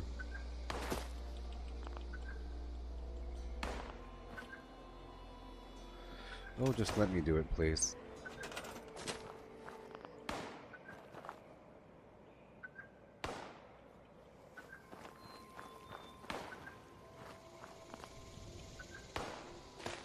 There it goes. And then the wagon.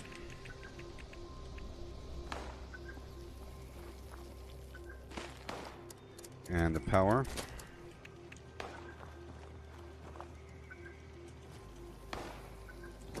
And the connector.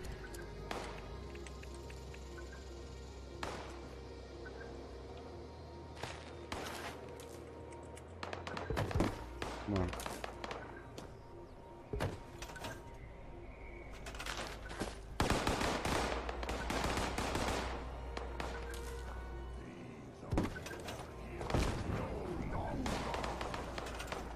I can't do the bloody birdie, but I can do the blood bird, right?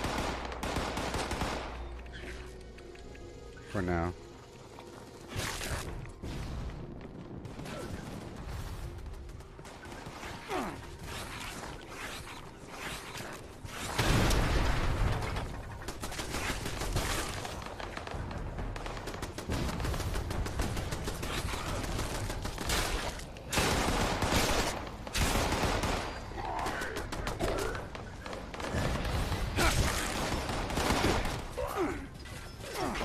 Dang it. I don't have my fighting build right now.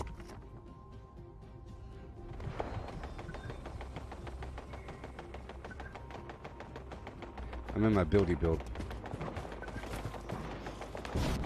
But this whole thing is perfect.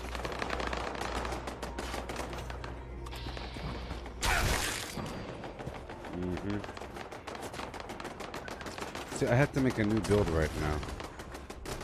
But I'm being attacked. So let's go clear out the general radius right now. Let me just clear out the general radius.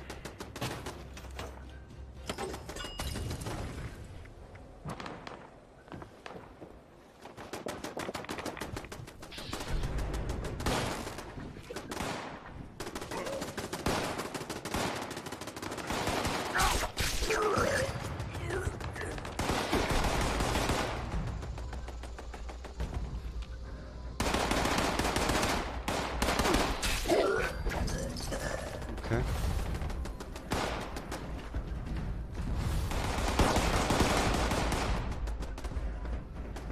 already.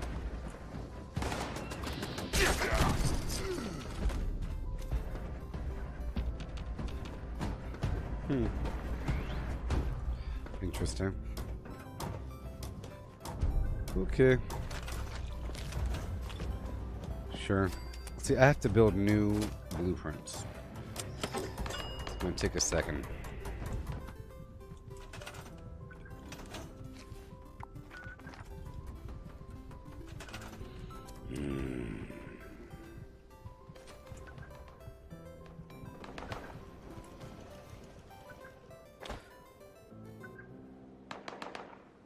Okay.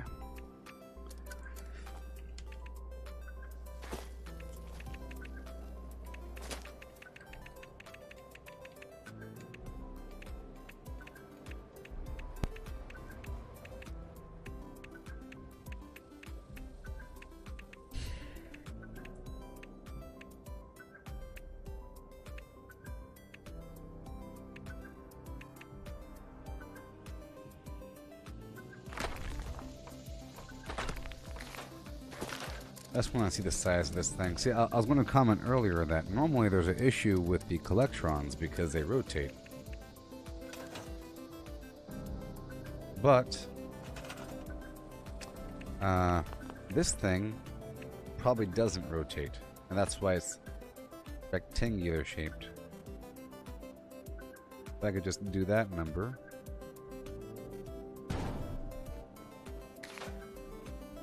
Oh, that's tight.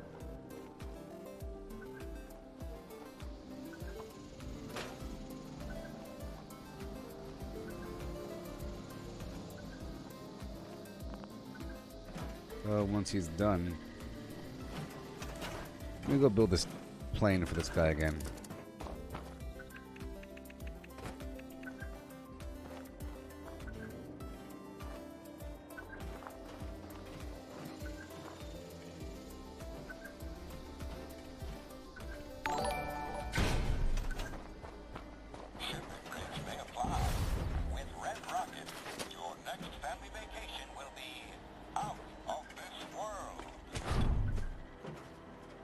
I don't like the sound of running people.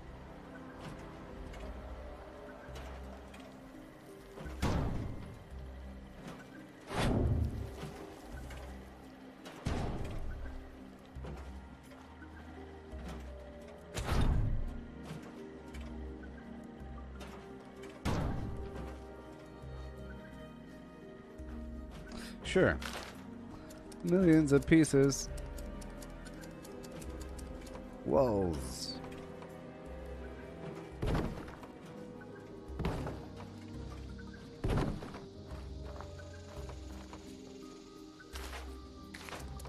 I don't know. I just don't know anymore. But I do want a few things. I don't know if it's gonna work. We'll find out soon enough. Where's my honey?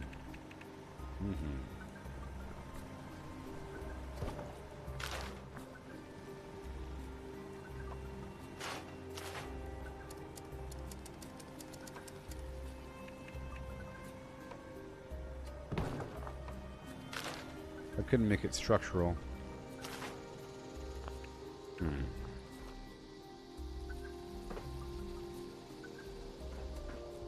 I'll give it a second floor just to be nice. Just to be a nice person, you know? Whatever. I'll be a good, nice person. We're gonna have that whole thing. And then we'll have this box. Sure.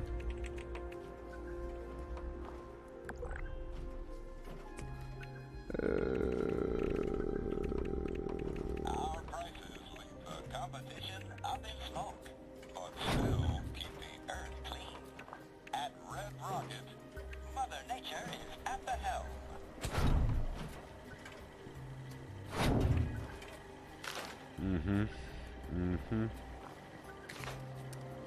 Let's just see here.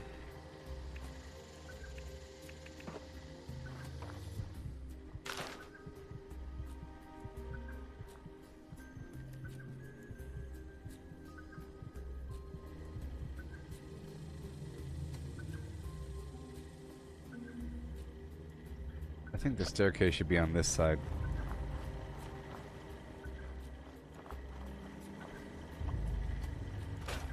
I don't want the footprint to be too large here. I don't want it to be too... I want it to appear to be way more complex than what it actually is. Red Rocket only sells the best. That's a guarantee. Red Rocket is That's not legally responsible for guaranteeing the quality a of any product sold. guarantee. So I wouldn't do that necessarily. I wouldn't have that, would I? But maybe I would.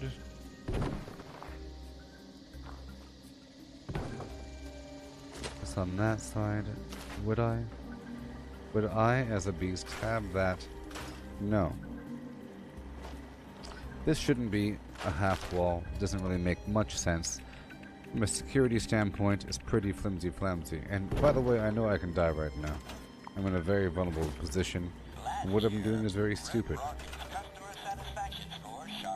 That's okay. To the moon. Okay, we have a 4x4 or a 2x4. That's okay. That's okay. Maybe. 2x2.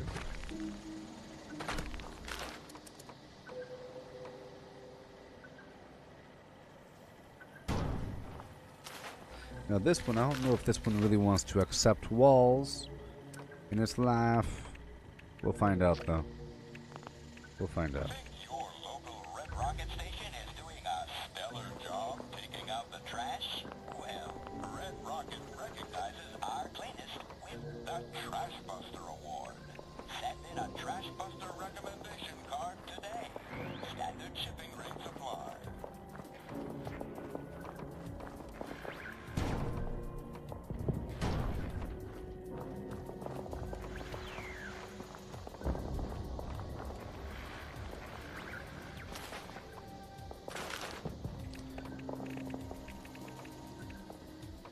Okay, this is going to be a glass wall going right here. Just like that. And then... better yet, like this.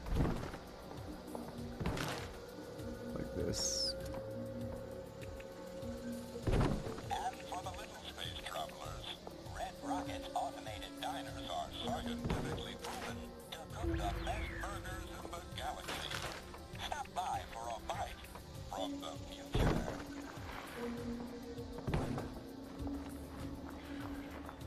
Alright. Okay, this, my friendo, is going to be perhaps the same thing as the other side. If it lets me, but it does. How about I'll do another laser wall? Laser walls are cool. If it lets me, and it won't. They're not that cool. So, we gotta work with this. Hey, wait a minute. Maybe it will. Red Rocket for a tank full of fun. And know that you're blasting off with the It best. does. Alright, door, you know what to do. Laser Town. Laser Town Mac door.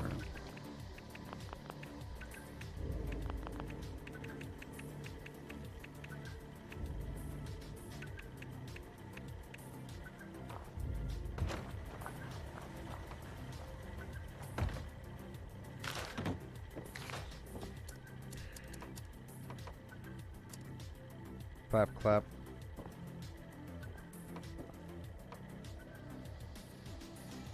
When you stop in at a Red Rocket service station, you're not just refueling.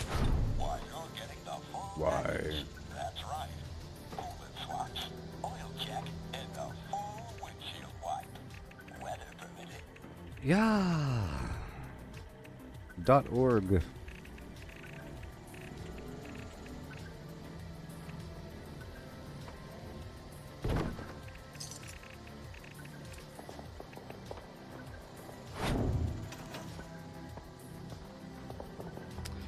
This is probably more than a blueprint can hold. Hey, we're still good on the blueprint. We're still good on the blueprint. Can you imagine? Yeah. Just, I'm gonna put a little wraparound half wall here. Yeah. A half wall over here, or a floor, I should say. Is your car taking ages to get going? Well, we'll help your car start like you with Red Rocket's premium high-octane coolant. Availability limited, patent pending, safety testing still ongoing. Injuries and death as a result of use are not the responsibility of Red Rocket.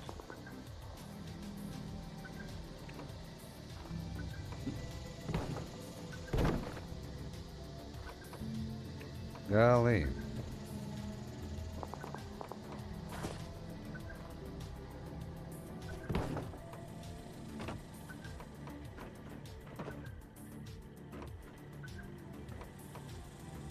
Golly.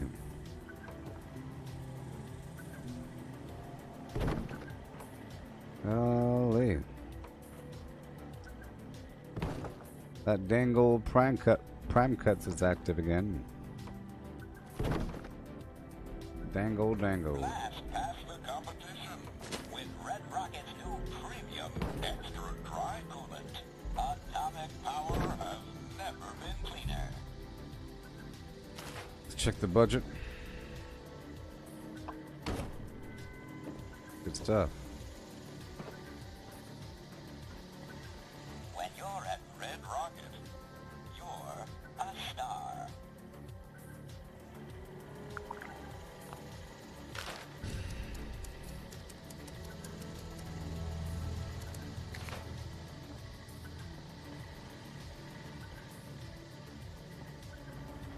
A lot of real estate eaten up. We'll put it over here. Let's find out. Little Jimmy running out of fuel too? Make a crash landing to your nearest Red Rocket automated diner today.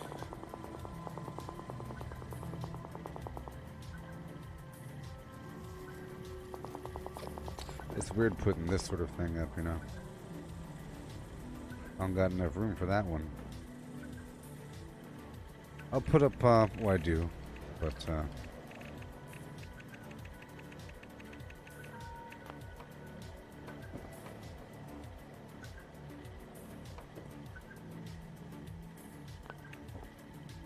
course.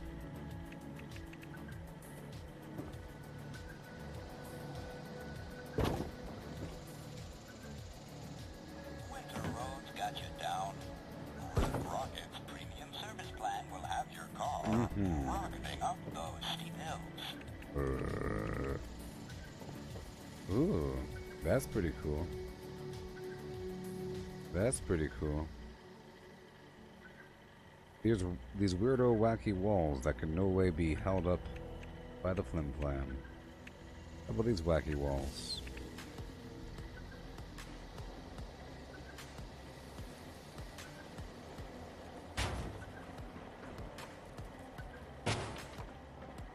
Wacky. You know, Flicky? How about I'll just do a wall and a half? Just a wall and a half. How about that? How about a wall and a half? Get the thing on. No? How about this? Huh? That's kind of weird, huh? But hey, why the heck not? Why the heck not? Secret entrance. Pretty dumb. Ooh, what about the fence? It goes too high. What about this fence? That'll work. Wait, am I trying to hurt people? Usually this is like a defensive perimeter fence. I need a line of sight break fence. I'll just put this right here. Just when you come up the stairs, you're kind of okay.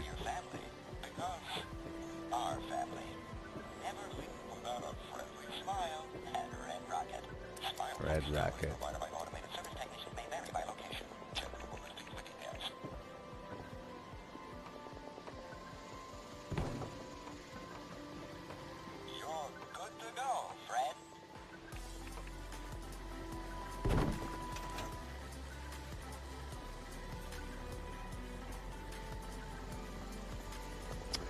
Guess it doesn't really need 2 doors, does it?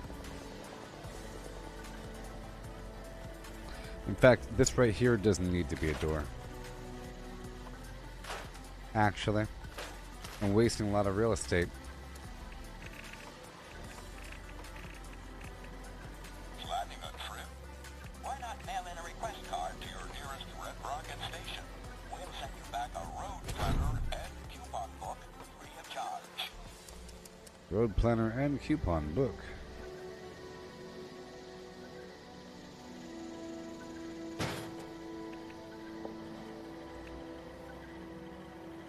Welcome to Red Rocket.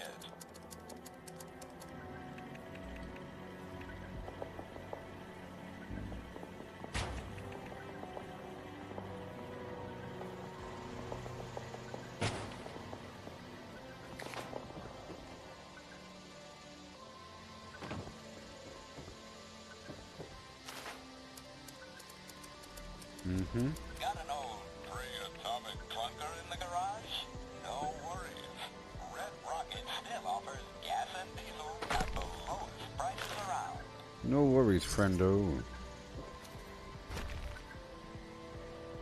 There we go.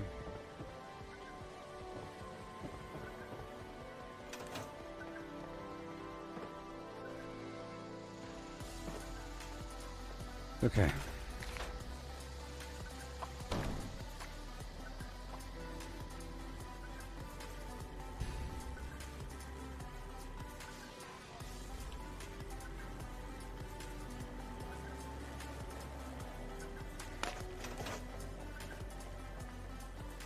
Alright. There's no lights in here. But I have to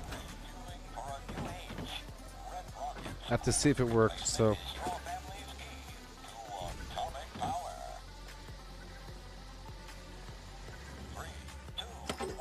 I have to go do it again. Right now. Yeah.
Never a missed opportunity. Yeah.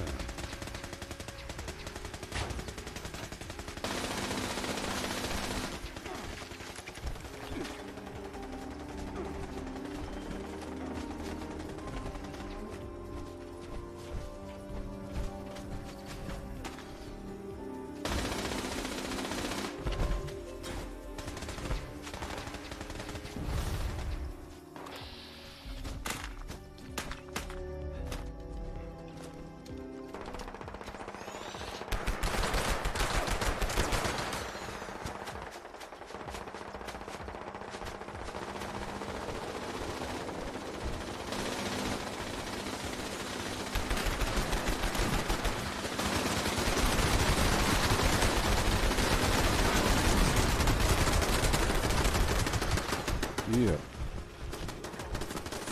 And welcome.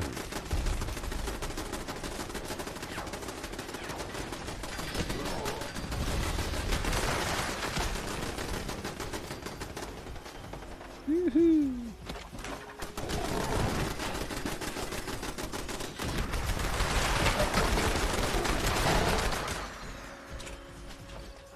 Exciting.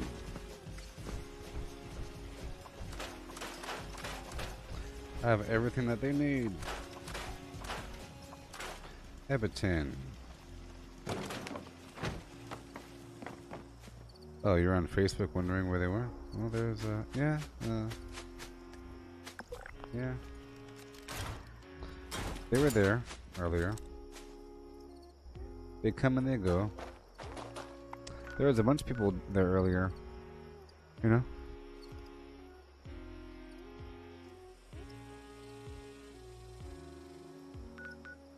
Alright. Let's move on. We're not doing tea time. Radio vacuum tubes at there. Okay, I have to go take over another workshop, so let's just go up the road here. Even though it's within earshot of these other players, I want to test out this blueprint I just made.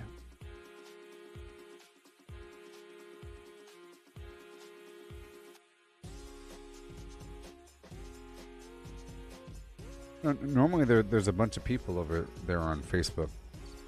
Normally it's more, it's whatever.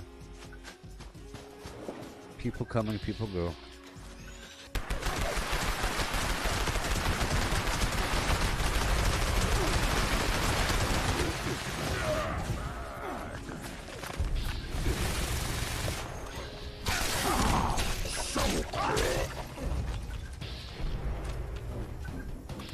Here we go.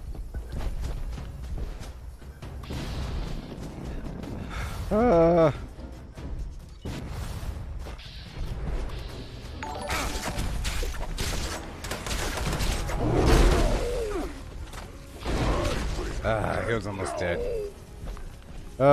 It's like that first wallop has so much.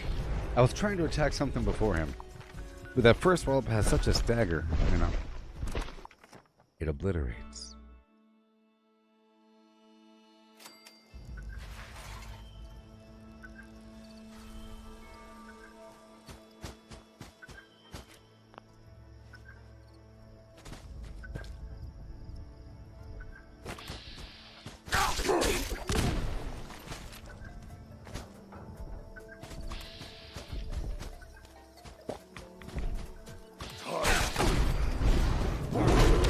I'm in the air. What are you doing? Let me try to eat a couple things really quick.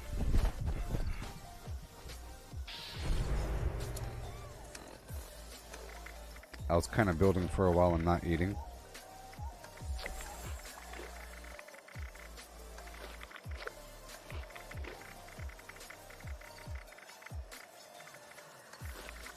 There we go.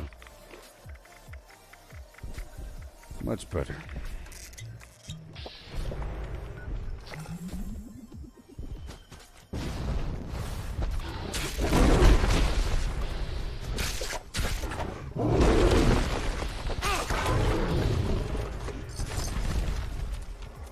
Gotta get ready for that block.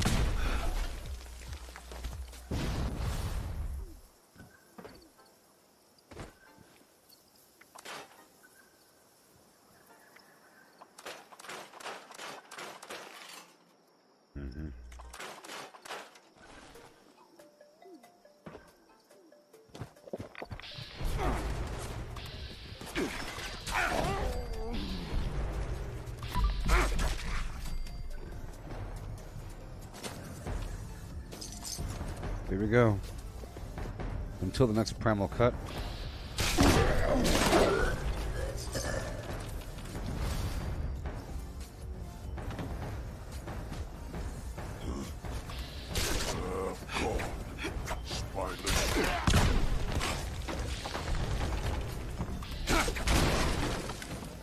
Okay.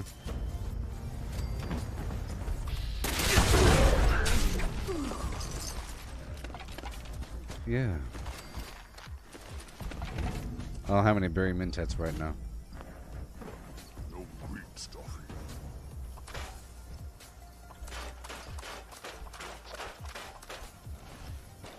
Yeah.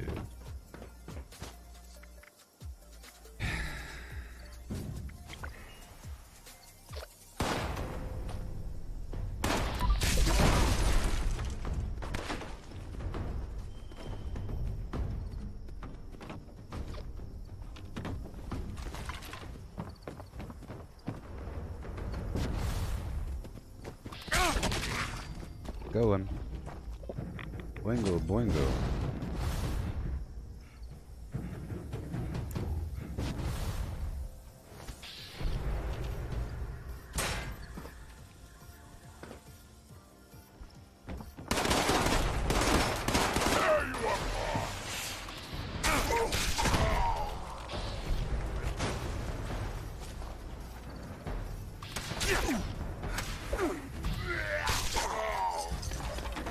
Okay, goodbye.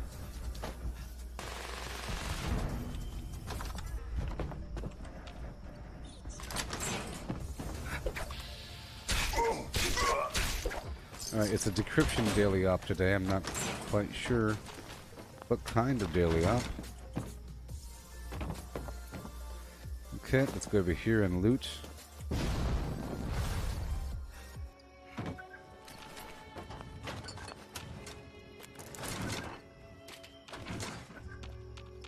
Thank you.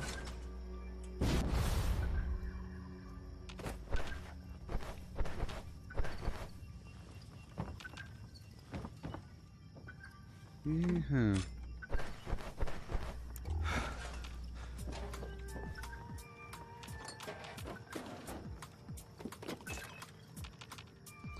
Primal cuts.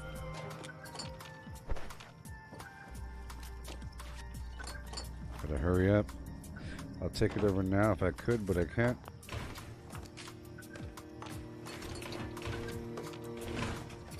Fine, I'll get the rest in a bit. Why can't I take it over? There's still some enemy remaining.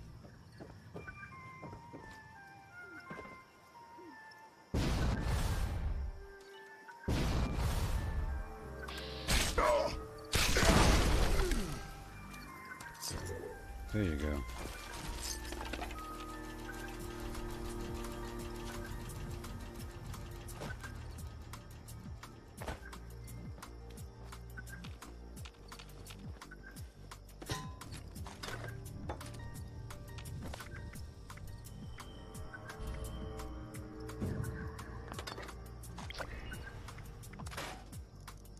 Okay.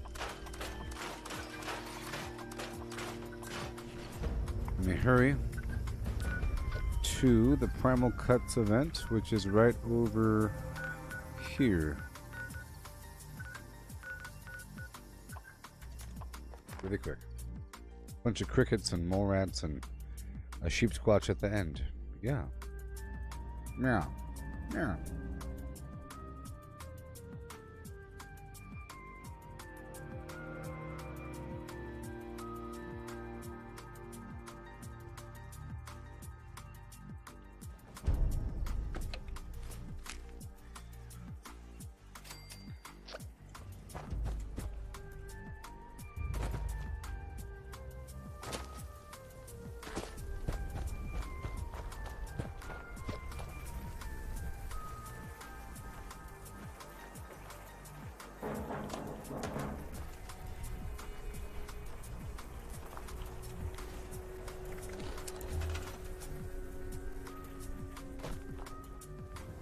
There you go.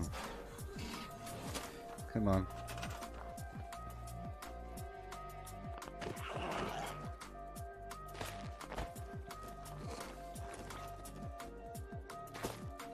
Come on. Oh, just do it.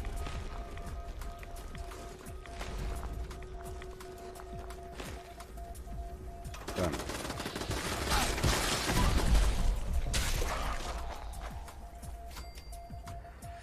Gotta run, run, run.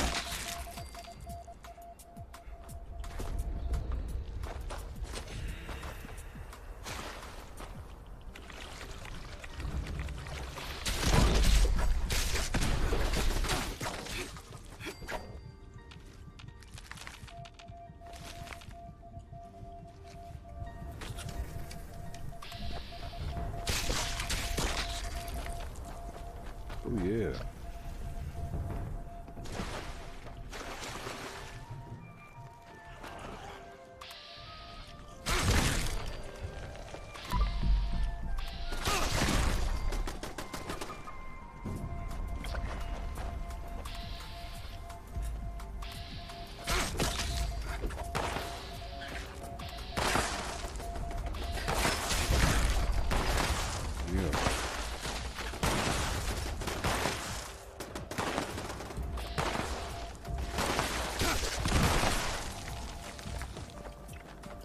Trying to bring out my ranged weapons, yeah?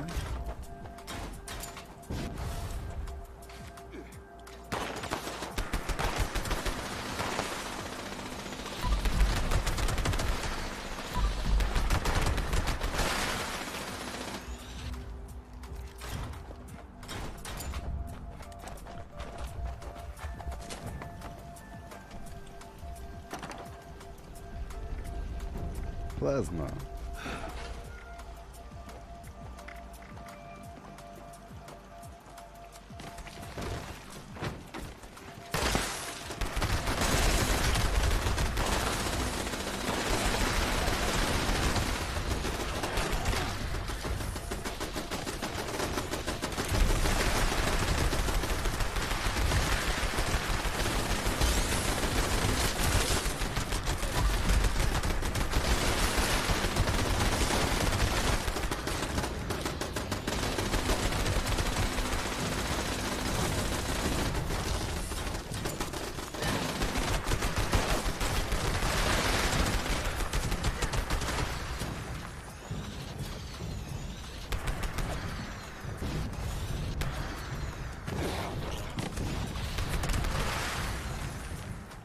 Yeah, buddy.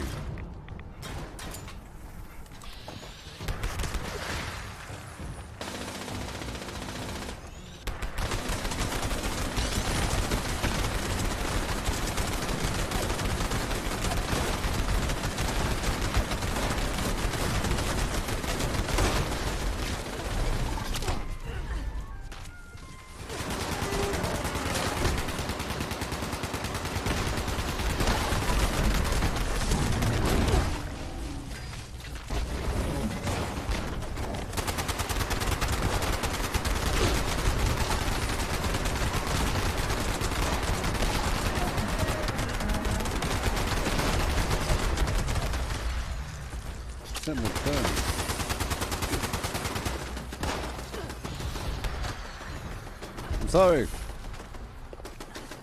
I'm sorry. Oh no. I killed somebody. I killed somebody.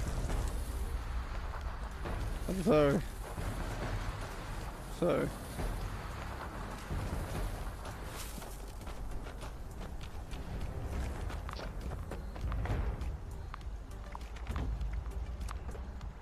Another one's active. We've got to be fast.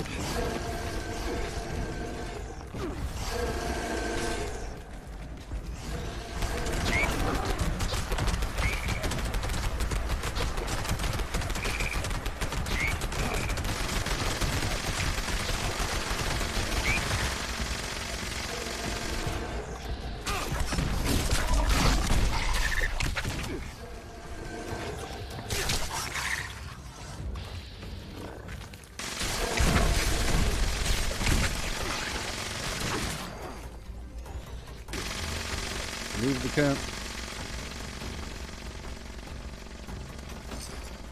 Gonna make sure it's not the water park. Come on.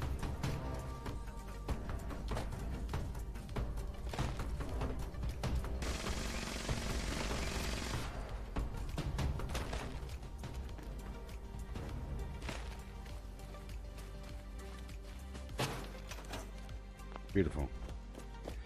See, you gotta love it. See, in this case, I think it's just the best thing ever putting down these items here. Workbenches, lights, turrets, a vendor. I just have to sell slightly better things, I think.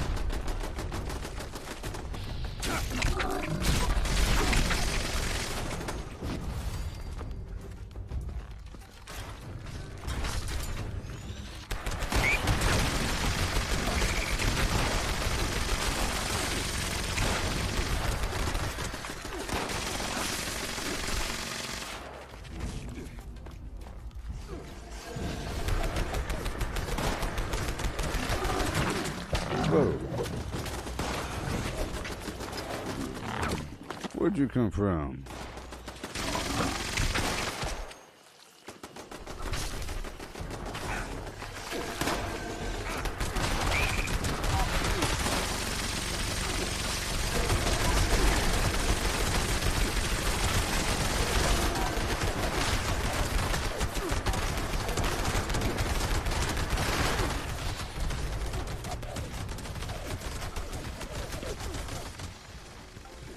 Okay, now I'm not over encumbered. I was over encumbered because I had so much ammo, but now I don't.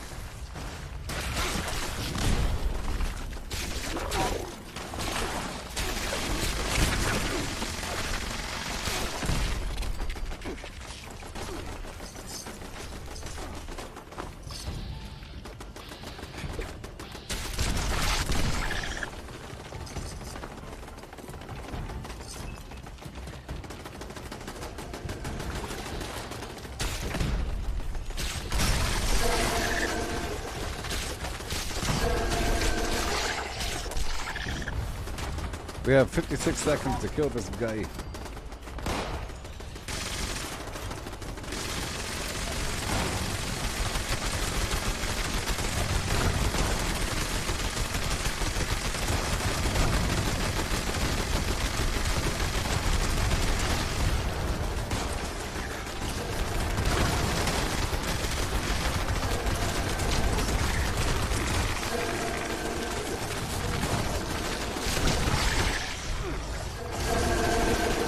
Am I the only one here? I was trying to kind of think on that. Well, we're gonna fail it. Yeah, I think it's just like one. No, what the heck? 7 seconds.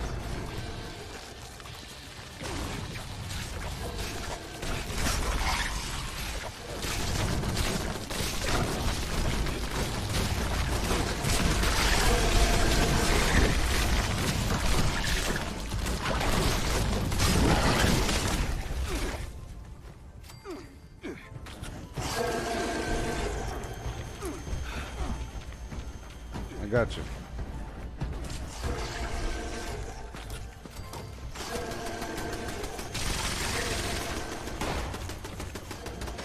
That didn't work out.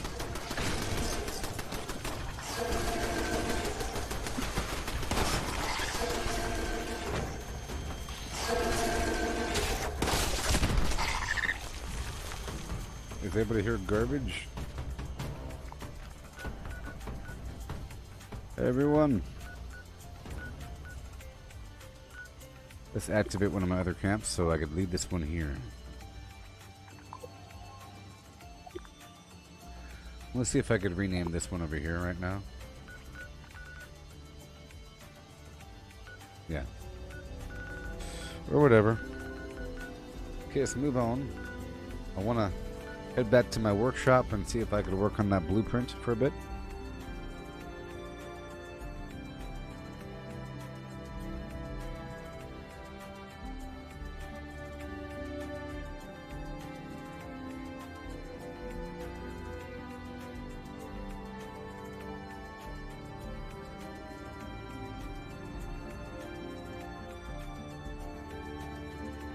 Yeah.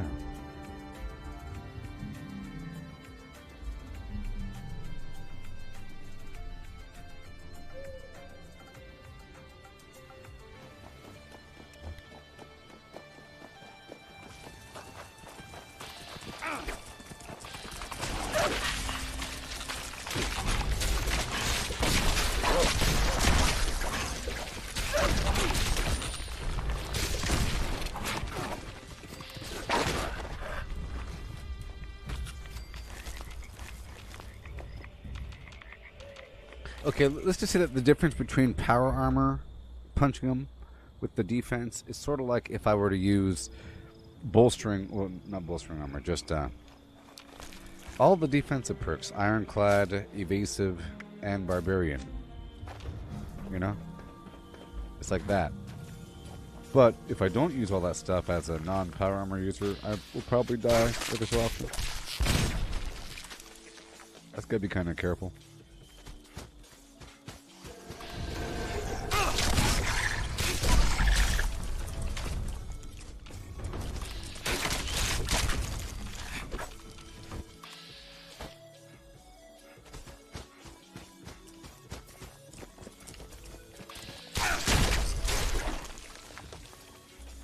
time yet?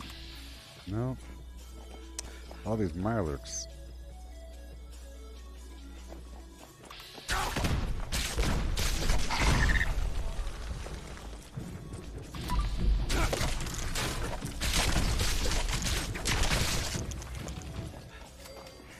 Okay.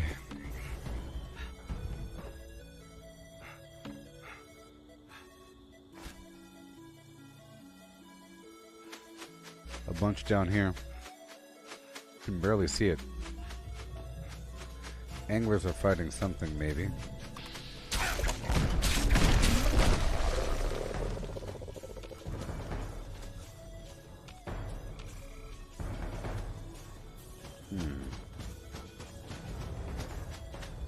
Are they on the map? No. There we go. Okay, I'll put this down right over here. Swap the build over. Check the map for players.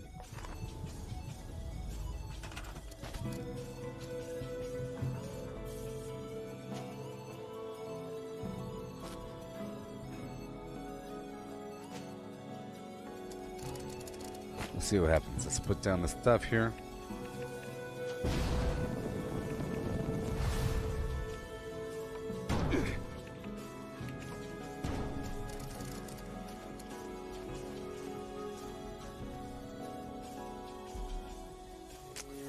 Well, this is considered floating, so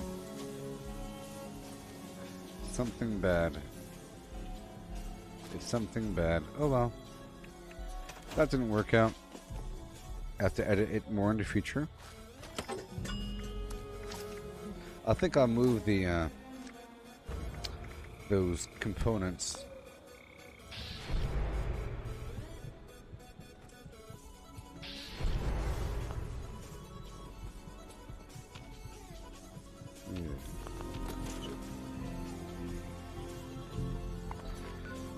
Okay.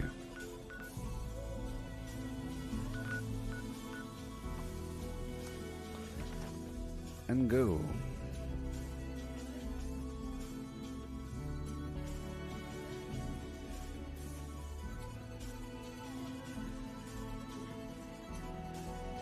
Ah.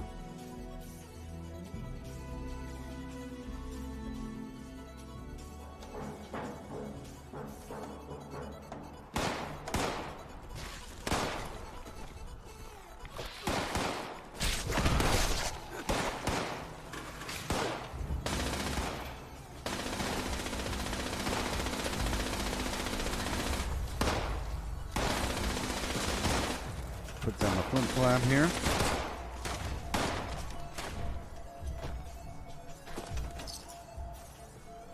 Come on. Come on.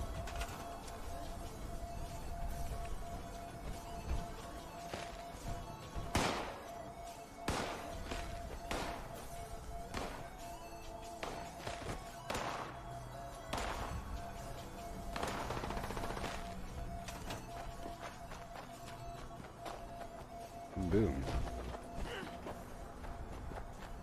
Peruse and spend. Like a bunch of roaches.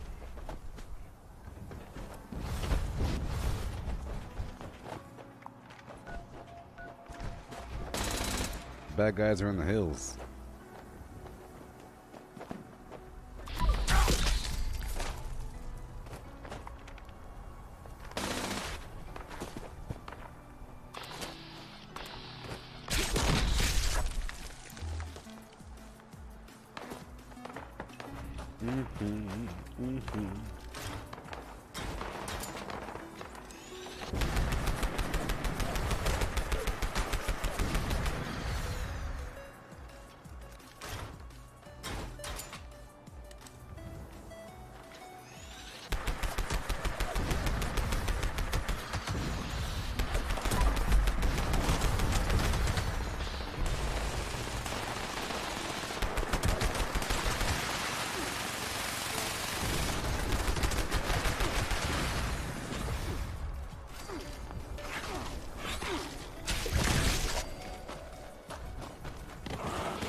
Yeah.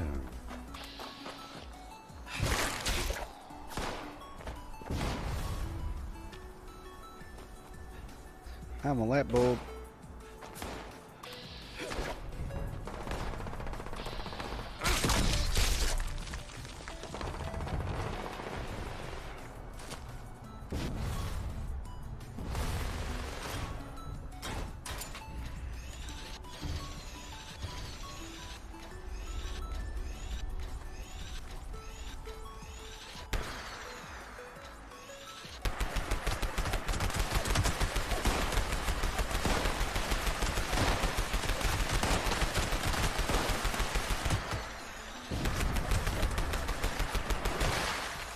The barbecue has started.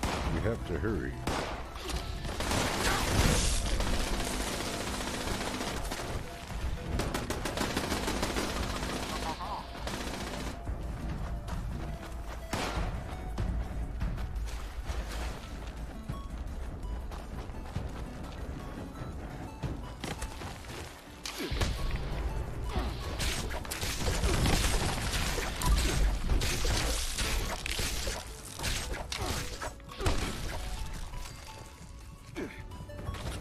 Oh yeah.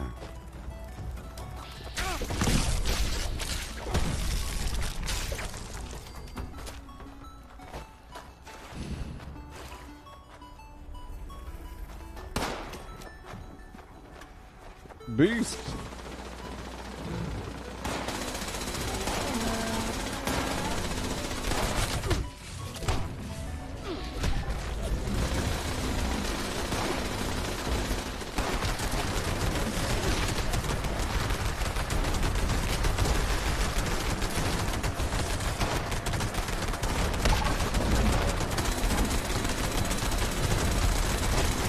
I like making them follow with me.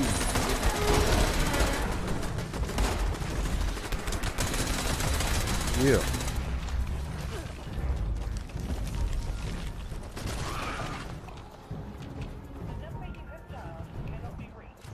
So exciting.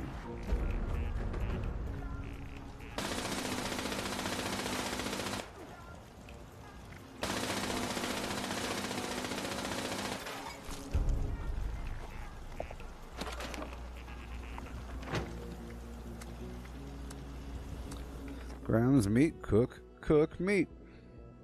Last time I saw Graham hiding up in the hills. So I bet you he's around the area, you know. He's somewhere.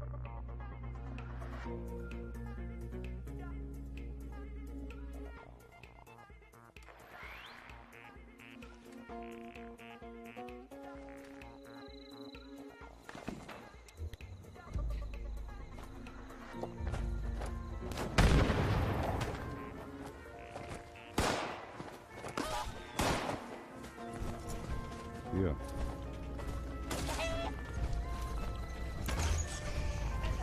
Meat sweats.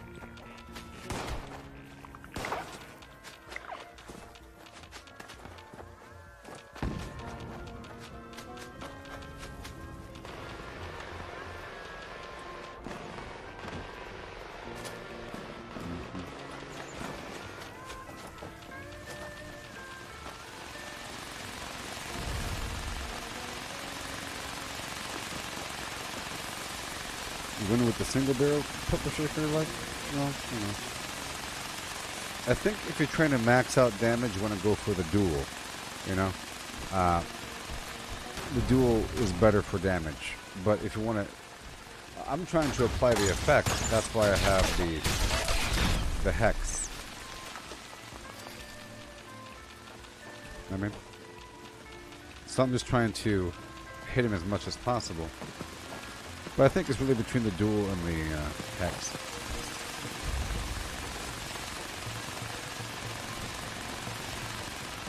Oh boy.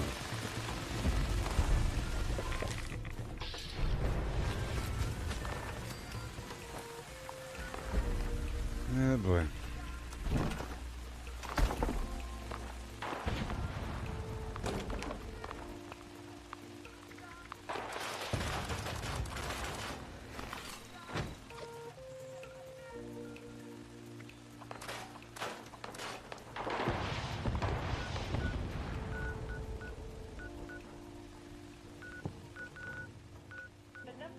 let's go back over here. I have to modify this blueprint to make it work.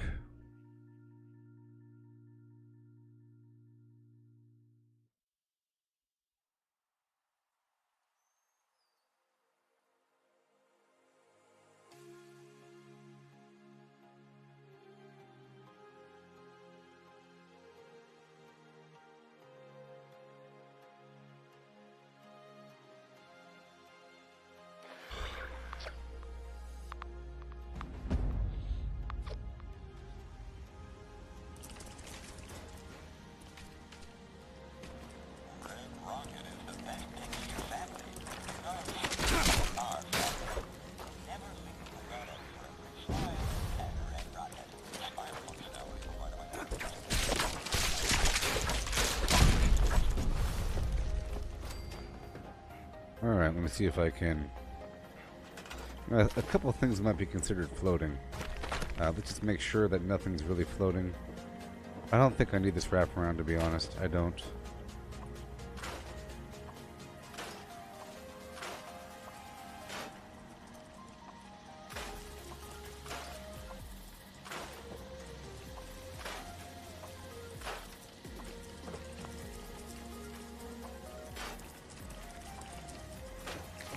But I think I will still put that defensive barrier right here on the inside. I think that'll be just fine. And because I'm really iffy about this whole area,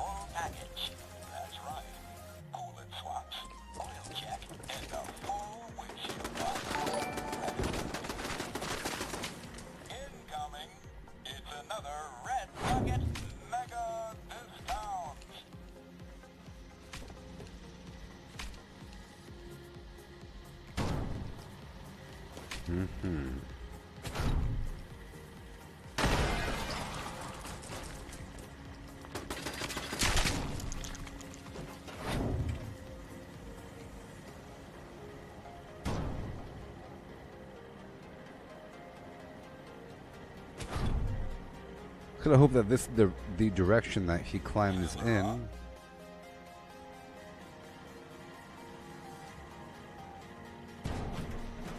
There we go. That works. Boom, boom, bam.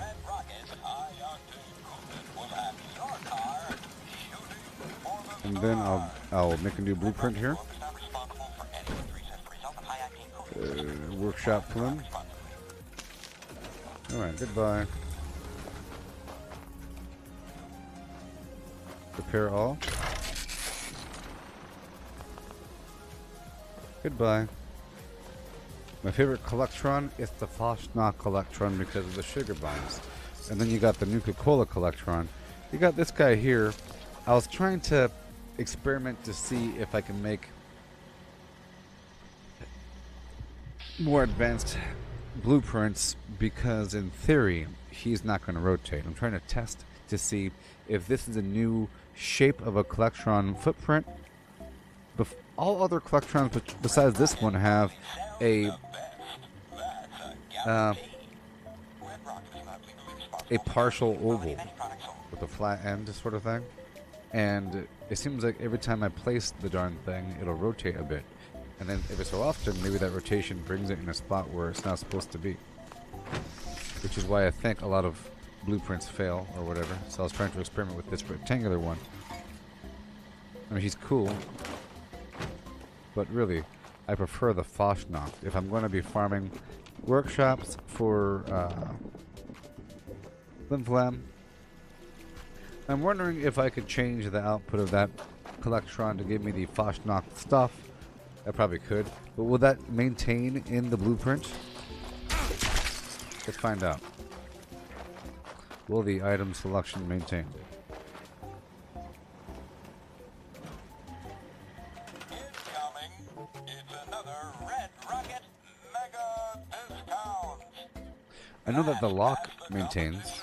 With Red Rocket Premium Extra But I can't. Atomic power has never been cleaner. That's the problem.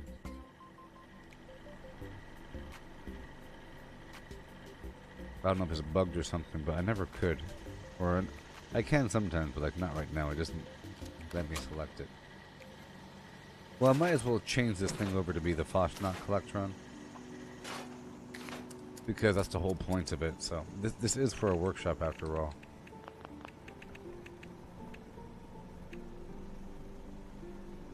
See, whenever I do, I have to make sure it's nice and away from all the walls.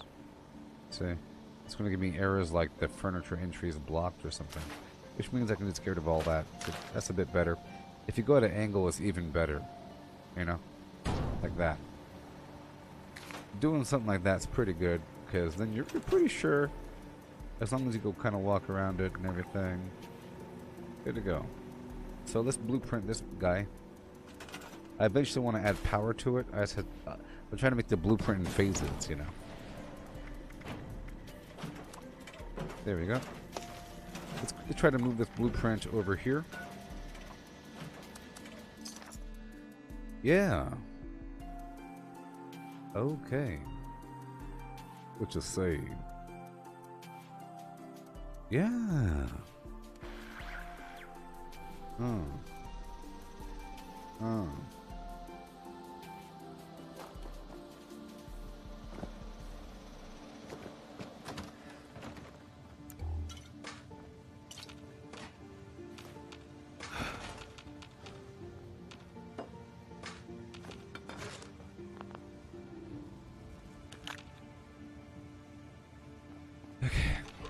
Work my way on through.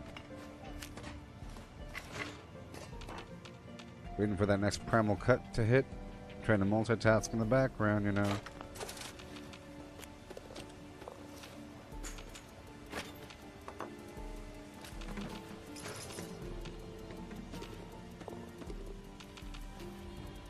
I mean, who knows what the expeditions are going to all be about.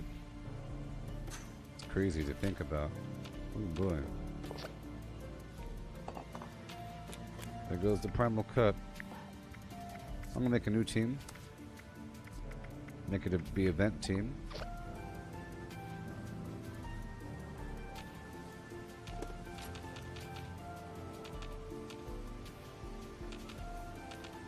Okay, so when you make a blueprint, you can do select structure. It's like the Z button on PC.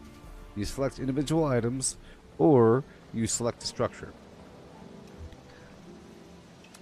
But the problem, and when you do select structure, it's a good way to identify whether or not you've gone overboard, because if you cannot select, so here's the thing: if it doesn't let you select structure, it's because you have too many items.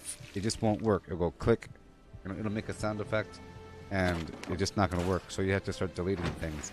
So if you can easily make the blueprint, you know that you're good to go. So that's what I do every so often. I'll make another blueprint just so I know I'm within the boundary for the budget. Garfield and friends. I ain't got no food over here.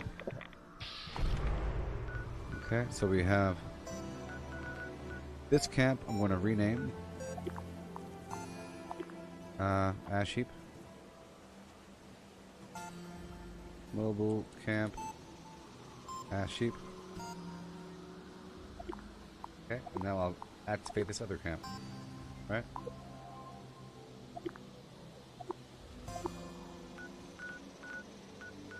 Good. We'll go up here.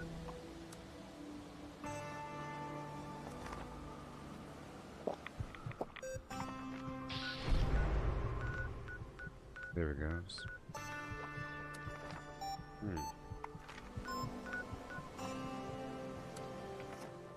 The Toxic Valley.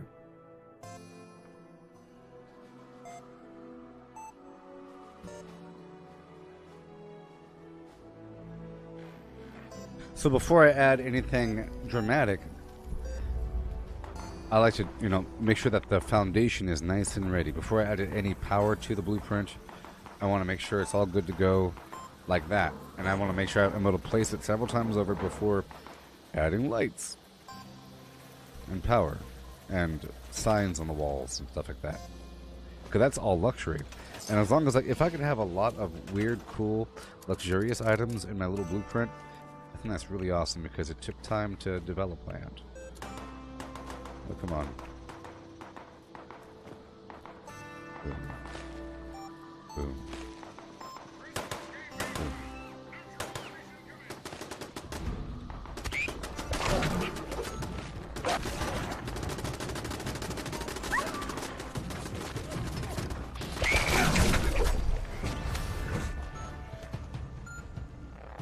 Are you serious? No.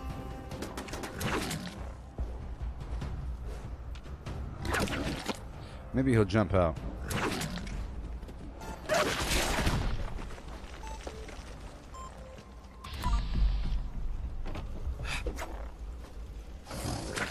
Fine.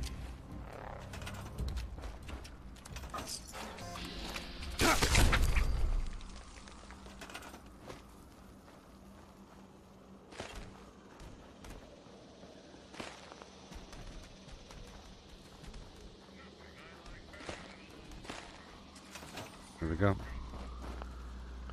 All right, I'm trying to train myself to put down these items so quickly. Yeah, Expeditions is going to be really awesome. You know, I think all the stuff that we're doing in between now and then is great training, right? Just imagine if you quit the game until Expeditions came out. Just imagine how much better you'll be with your gear, you know, and knowledge and everything, right? There's lots of gameplay between now and then. But just imagine not playing and thinking that you're good to go. It's a lot. We're gaining a lot. I think it's a lot of knowledge learned and earned and everything. Like new blueprints being made, for example. Things that you do that you weren't doing before. Items that you're collecting. Just different habits over time that you develop as you do something forever. Even though it's just about the same thing, you have a slightly better system. Like I said, I'm trying to develop. I was trying to identify the upkeep cycle in Red Dead Redemption. You know, I want to feel it. I want to know what you're supposed to kind of do. You go between here and there. When you're by that city, you go attack the civilians. You go over there, you kill some animals, and you go back. You know, drop them off by the widow.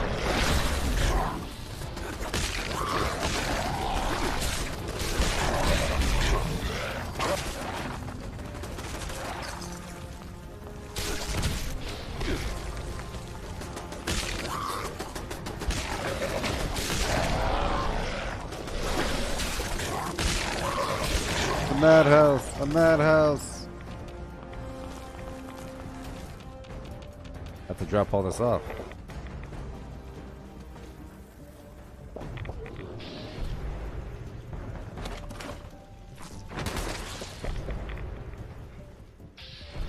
Oh yeah.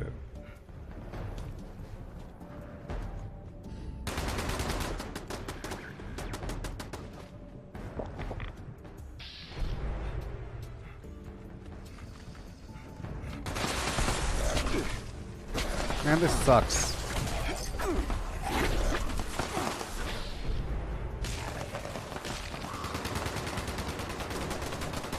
I probably have a bunch of grenades and whatnot, so I have to address that whenever it's time. Primal cut, hurry up.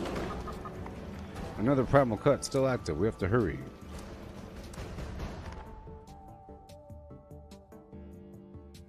Yeah, who even knows? Who even knows, man? That's the coolest thing ever. Who even knows how cool it's going to be? Just like we have no idea how the world of streaming is going to be in about 5-10 years. I really think that live streaming in about 15 years for video games is going to be like watching wrestling. Or it's going to be like watching behind the scenes of a movie. You know?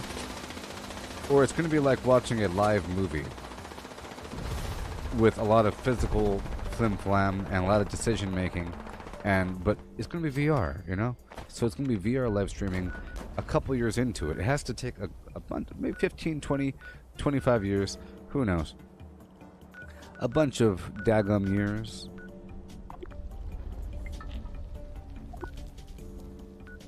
There we go. Let's move over Yondu now. I have to see if I can place my blueprint.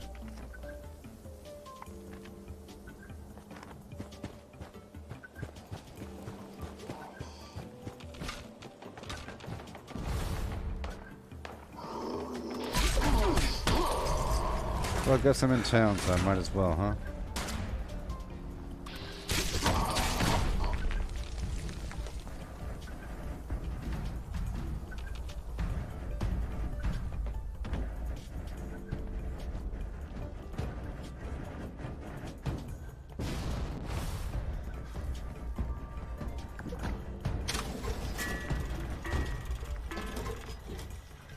Okay. Sort by value.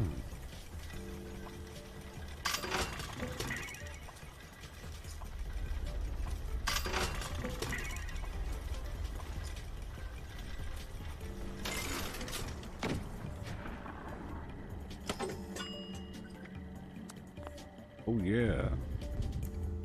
I'm a light bulb. If you have supplies to trade, I can be of service.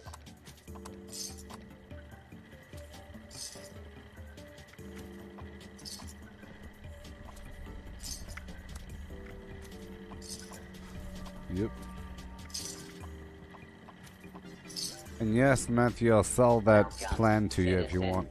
I am authorized. I'll give it to you. Trade I'll sell it to you. supplies. It'll make you feel better about it. I think if you buy it from me, you'll feel much better. You know, for a very, very, very low price. I mean, that I think it's like it's legally yours if you pay any price for it. One of those things. Now, Well, did you pay for it? Oh, well, you gotta pay for it. You know, in the court of law. Whoa.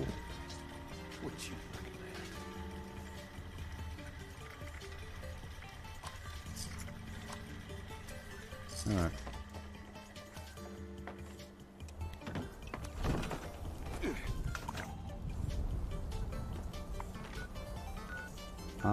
So today's daily op is burning mine, mutants, exploding. That's easy. That's easy.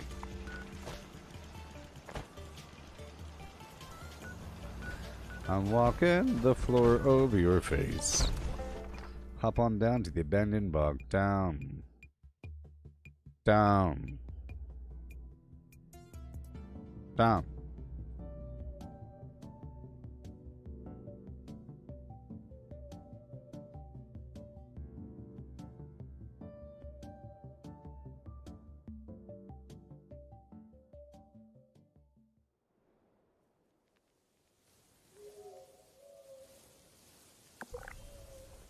Yeah, that camp with the whole floating thing. I was thinking maybe if they're still building it. I saw the water underneath it, so if I wanted it, if you had no budgetary limit and you're given that and you want to keep it, I think it'd be important to add stilts with lights on it. You know, at the very least, or add like a wall corner and then put like a barricade right there and have it be like a second layer basement thing, but not just a weird floating camp. That's icky poo.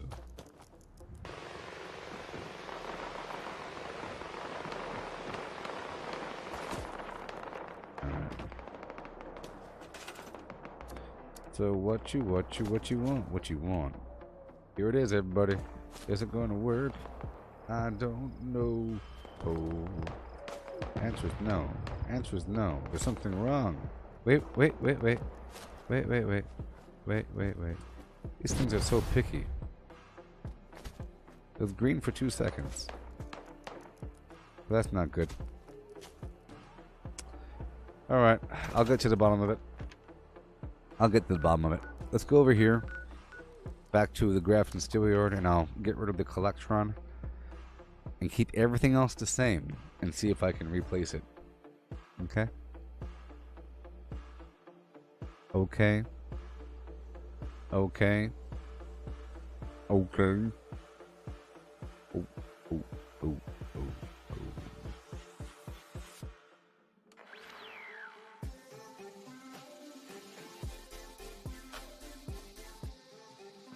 Okay.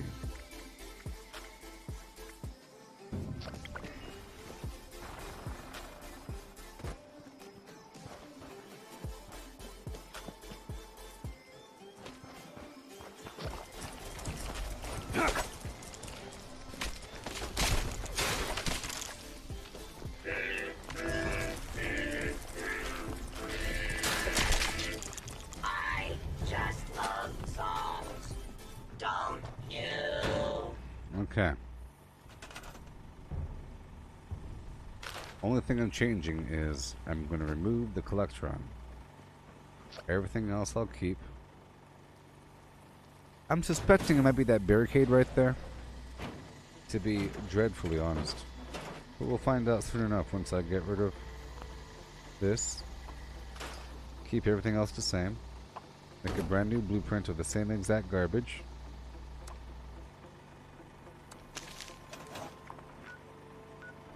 Uranium fever is doing all kinds of stuff. Uranium fever is doing just enough. Yeah.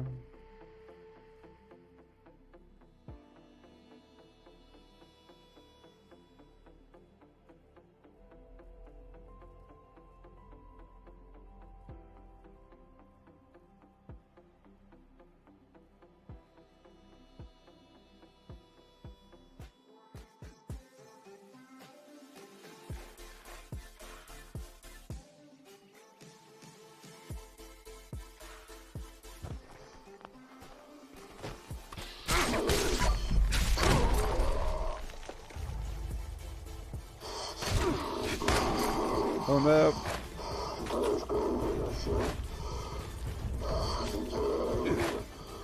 Well, of course.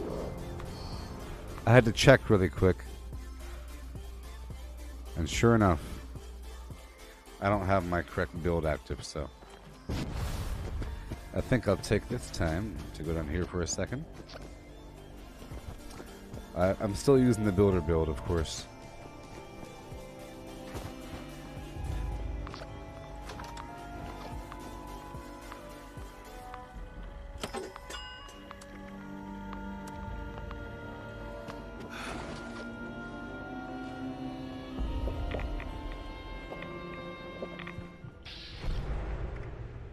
I tell you, I don't think I'll be able to, you know, it's kind of pointless even doing this event because I'll be leaving when the Primal Cuts event shows up. There's no real need to do anything but that.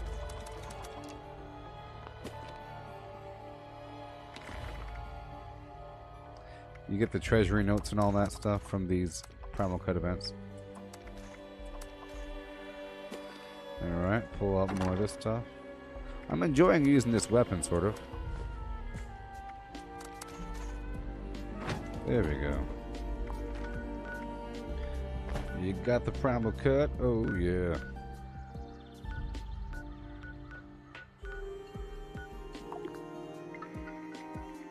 See, I like if the camp is already there. Ideally, I wish I could have like 10 different camps. You know, I think eventually I'm going to have like 15 camps. You know? If there's no limit, I don't know how many you could have, but geez. Eventually, I think it's important to have a camp everywhere. Well, Matthew, in terms of max damage versus whatever, I think it's about what legendary you roll. If you end up with a weapon that has damage in it, you probably want to max out the damage. I haven't gotten an anti-armor or bloodied, you know, version yet. I've gotten other stuff. So, for me, I think if you get like a quad or something, or anything that does not increase the damage but makes you fire more often or something, then it might be better just to hit them more often. Because the weapon doesn't do that much damage, so you really have to stack it up there. So if you want to stack it up there, you got to go for the duel. But the mods, I believe, are sold by the Raiders and Settlers. Last time I went to go buy the lunch boxes, I saw that the Raider, that the Settler dude was selling.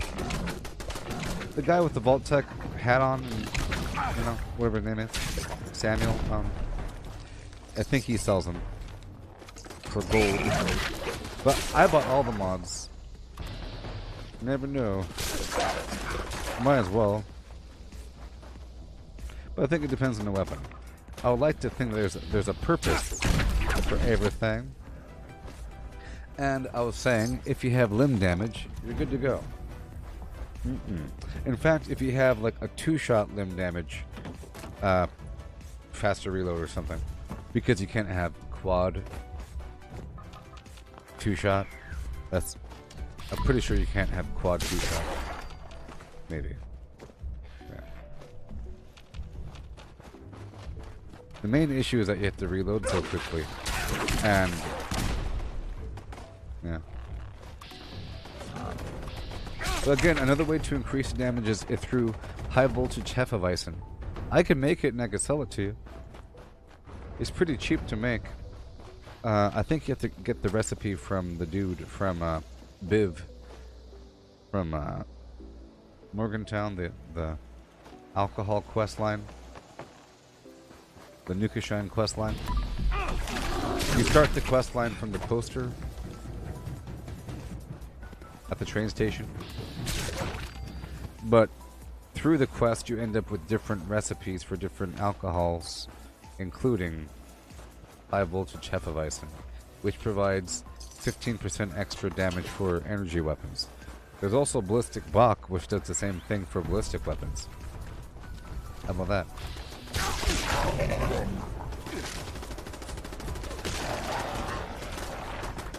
And then, if you really want to go for more damage, you'd have to make sure that you're not grounded. Because I'm getting a big damage reduction. I'm not quite sure what the percentage is, because I'm also grounded. So it's a bunch of weird... So I'm not really... See, I have 12% energy damage reduction. So if you're not grounded and you use the alcohol, you get 30% more damage. I don't use it. I don't use alcohol a lot, but sometimes I do. Once in a while, I'll have a party boy build where I'm going for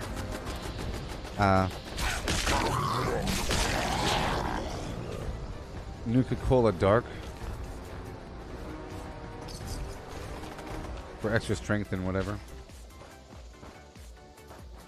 But in terms of using alcohol as buffs, I do it once in a blue moon. There's also hard lemonade, which is good for AP.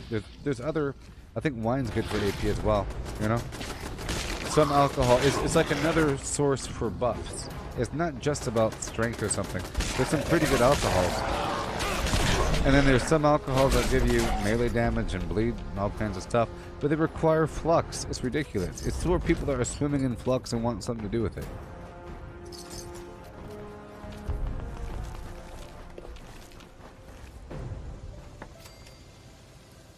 Yeah.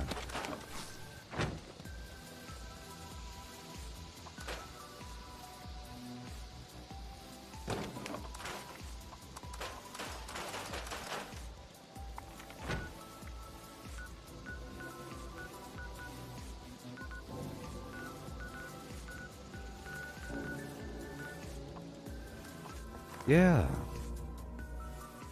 Yeah.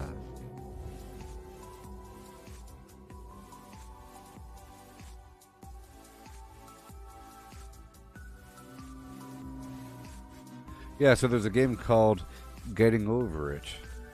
I think that'd be really cool. Mike Brew sent me a game called something, so I'll be playing that later on. It got 9.5. That's crazy. So I'll be playing that tonight, sometime. Which is good because I was looking for another game to play in between Red Dead Redemption where I'm not that tired, but I'm kind of done with the flim flum.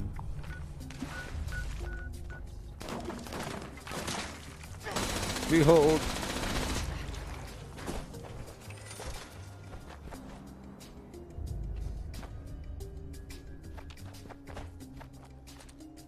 What's it about? I don't know.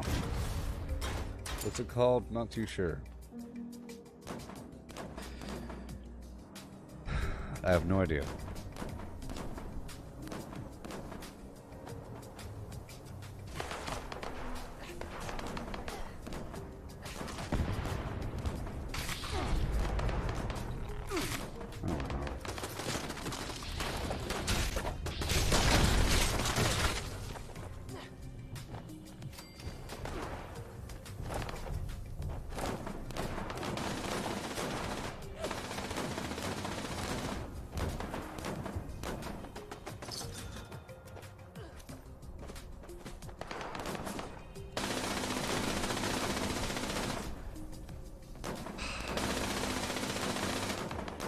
So if you were a software developer and you're trying to design an interface like that, Where would you display the fact that something just happened?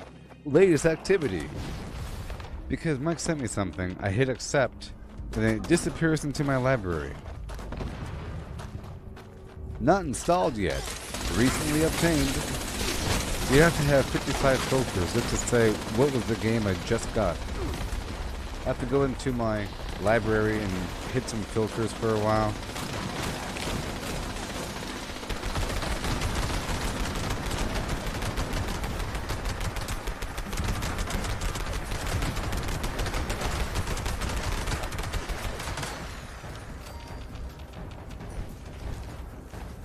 See, it would help if I knew what it was called, right? I don't know the name of the darn thing. Then I could just type it in and download it.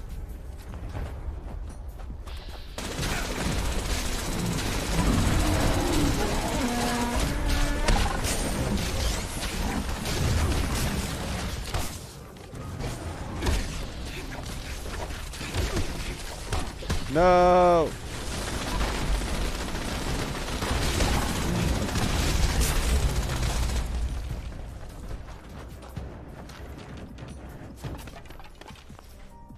Yikes.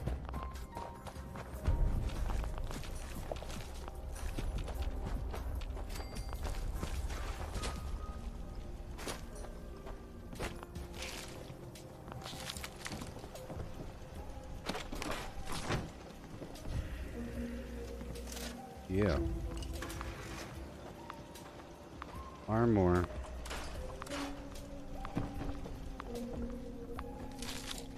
Okay, so now I believe I saved the blueprint without the flim flam. Let's see if it works right now.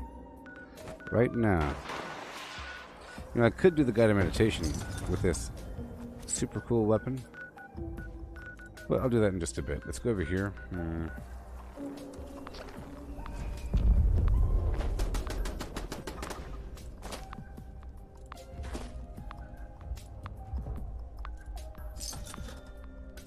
Ah, it's called Deep Rock Galactic.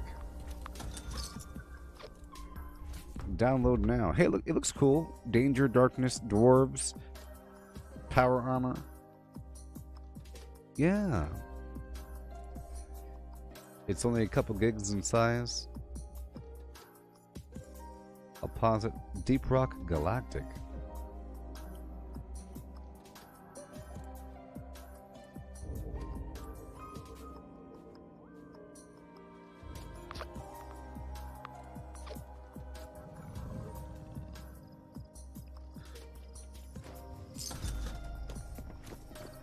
Well, I'm making all the money in the world.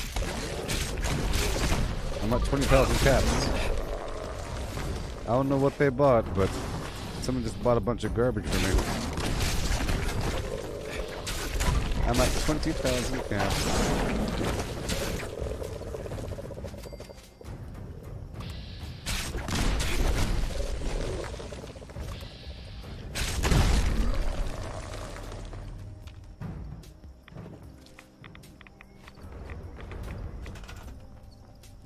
We got Workshop Flim.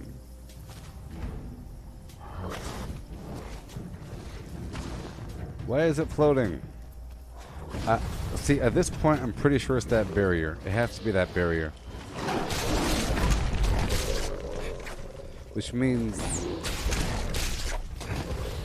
the collection is probably fine. So this time, I'll go back and modify the blueprint and remove the flim flam.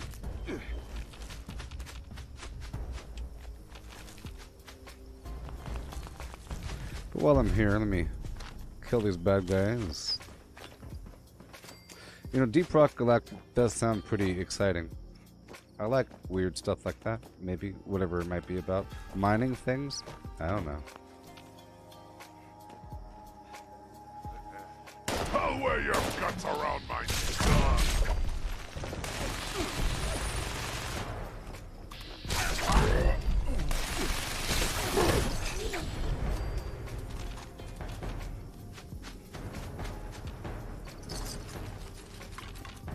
Yeah.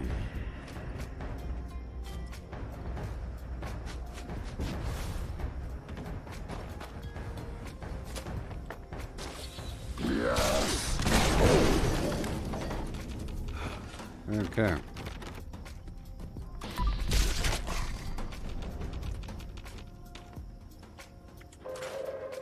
Attention citizens, nuclear strike imminent. Please exit the area at your earliest convenience. Thank you for your cooperation.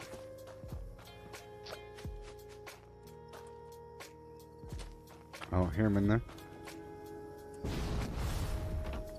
Alright. Nobody over there. So I'm not gonna go. Let's go back. Well, let's go by the Southern Belle Motel to get these bombs picked up. And then before you know it, we'll have another Activitas. Activitas Rex.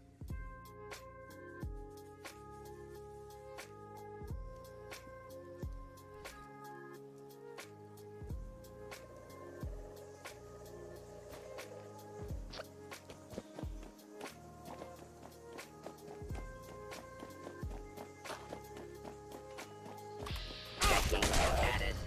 Identity of saboteur remains unknown. Civilians advised to exercise caution. It's aliens, I say. The same ones that are doing the daily ops. Greetings. Yeah.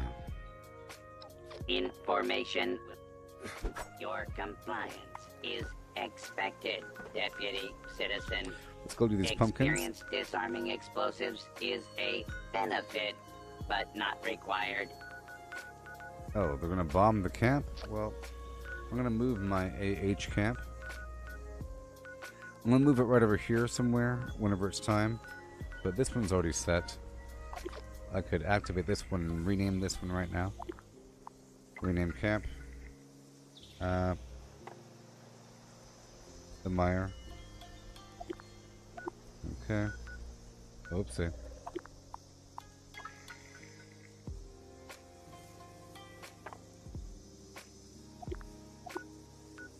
Mobile Camp M. Okay. Alright, let's go back up here to the Grafton Steel Yard.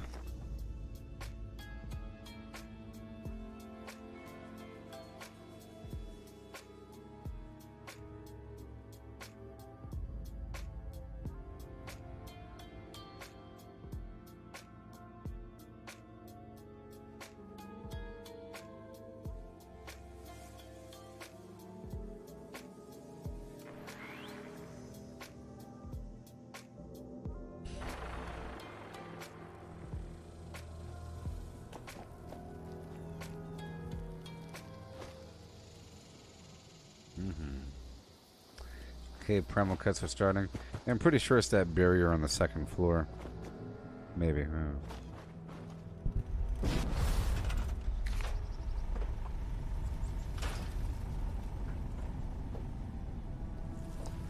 Yeah.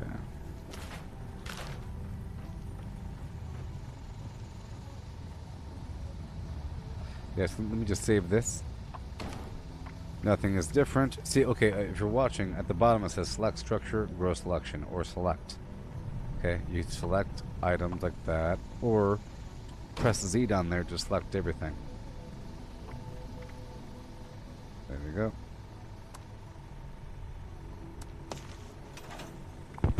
Okay. I'm going to change the nature of this goal to event.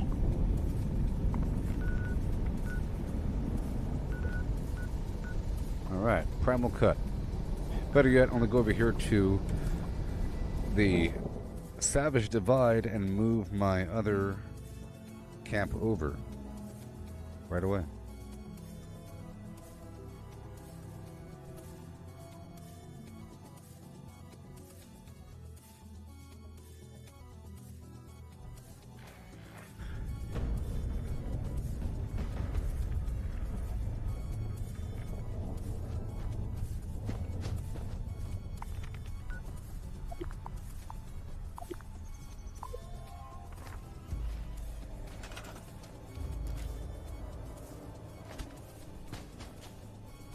Well, where can I put it? Somebody else put their camp near. Oh, they put their camp nearby. So I'll go this way for a bit, huh? Right about here. Because somebody wants to put down their little camp or their survival tent.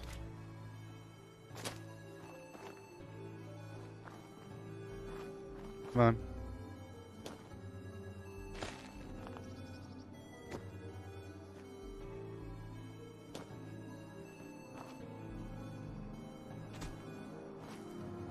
Come on.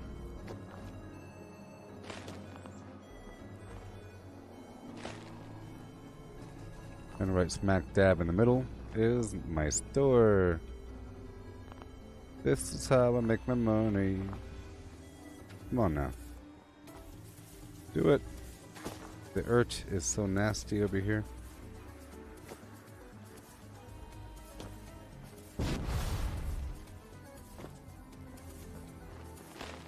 There it goes.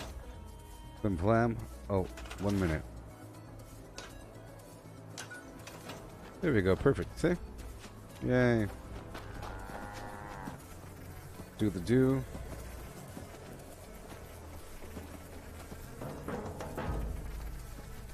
And then I'll rename this camp to Savage Divide. That way, if I'm trying to move a camp or something, I know which one it is.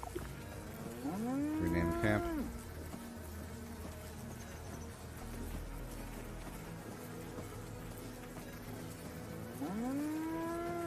There you go.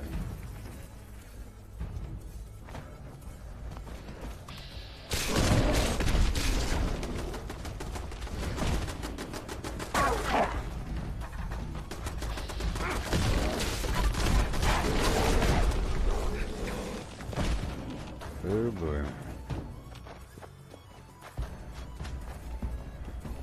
They're hiding.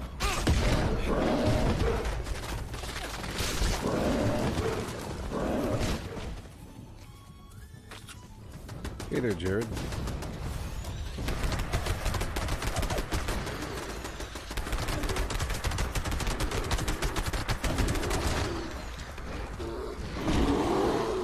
Yeah.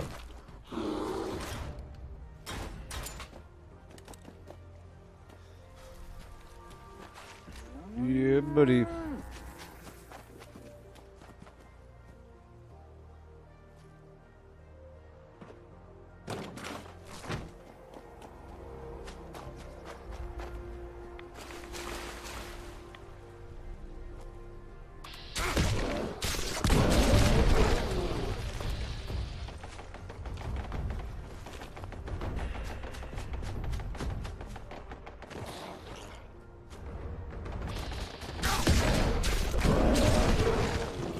Yay. Those daggone bears.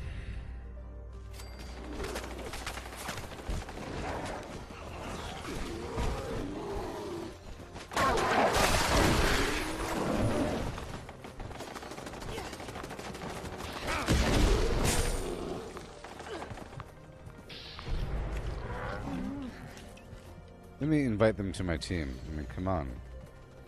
I mean, come on.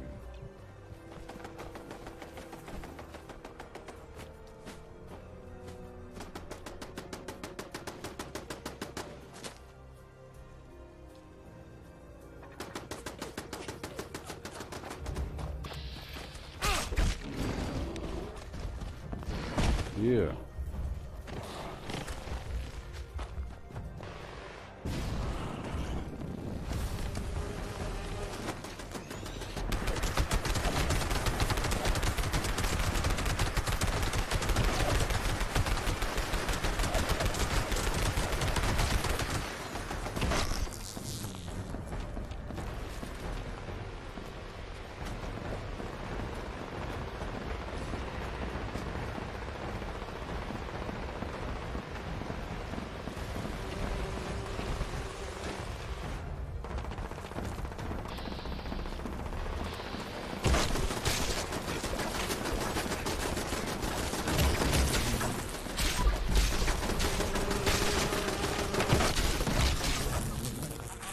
Yay. Dangerous.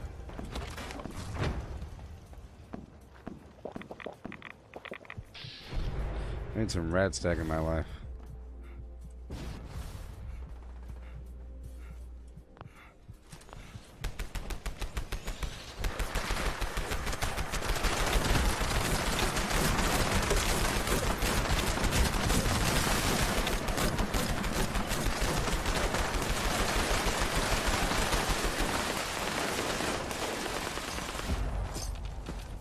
Alright, I'll go up the hill.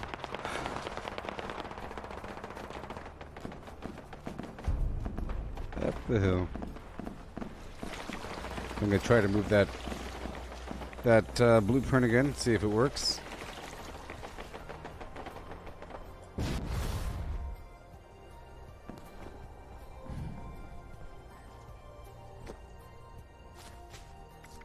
What's going on here? What is going on here?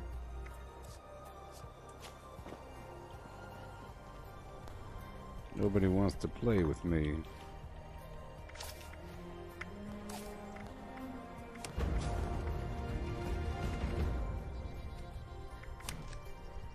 Cook some food.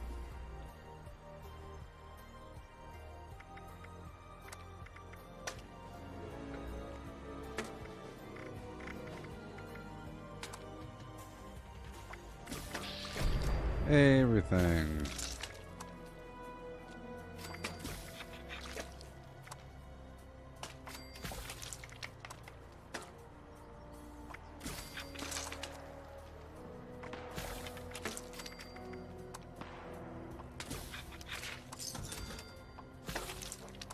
That's what we call money in the business. I'm rich.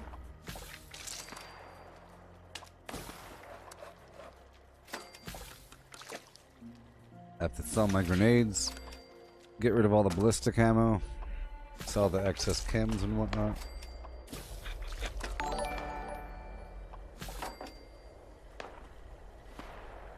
Hail Ross, yeah.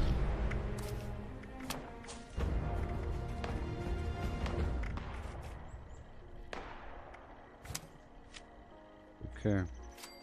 Oh, that's serendipity. That's where serendipity goes. I'm not using bloody mess. I'm not using bloody mess, it's true.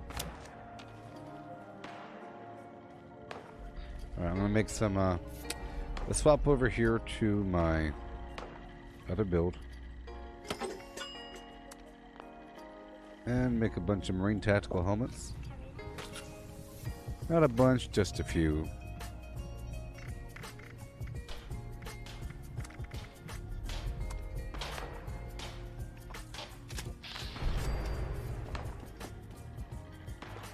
Wanna buy some junk? Maybe. Okay.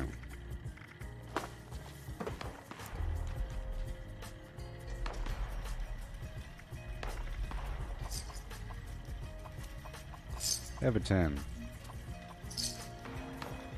Stock up here before your next Steel, kill. concrete, ballistic fiber, copper, lead, screws, spring, rubber.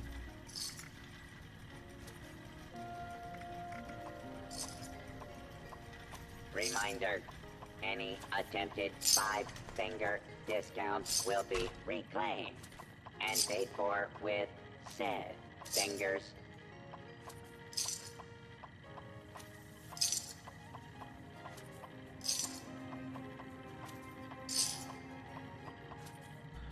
Okay. There we go. I'll buy a few more things just to transfer some money back and forth. Available in exchange for pillage, loot, pillage. I have a lot of money loot. sitting around here. Available in exchange Okay, for let's get rid of a few items right here in this box.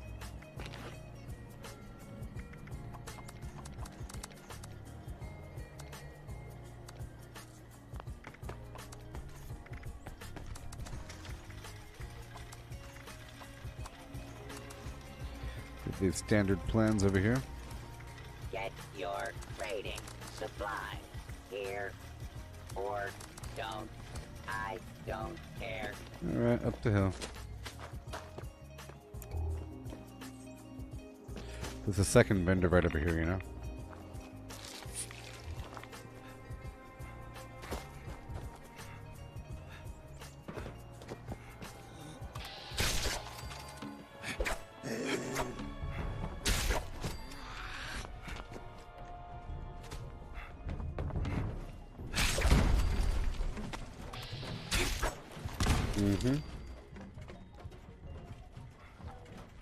Okay, let's go check it out.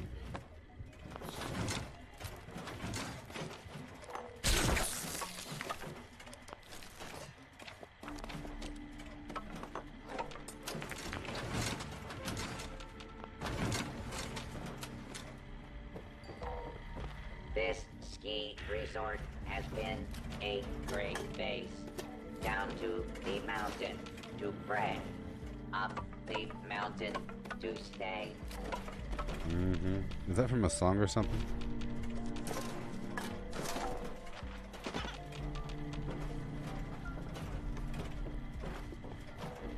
Hey, buddy. Alright. You here are gonna buy my flim flam. Any second now we have this event churning in. By this lead, steel, spring, gears, rubber, concrete, ballistic fiber. Good enough. And boom. I love doing this. Every so often.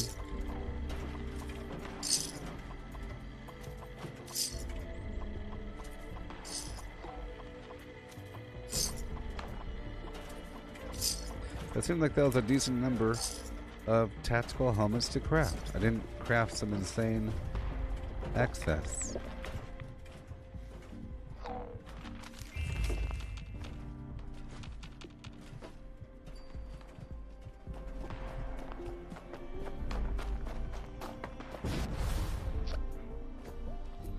Alright. All done. All done.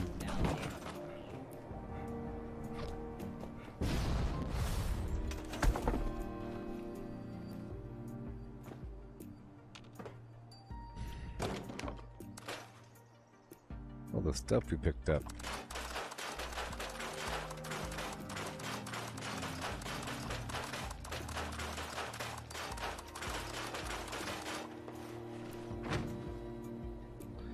Okay, I'll drop. Oh, let's break down these weapons and armor. I'm sure I have something. Something.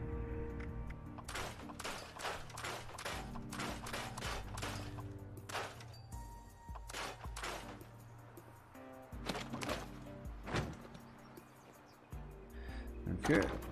It's best if I think it's best if I sell those items, you know? Let's go back over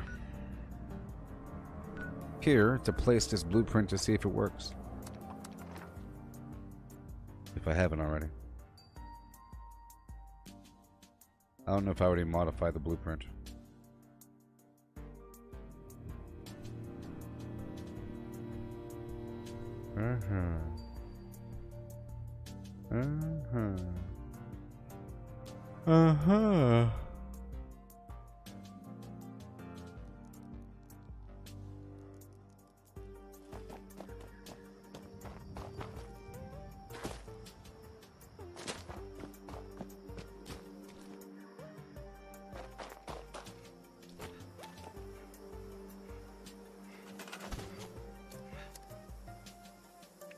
What we got? Still floating. Okay, the next thing I suspect is the item underneath the staircase. I'm trying to pinpoint exactly what the item is. They keep saying that something is floating. And we're gonna find out in a bit.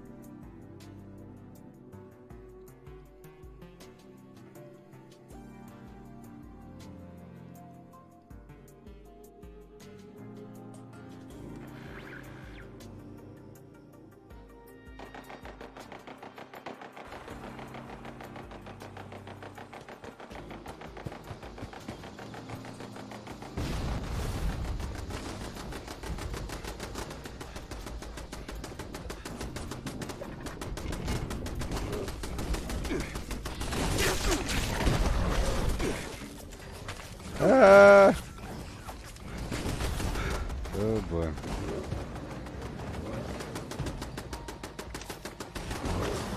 Of course.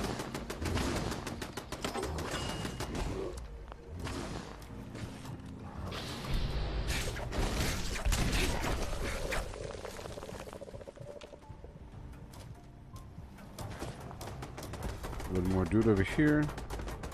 I'll get credit for it, of course.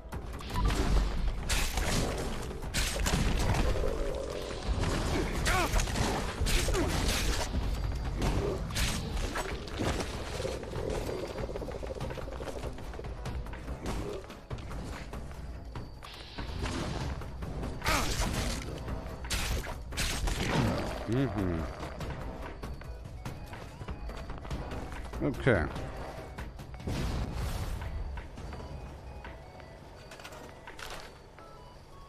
I'm gonna get rid of this.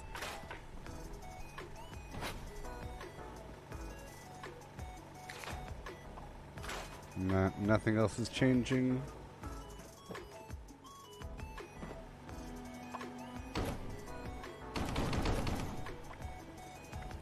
Workshop Flim. Alright, it's time.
Come on.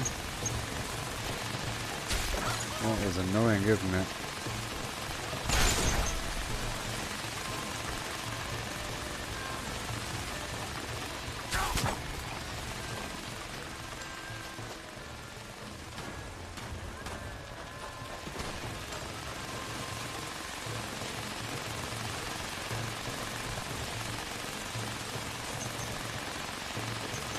Okay.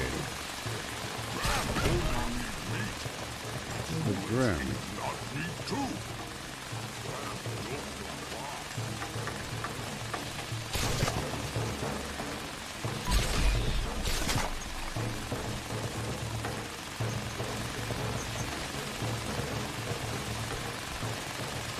Don't know why it's doing that.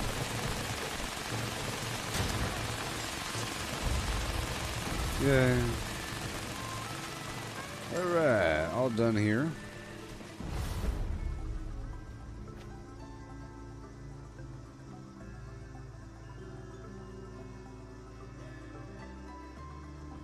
What do we got? I haven't gotten the shopping cart plan yet. The shopping cart cooking station.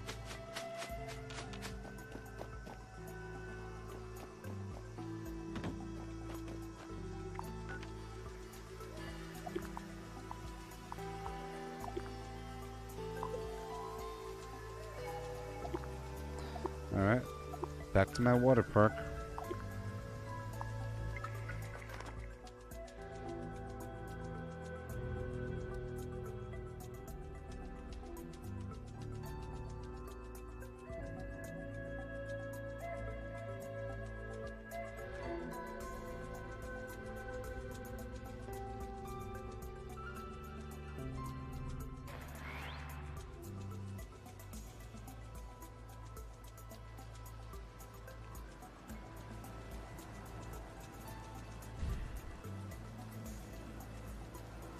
Alright.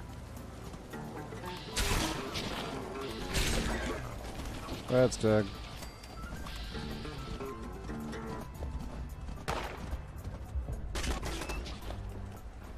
Golly.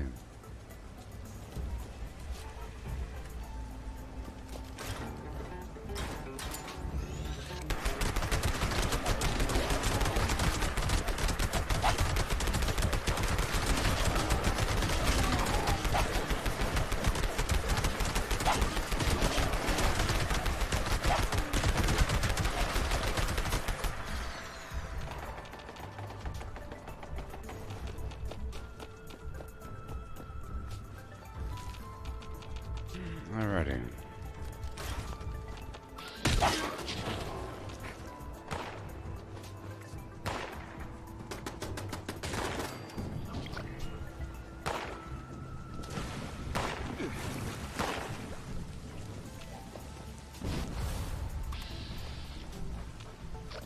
Okay. I will now cook something.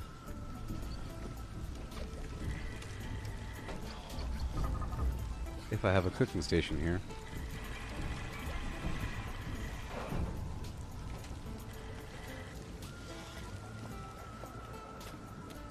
Which I don't think I do.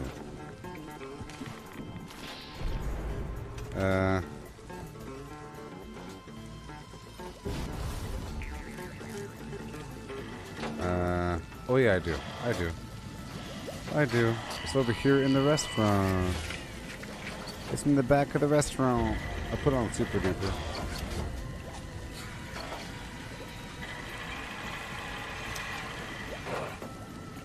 I'll make some radstag. The bloody chef outfit. It has like black pants, a white shirt, an apron, but there's blood stains all over it. Like a handprint. It looks okay. It looks okay.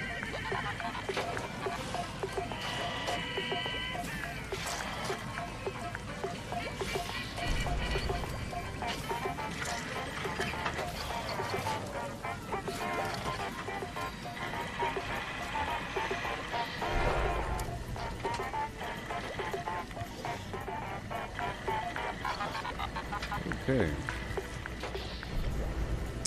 While I'm here, I'll use the chemistry table to smelt all this spoiled meat I have. 400. I have 400 spoiled meat on me from all the meat that was kept fresh from the good with salt perk.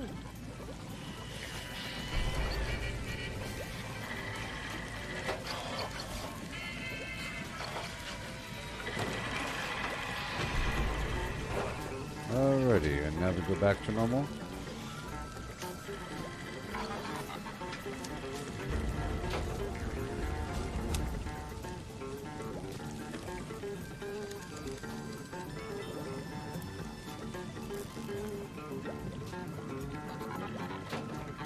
I mean, any big old structure with a bunch of rooms is really cool. Super cool.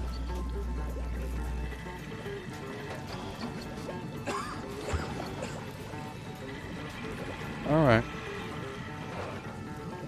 Be right back in just a bit. And I'll be doing the daily op coming up within the last hour or whatever. Yeah, and then tonight sometime I'll be playing that Deep Rock Galactic game. Yep, and I'll be doing more of the Red Dead Redemption tonight. Craft legendaries with modules. Sell to NPC vendors. Daily quests. Workshop conquest. Lucky hole mine. Power plants. Farm fusion cores. Public events. XP run. Toxic goo harvest. Rebuild camp. Move camp. Repair armor. Repair weapons. Craft ammo. Lift weights. Sleep. Play music. Stock refrigerators. Stock vendors. Transfer items between characters. Bury Mentat run. Dump caps at vendor if over 20,000. U.S. requisition holotape. Garahan building farm. Reputation root farm. Iron or South Ash heap. Multiply crops at workshop. Purified water at workshop. Tanagra town crickets. Faction dailies. Spend gold.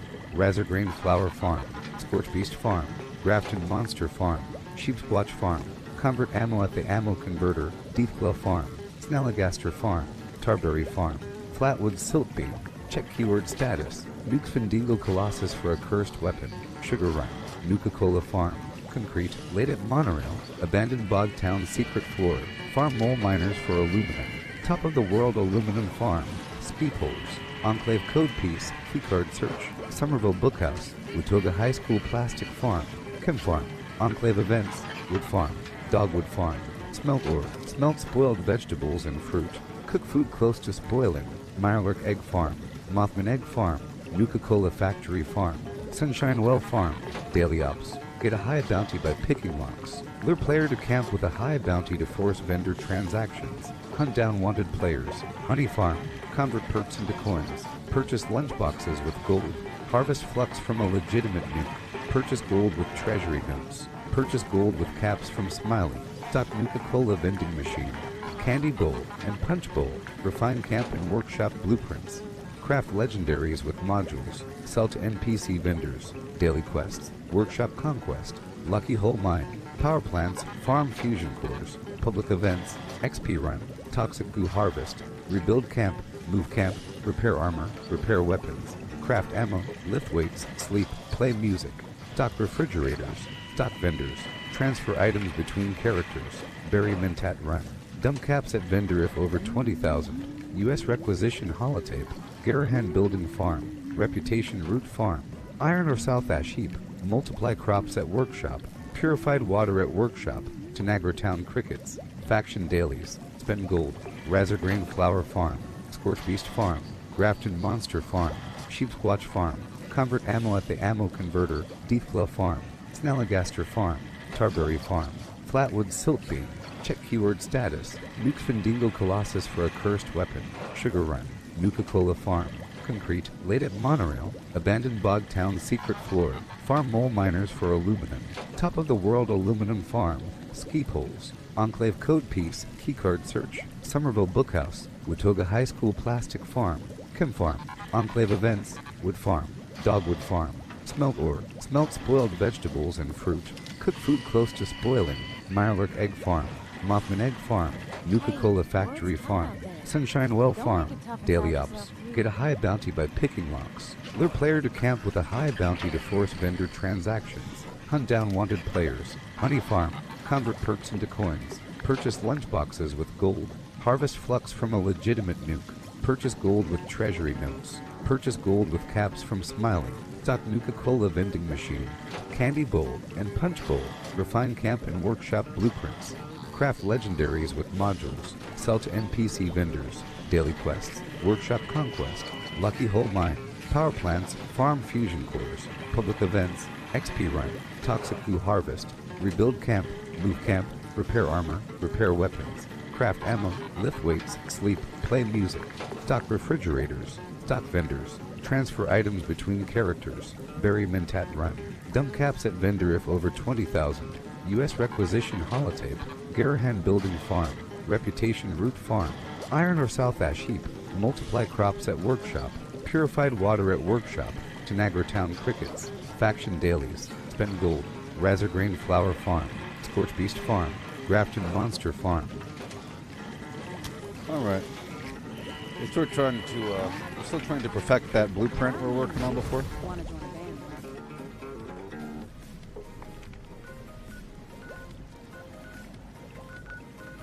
All right. There we go. Let's rename that. Toxic Valley.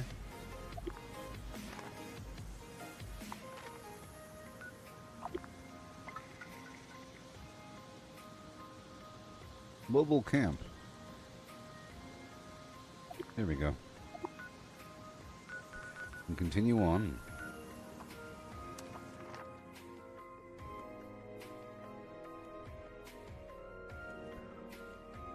How about with nothing in it? I might have a weird floor or wall in a position where it shouldn't be. Maybe.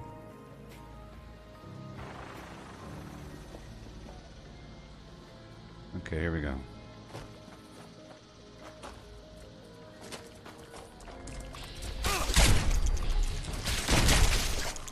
Yay.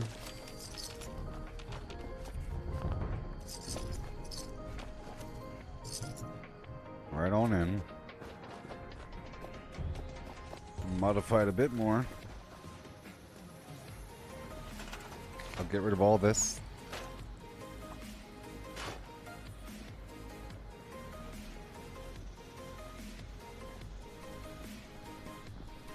Oh. I think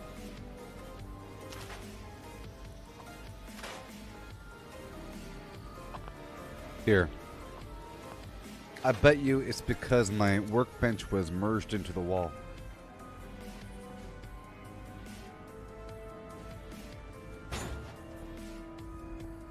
Yeah.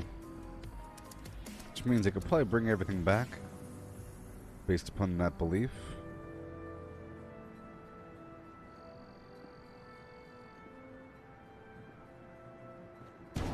Okay. Including everything. Yeah. Here we go.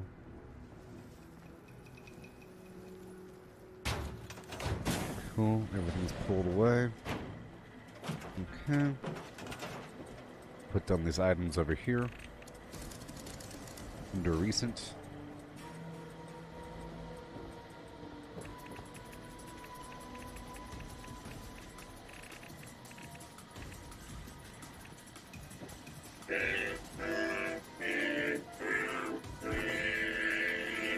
I just love songs. There you go. Don't you? And then I'll go even further. I think that was the problem. I think it's because my weapons workbench was merged in the wall.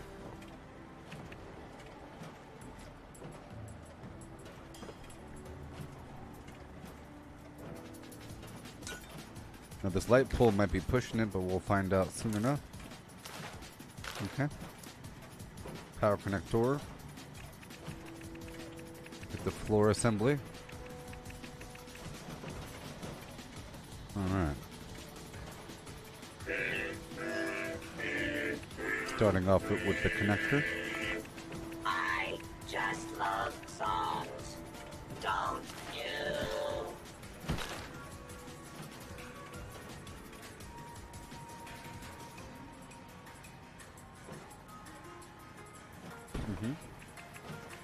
Put a pole on the ground. Gotta love this garbage, you know?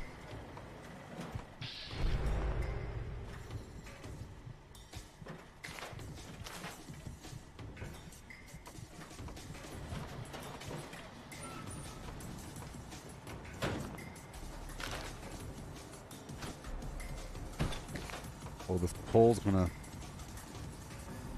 have me run into a problem here.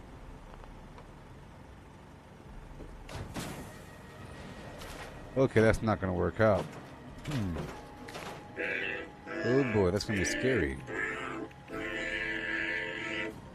problem might be the staircase. But we'll see.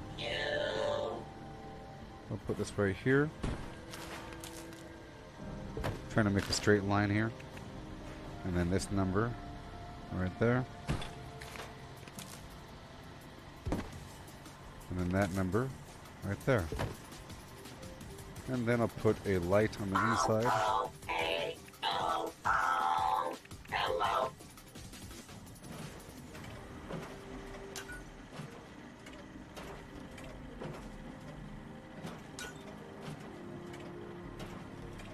Alright, and then one more light.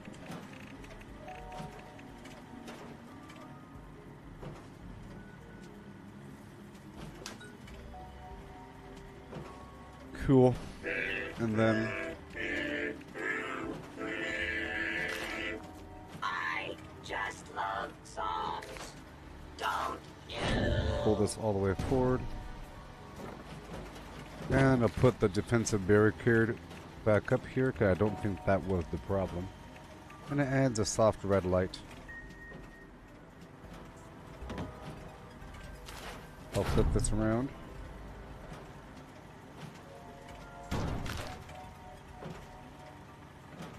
Oh wow.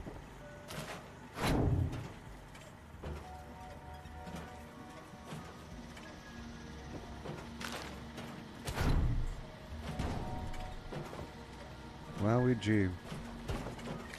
That's a tight one. Okay, getting a little barricade up.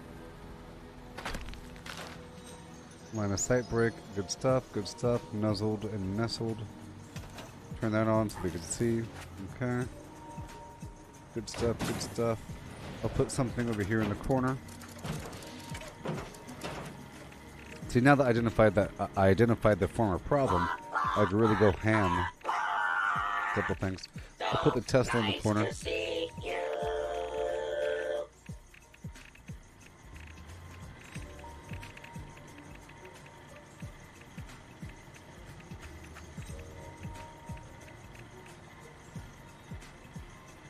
And the bird. The bird creates ambiance. You know, some sounds, some fluttering, some chirping. It's a state bird of West Virginia. A cardinal. Or whatever.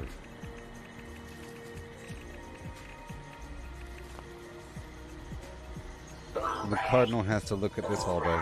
You're here now, and I couldn't be happier. In this weirdo dark corner.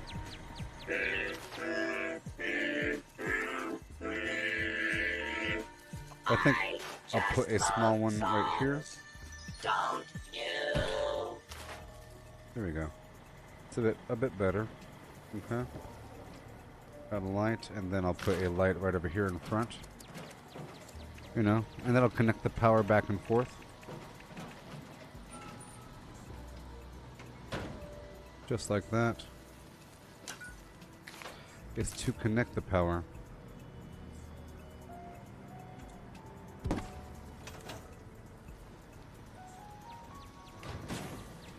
Alright, now I'm going to blueprint this whole thing. With the Z button, you see?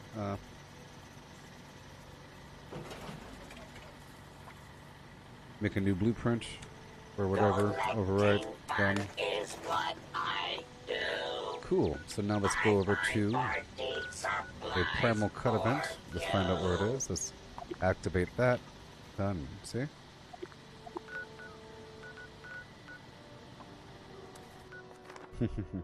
I activated my camp.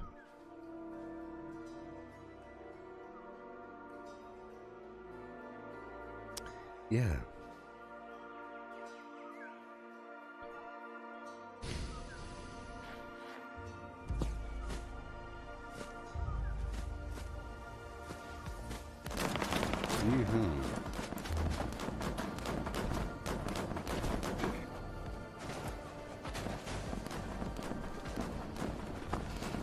We still here? Are we still here? Am I in the event? Am I in the event? Yes, I am. 30 seconds.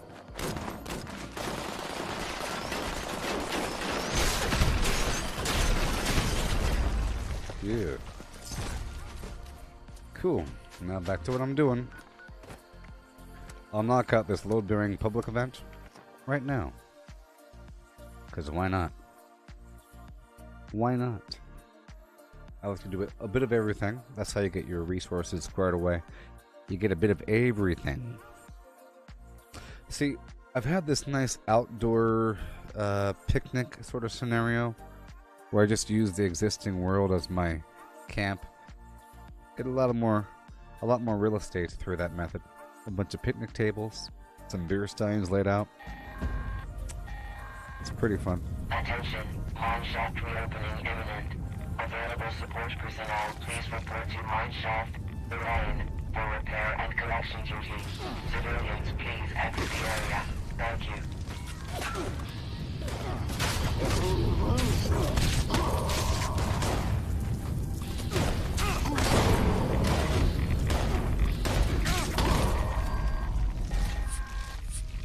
Attention, shaft reopening detected. Support personnel, please initiate collection and auto-runner repair tasks with caution. Structural instability detected. Yeah. Cool beans.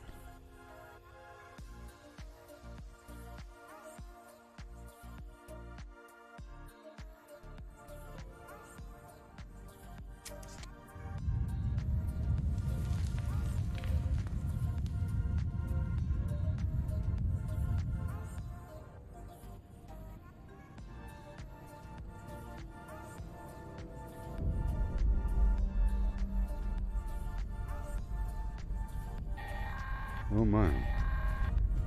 Attention support personnel. Aftershock detected. Please collect any newly revealed material.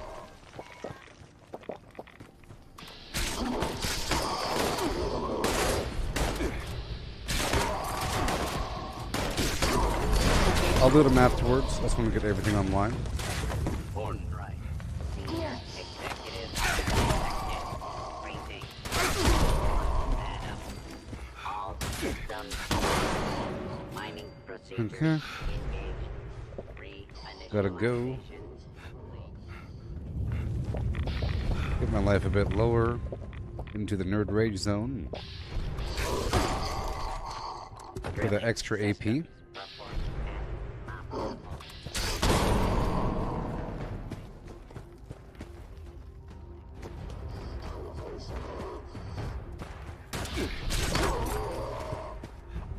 Support gain. Proceed to designated. All mining systems active. Precision mining procedures engaged. There Now. you go. More bad guys are coming. Disabled. Immediate repairs required. I'm coming. Around the mountain.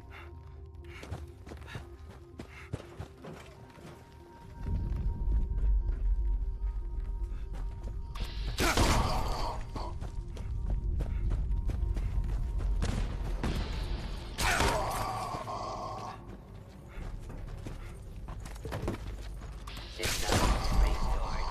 Activating collection protocol. Mm-hmm. System restored.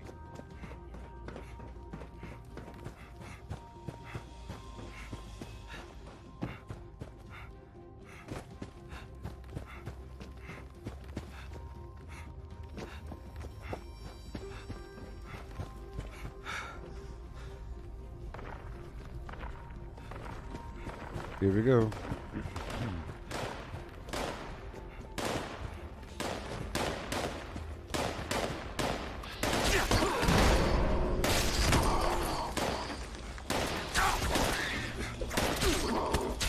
Not today, brother. Successful. Claim token dispersed. Let's get them. We know where they are and how to get to them.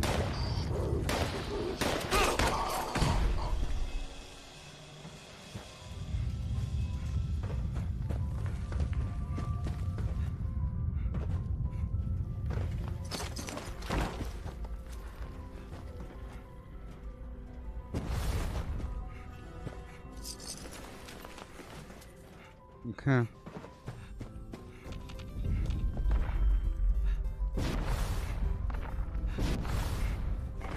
Collection complete. Issuing claim token.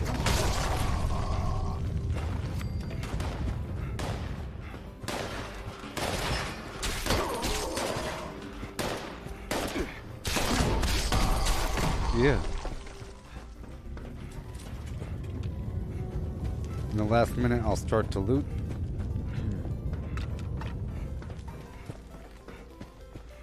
You know what it do.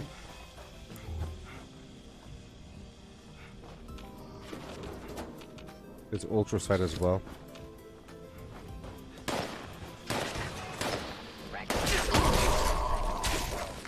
Transferring mineral to storage for And there we go. collection. I'm gonna start making my way out as I loot. Golly.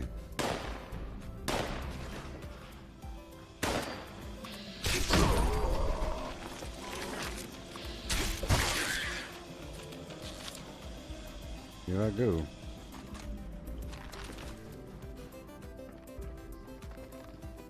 I hear them down below.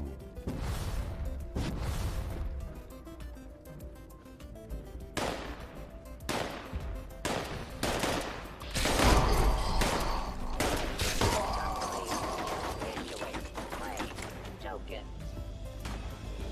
Sure. Rare minerals detected error. Collection from living being. Currently authorized.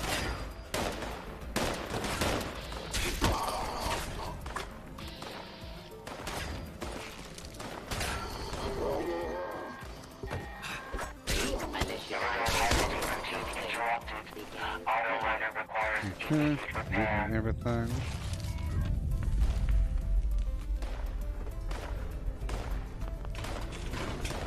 One minute.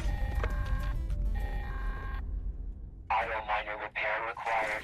Maintenance personnel, please report at your earliest convenience. Good thing it's right here. Please reserve Hop over yonder. transportation for designated break. Period. All systems mining procedures engaged. System 30 failure seconds. detected. All personnel, please initiate repair procedures. Yeah. I'll just leave. I'll just leave. Right away.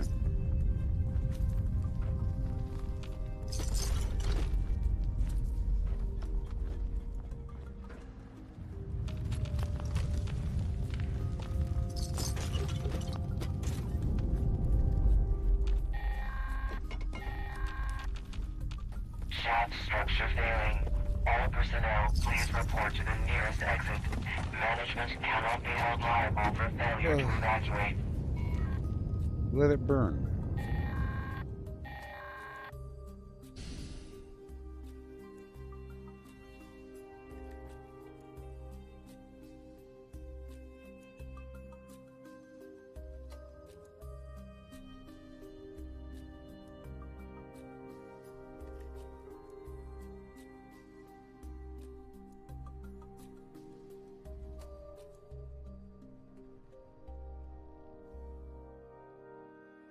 Priority responder message incoming. Immediate evacuation of the First Friends Church in Charleston is required due to swarming vermin. Burrowing in this area does reveal salvage that well-equipped trained personnel can recover. Civilians should remain clear Are we while not the in bells this ring. one? Can you go this way? Okay. There we go. Go drop off all the goodies over here. And continue on. I'll see if I could lay down my blueprint at another workshop. I haven't looked at today's challenges, you know, because things just happen as they happen.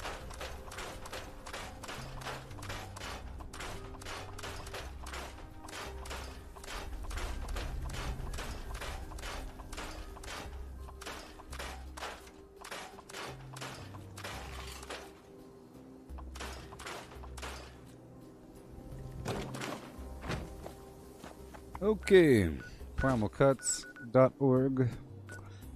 Alright, we have everything set up. We have everything set up right now. And my workshop is active.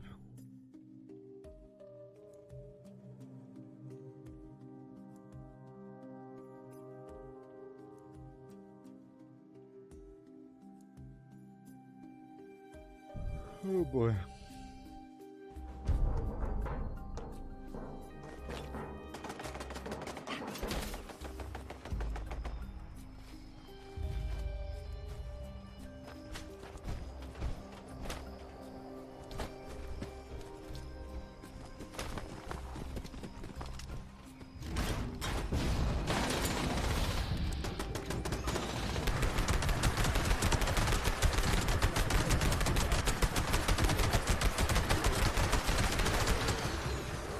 Yeah.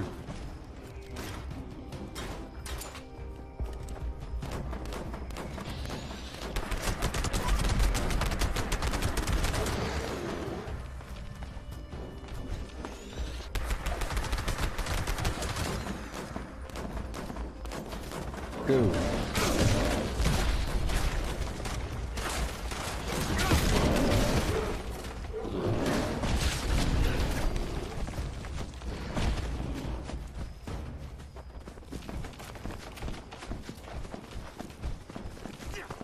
So much awesomeness.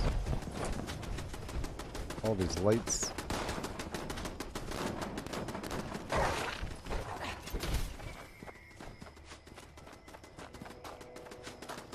We have this graphic bug right now with this rain effect.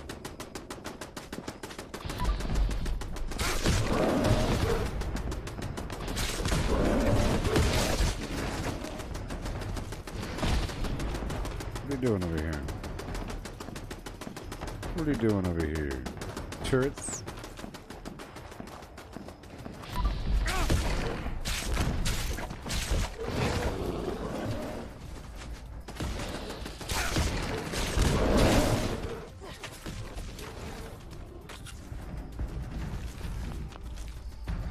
Prime based. So prime. Yeah.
Stupid turret.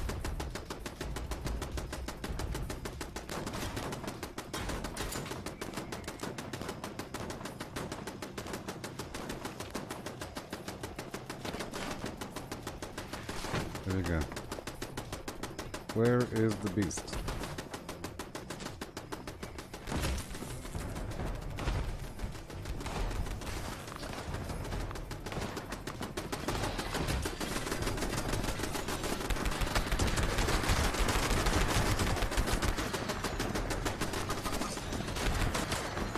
Yeah. All done. Probably another one.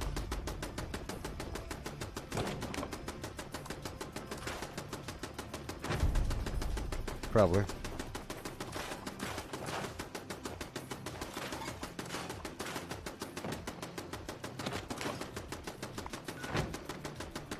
Another primal cut still active.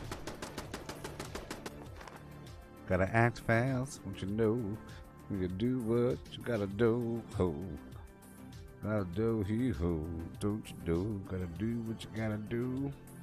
When you do what you got to do, don't you know? Ah, oh, ah. Do what you gotta do, ho. Yeah. What you do, ho. Do what you gotta do.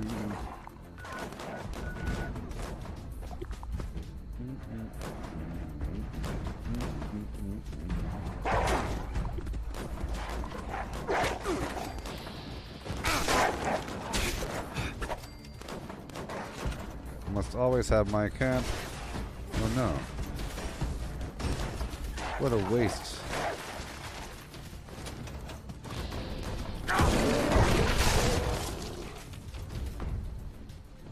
It's not a waste.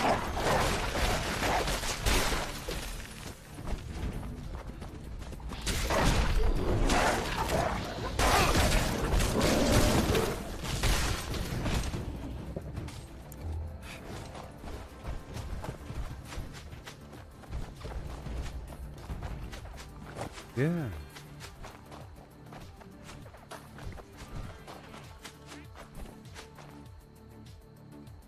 The beast.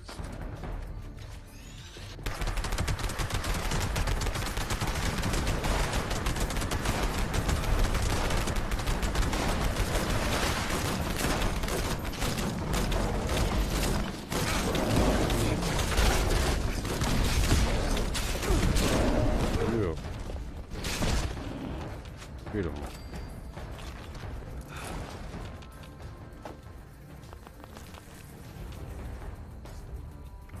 And I'm not on a team. Well, no one joined my team. How am I teammateless? What is going on?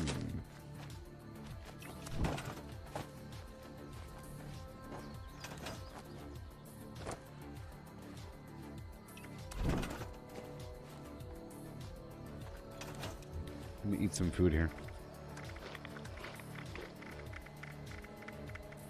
Thank you.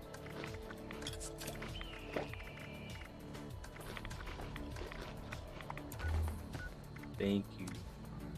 Part of the swamp.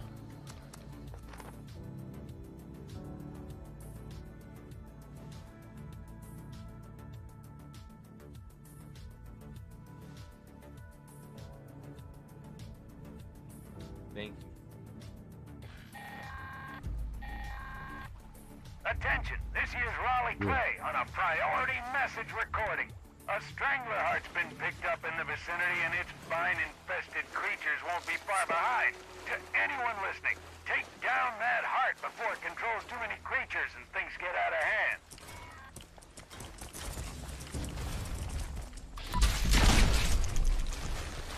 Here we go.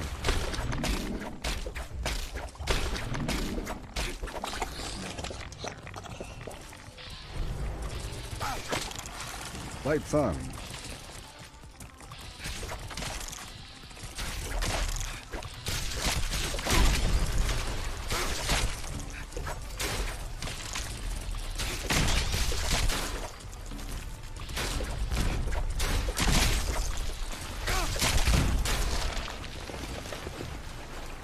Alright.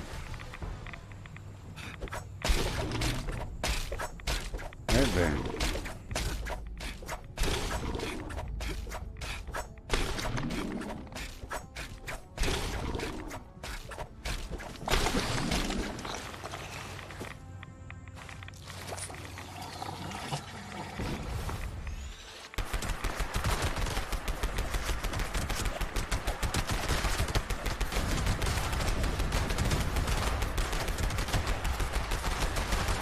Just tagging him for a second so you can get some hits in. Before I kill them.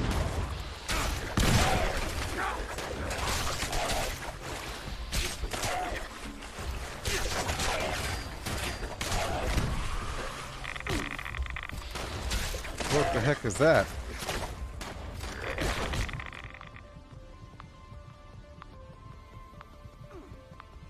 Can you see that? You can't see that. Oh no, there's something wrong. Oh no. Something wrong with my screen. Okay.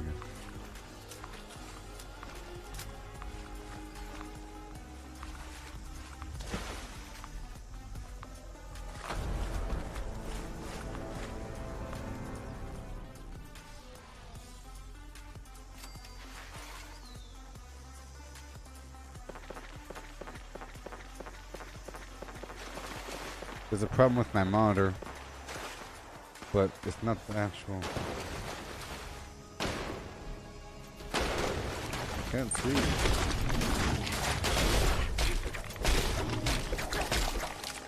Bunch of scumbags over here.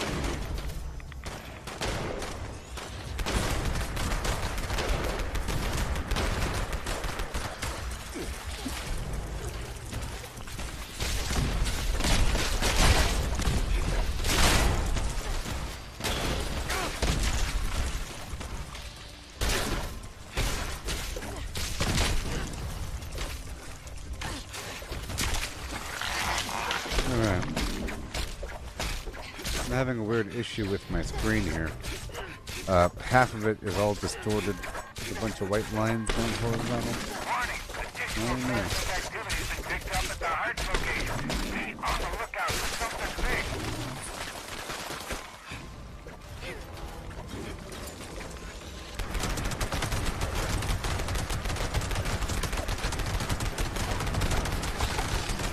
Limb damage, yeah.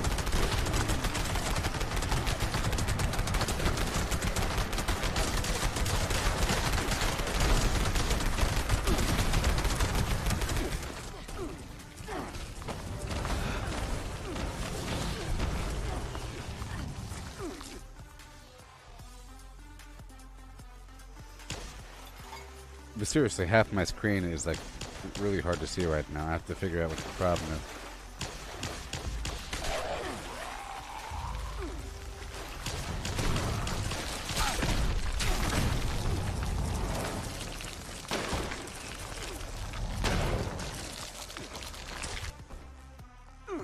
Maybe I'm not in my buildy build. I should be. I should be.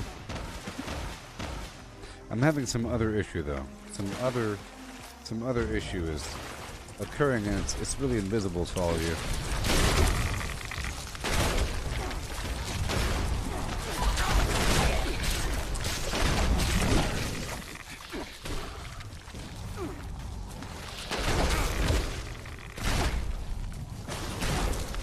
This guy's kind of tough, huh?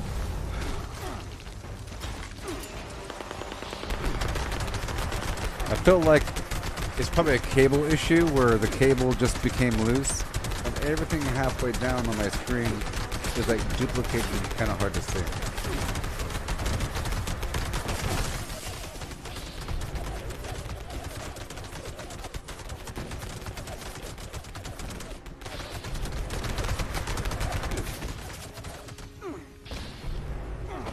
What's going on here, man?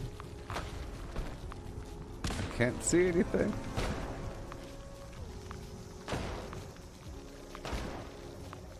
Am I the only strong person around? Once I go down, everybody else sucks.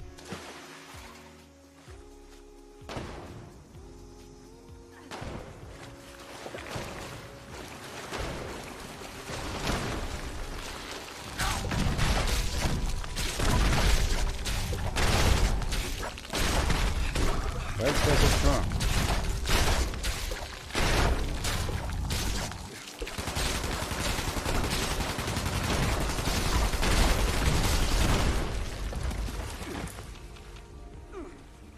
Now I have to think, I think I have to unplug this thing or something like that. Oh no.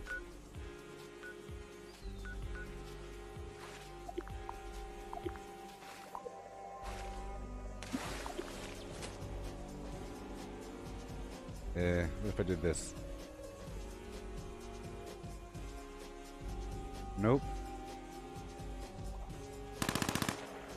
I tried turning it off and back on.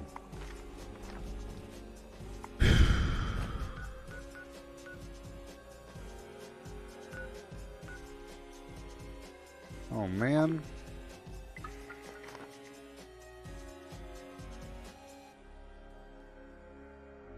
I've had this thing for years and years and years. You know.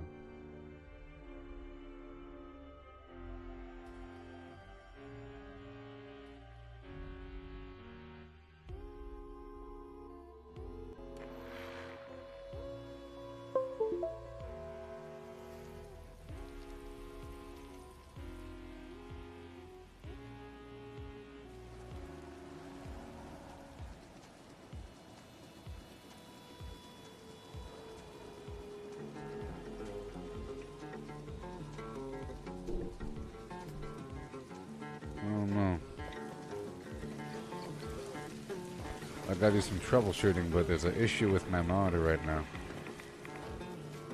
It's unplayable for me.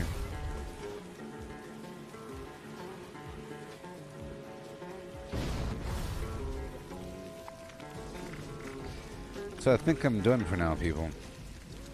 Yeah. I didn't do the daily up, but maybe we could do it in the morning. I still have this other game to play as well, but I'm having an issue where everything below, like halfway through the screen, is a bunch of white lines and things are kind of repeating and hopping around. It's barely visible. So, I'll be back later if I can see what this is about. Alright. I'll be back later, okay? Yeah. So I figure this out. With that other game, the new game, you know, or Red Dead